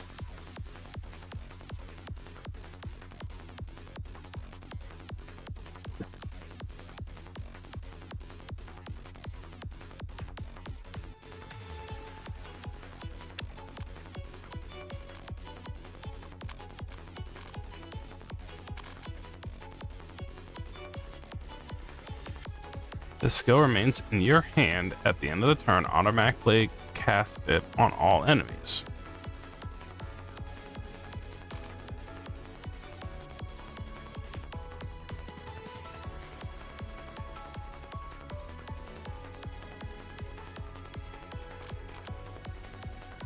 The edible puzzle trays are stupidly expensive. That kind of surprises me, because in all honesty, I feel like someone could just 3D print something. Puzzle feeder cat. Oh, that is kind of expensive. Yeah, that is expensive. Well, if you even have got something like this, I can't show it, but it's like some $6 or $8 You ones. should be able to post it in the YouTube chat. Yeah, I guess you're right. I'm gonna pull up a Walmart link.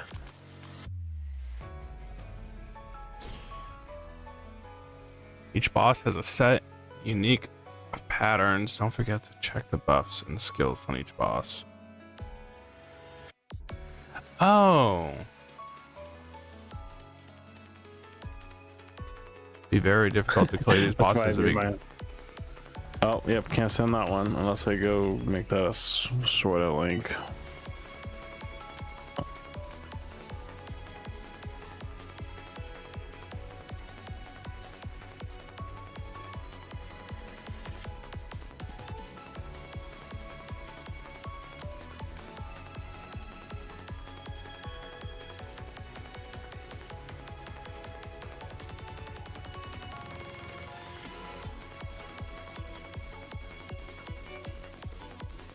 Yeah, let's use something like that. I use the URLs for it now, so it looks a little, it looks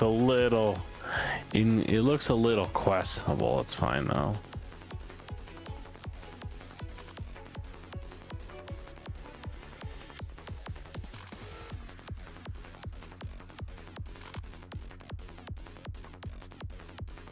You post on Twitch. Post it on Twitch. I mean, even something like that, I feel like that would actually work pretty well. Yeah, but you are right. Some of these food, like the puzzle ones, are actually expensive. Like, I think the ones that just have a load of stuff in them probably wouldn't be would probably still be pretty effective. I wouldn't spend much money on, like, I hate to say it, like, because I like my cats, but, like, I just wouldn't spend, like, you know, an egregious amount of money off, like, dude, you just gotta stop eating so fast. And currently, my cats are in the next room over, just literally sitting in the dark, looking at each other.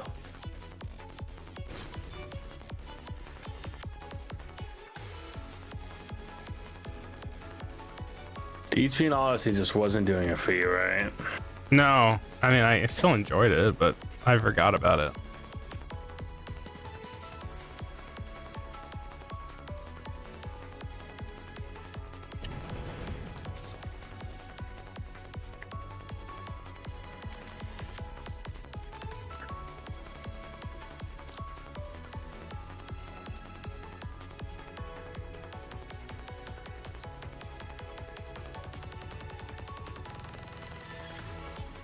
Yeah, unfortunately, that's the thing. Cats get too stimulated, water stimulated. But the weird thing is Golly.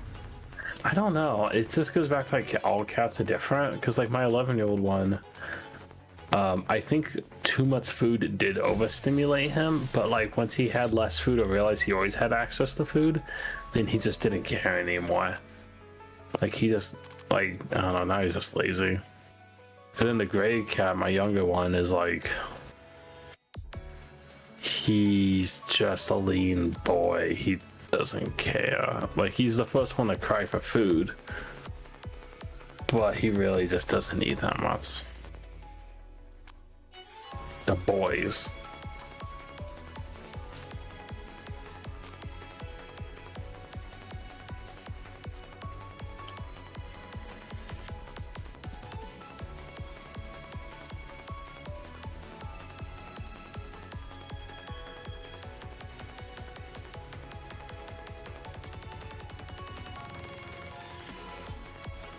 Oh, you know what I hate? I never want to recommend this, but it can't help. Sometimes getting another cat. That is an all or nothing thing, though. Like, I have realized my two cats need each other, and just having one of them wasn't that good. So that was kind of an important thing, but like... I think when I got back, that's when I discovered a crusty puke on my chat. Ooh.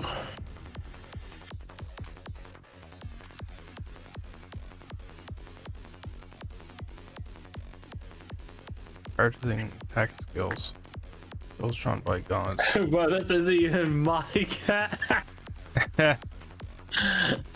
I really feel that. That's really nice. If someone gave me another cat or dog, which is someone is trying to do so, I'm like, no, I can't take another cat.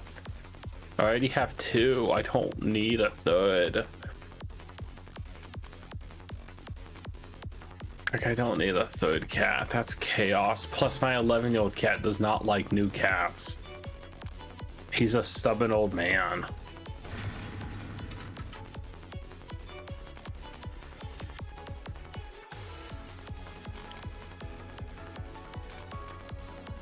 Just give the cat back to the landlord.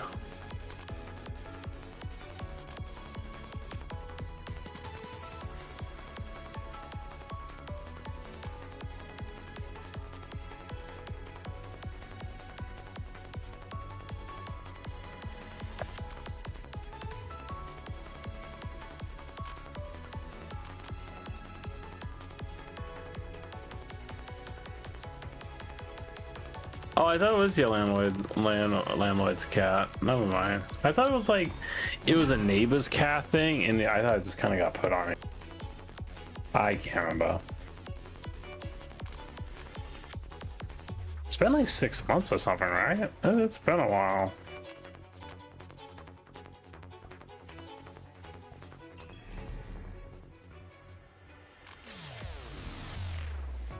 Oh, she did.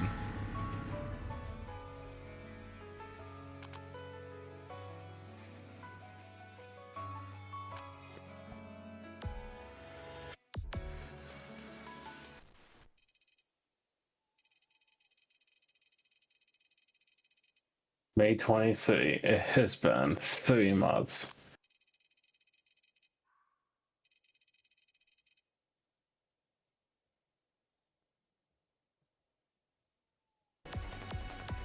Oh, that's what it was felt.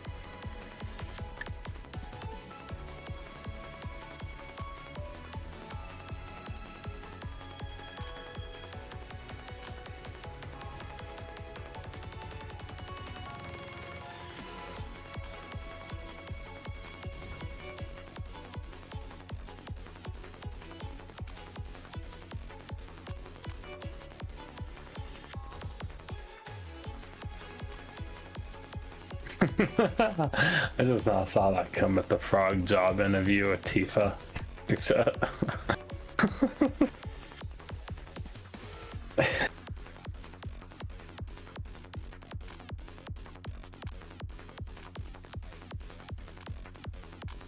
Alright, I'm gonna be honest, I'm really tired.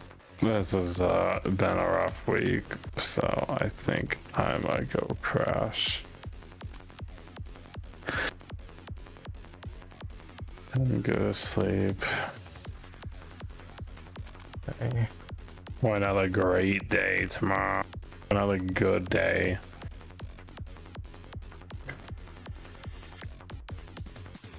What's the worst that could happen? God damn it. Another 10-hour day. No. No. Yeah, boss. Milk outside the bag of milk. Heck yeah.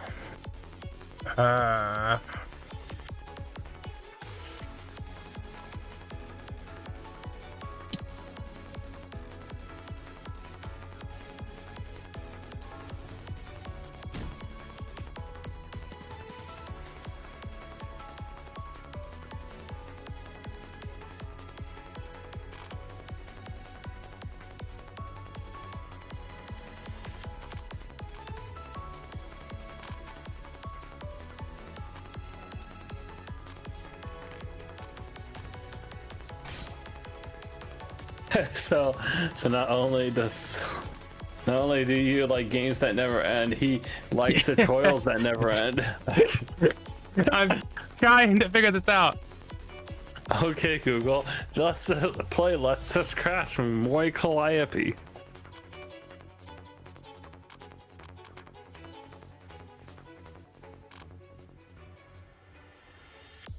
Need your permission to turn on the YouTube Music app. No, we're not gonna do that. We're good. We don't need that. We don't need either the YouTube music app, and we don't need Let's Just Crash. I missed that turn up quite a bit. No, I am glad about every single song after Disaster Piece has been pretty much a banger from Moi Calliope. Just 2 songs. Compass and yeah, this one. Break. I don't remember.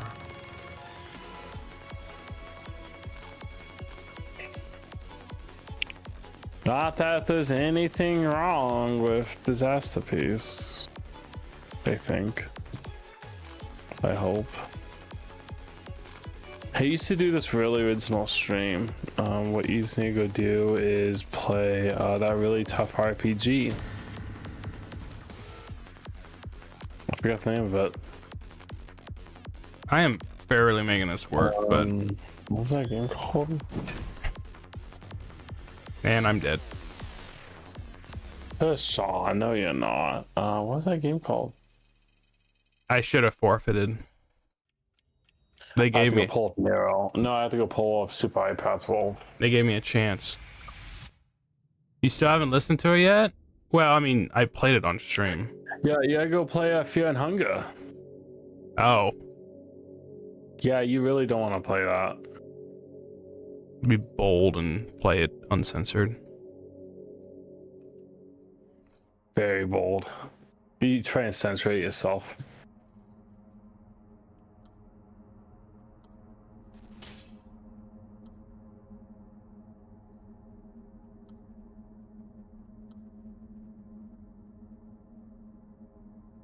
Oh, disaster piece. Okay.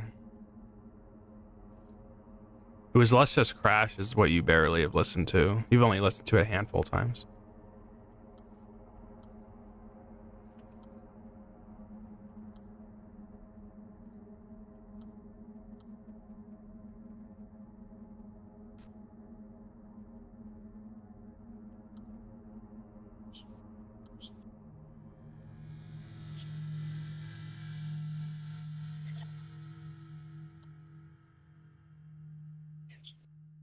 Hey, big kitty.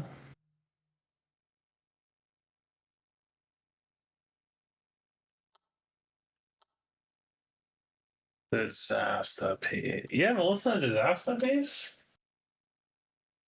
It's really okay. You have a We few. keep emphasizing how much she likes it. Come here, big kitty cat. You're fine. Dude, you look like you need a diet. I'm not gonna lie, man. Yeah, you kind of need a cut, man. You kind of need a cut. Come here.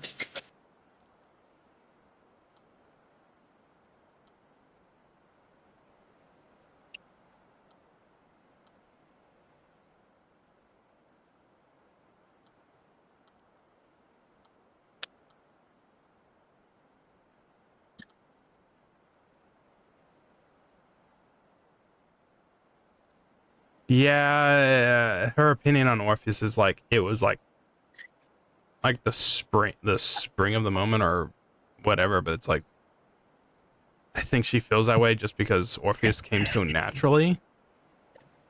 And then meanwhile she puts so much more effort into Let's Just Crash.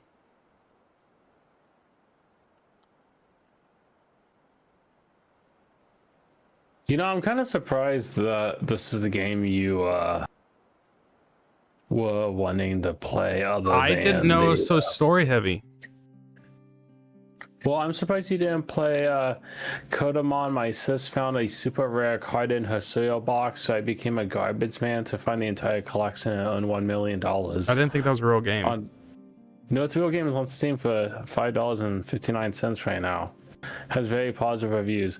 It does have a hentai tag on it though, but I don't think it's too egregious. It just has some boobids and stuff, but I don't think it's too bad. You want to send it to me? Yeah, I posted on the Discord. No one said anything about it. Oh, okay, I'll look at it again. I'll But just send it to you but it's a directly. Bob, I know. But like, I mean, it's only $5.59. Has very positive reviews, aka 80%.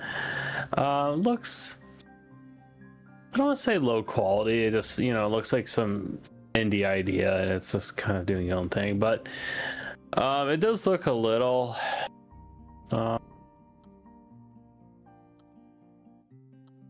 Let's see what it says here. Some illustrations for trading cards depict characters in revealing clothing, tight clothing, sexual and or sexual poses without full nudity, nipples, or genitals. There are no sexual scenes or suggested Not Taiwan. You can, in parentheses, voluntarily drink beer in the game. So I think as long as there's no nippies or nudity and jennies, I think you're fine. I have not heard Jenny's before. I kind of feel bad saying that because I have a friend named Jenny, so that kind of makes me feel bad now. But it's only $5.59. What's it rated? It's on Steam. I mean, ESRB? No, just what reviews. 80% positive. It's very positive, but like on a bare half of. It's just by some indie studio called Apple Sinca Games. Well, they look to be a creative individual. Let's be real. Lester's Crash is Callie's favorite Disaster Piece track because she's besties with the mangaka. But it's more so just. It's her attachment to it. So yeah, I can understand that. I'm gonna imagine she became friends with her because she was a fan of the manga.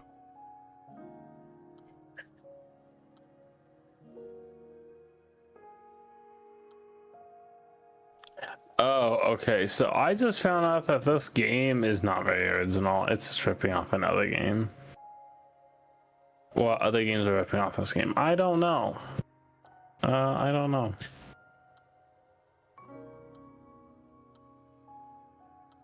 Of course, a innovative idea needs to be done numerous times. Just go play the librarian game. You'll be fine.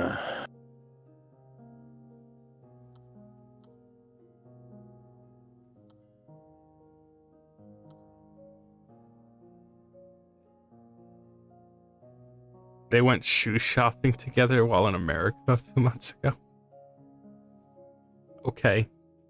It's actually based on like 1,400 reviews, but yeah.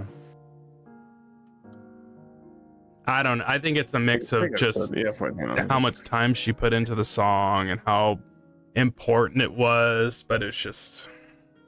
Where's actually action time on?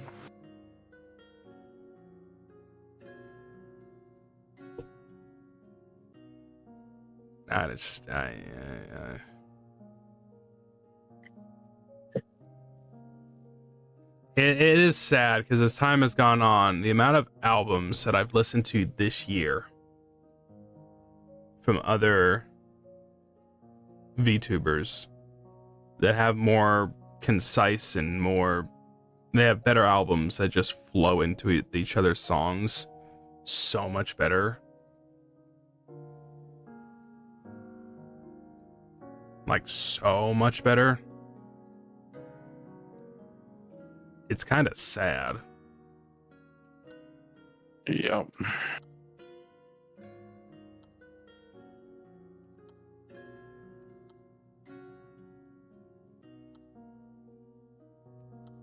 Anyways, I'm gonna go to bed now.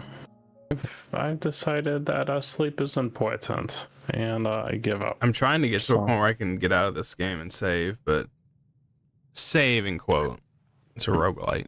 I'm starting all over again. Got a new record, warm day. You failed the tutorial. You had that Persona 3 moment where you die to the first tutorial enemy in the game, but it's 1 hour in. I was making it through the actual story, or the actual can I pull something up? Sound encyclopedia. I was actually making it through the stages. I just died. And then it's like, oh, now we're trying to explain stuff.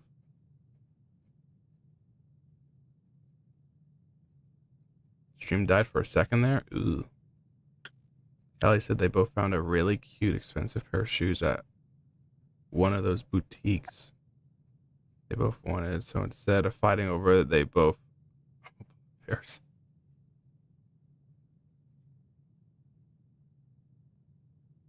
Seeing how the mangaka is, just like from the one picture I've seen of her, I can kind of tell that they got similar.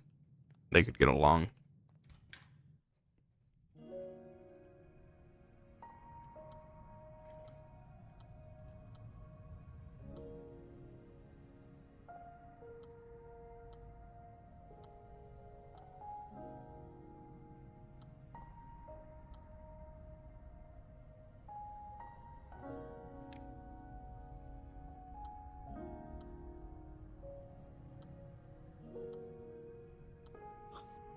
Oh my god, hey, this guy has such a cool design though. So cool. If I rest. So cool. You know what it reminds me of too? He also looks like the Xenoblade 3 main character with that coat. Xenoblade 3?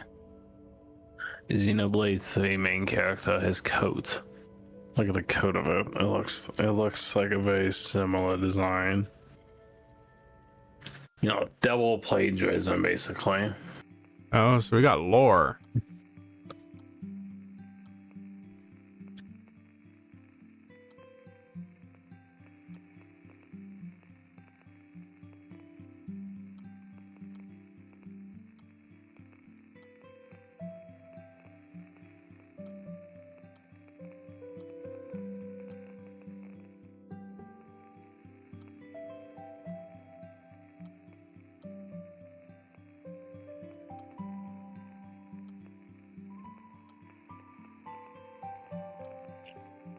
Hey, I'm glad Shiori's actually playing Metaphor. I've been meaning to ask if you've been watching any of the streams. I've watched a little bit, but I've barely been able to watch anything.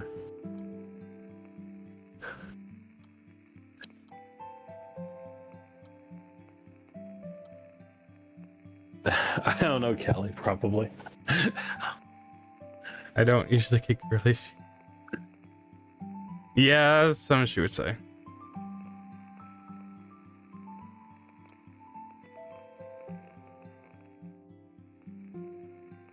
I am going to work on Saturday, probably. Oh, are you really? Just get extra hours. Work's available. Damn. Work's available. I'm not on call, though. I had another idea why I could maybe do that. The big concert is that my PTO is going to get paid out if things do proceed. Oh. That would be like that would be a crap ton of PTO, like 100 hours worth. Yeah, it's just a matter of when. I mean, for my sake, I need the lottery to happen soon so I can buy plane tickets. Yeah, that I don't know if I can actually do. So that still goes back to I don't know.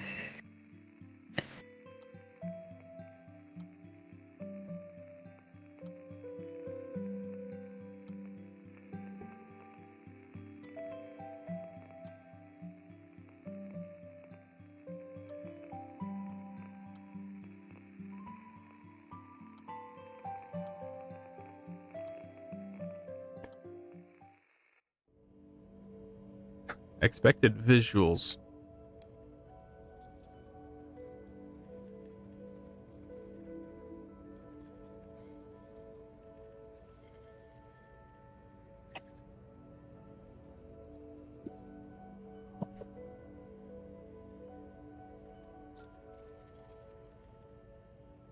Oh.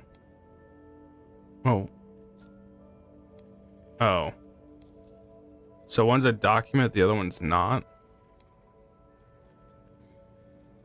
Oh, I see it there. $100. Oh, I mean, it's not too uncommon.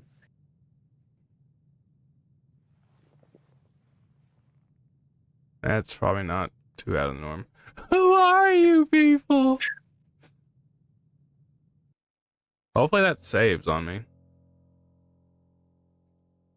Let me boot it up again just to look at it. A delayed game is $90. A rest game is $90. Sucker fire my ass, you broke losers.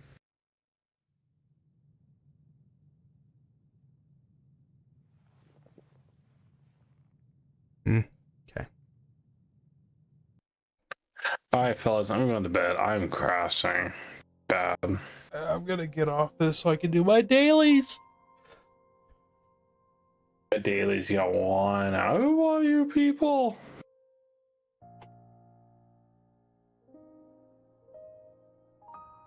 So there's a mod? An actual mod editor, huh?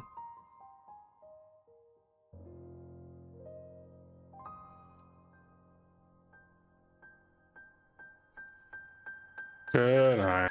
Okay.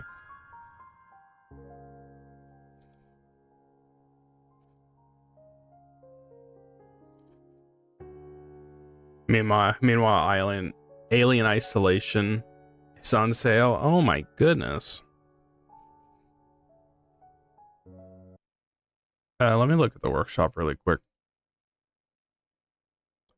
Yeah, it's just filled with everything here.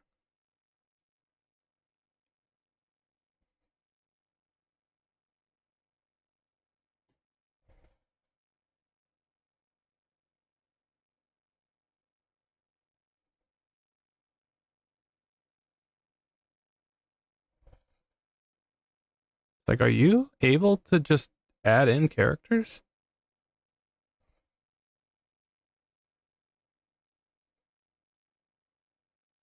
Seems like it. The game's just pretty open like that. I miss the good old days of developers including an in-engine game editor from the main game for free. Mm-hmm. Basic methods. Oh, this is the modding tool.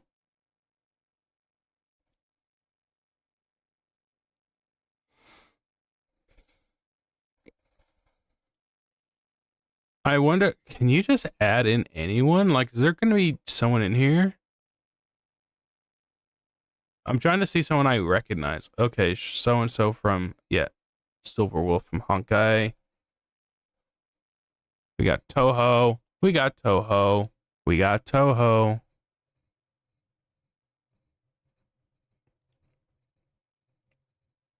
Half-Life almost had a map editor. Oh, that was quietly edited. Canceled.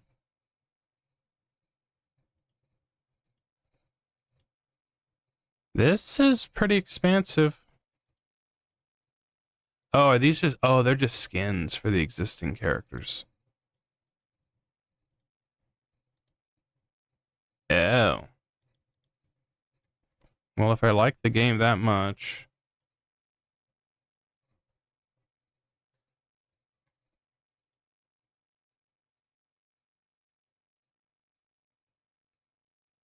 I want to go through it really quick just to see. It's like, do they have someone I would be surprised? So-and-so from Konosuba.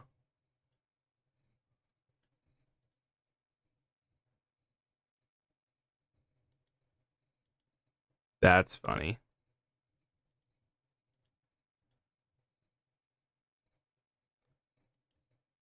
Gary's mod is the closest we'll ever get to an in-engine editor for Half-Life 2. That's, I mean, yeah, that's something at least. Let me go through this. Phoenix, right?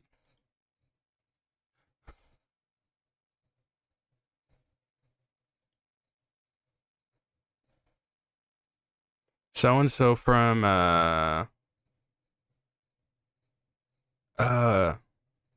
the Blue Archive?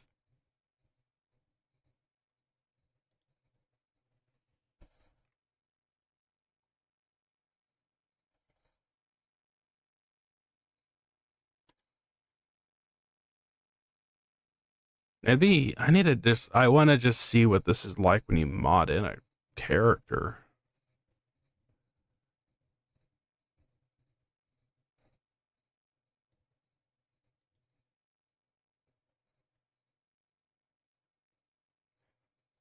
Kiryu.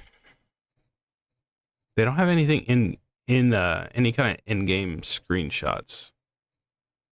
That has me raising doubt.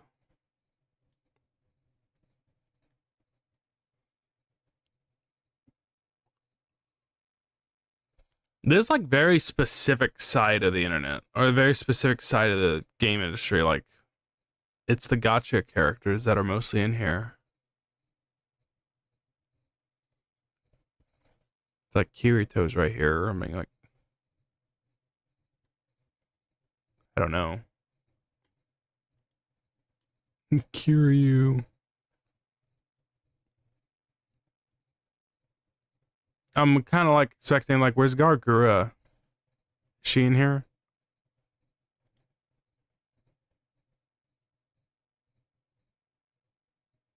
There's Narukami.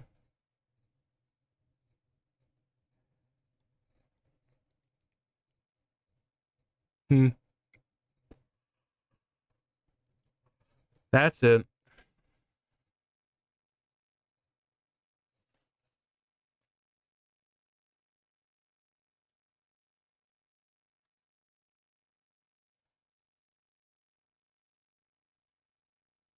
Items in the last week.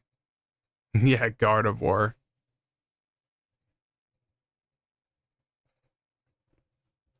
At some point, I'll try this out just to see. Like, what's this? Oh.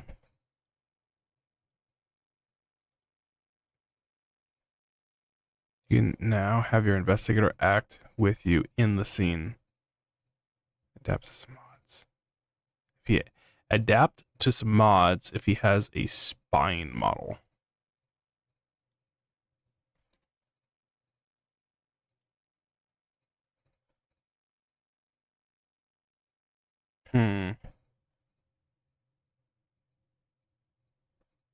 Yeah, but Byleth right here.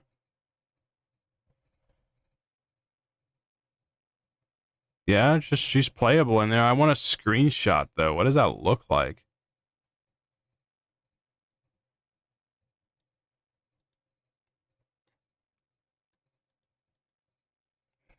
Yeah, it's 2D rigs.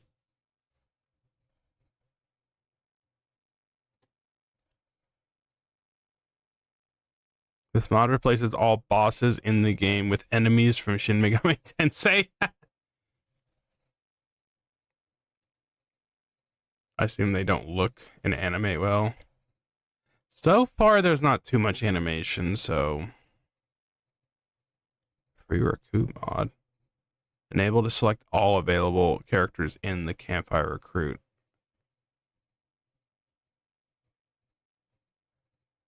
I refuse to oh, yeah. So when I first did it at the Campfire, I was only able to choose a couple.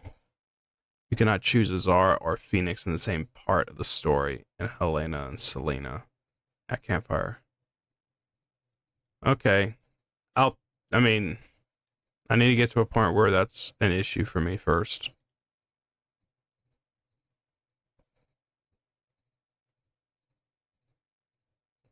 That's AI.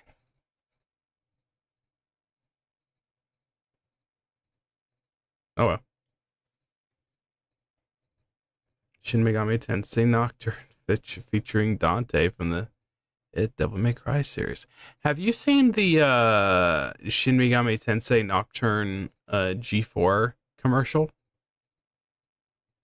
Where it's like retirement. There's these two elderly couple.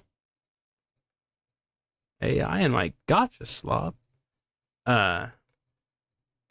It's an older couple and they're talking about insurance or something, and they bring up Shin Megami Tensei Nocturne. It's G4. It's for a Game Awards show. Was it for the Game Awards show back in the day? Because they're bringing up Shin Megami Tensei Nocturne, and then they're like, there's a point where they mention like where was Kingdom Hearts 2 during Hurricane Katrina?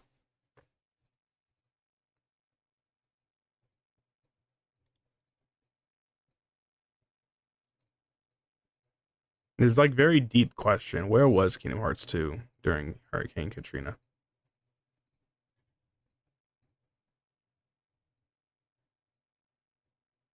That is a lot of trading cards for one game. Not the video game awards, but another industry circle jerk. Yeah, whatever was going on at G4 back in the day.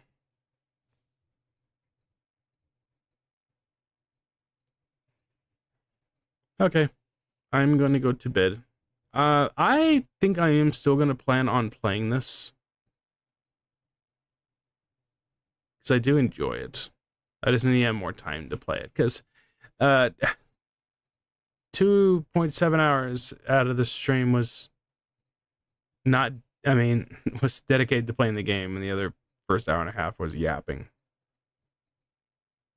So we'll see.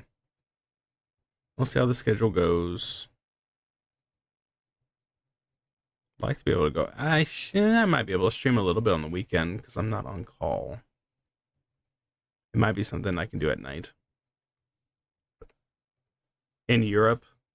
Oh, for Chain of Memories. Oh, okay.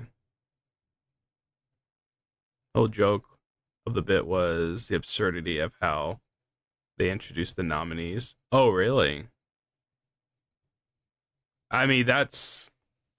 Okay, that makes sense. I mean, it was always stand out, like how they're saying Shin Megami Tensei Nocturne. her entire pace of how she was speaking got changed when she started saying the game title. And then they say the whole thing. Not SMT Nocturne. They say the whole thing. Yeah, vote for Shin Megami Tensei Nocturne because of these old people said so. Funny. Ugh. Okay. Thanks for hanging out. We'll see what's gonna happen. Hopefully the lottery happens soon so I can either be happy or sad pretty soon. I got DM'd. I didn't know. Oh, yeah, he did DM me. Okay, one sec.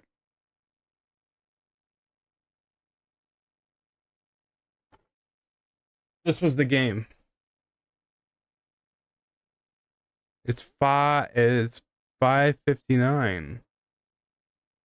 Kodamon, my sis found a super rare card in her cereal box, so I became a garbage man to find an entire collection and earn $1 million. Golly.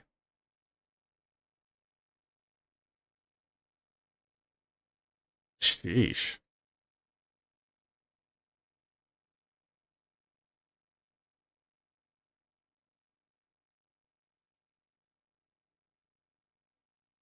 Is a collectathon game.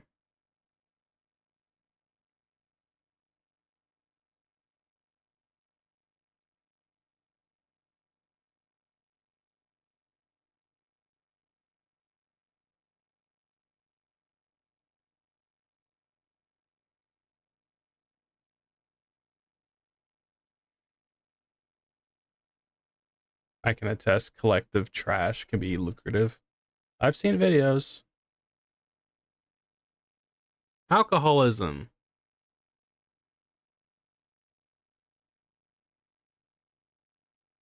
I'm open to playing a lot of trash as long as it's funny. I don't know if this would be funny. Oh, this just came out. No wonder we were talking about it. 6 days old. My whole setup is worth almost 10,000. That's good.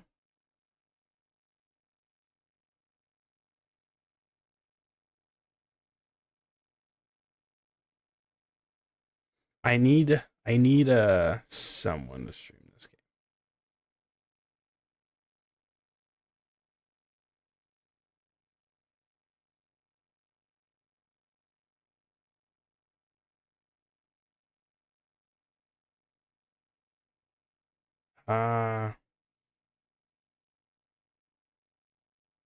Is there anyone on Twitch playing this right now? Kotamon.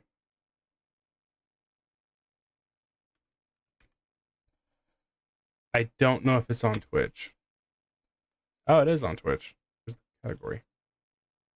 The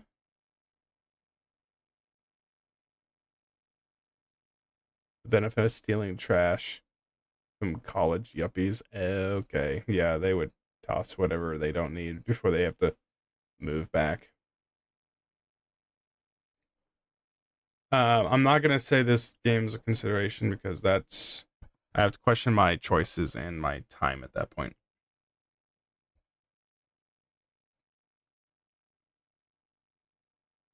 I will likely forget about this stream. Or this game, I mean. What do we got here?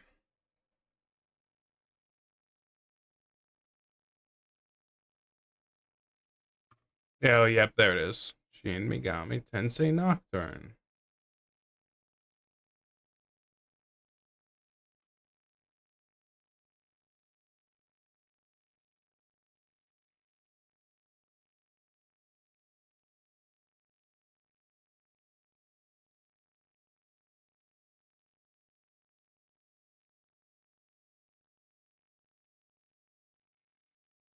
It's just so funny how she first says it.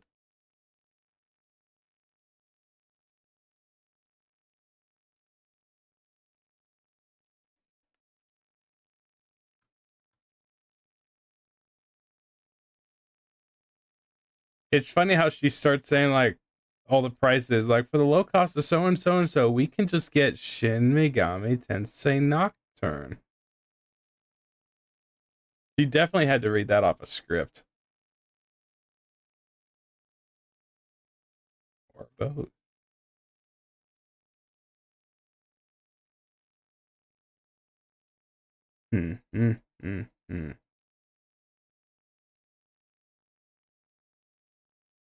It's only $69 or $60.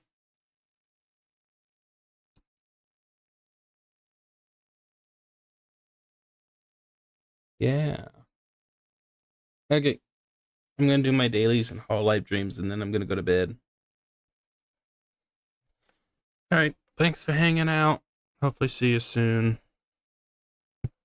Who's adding me on Discord?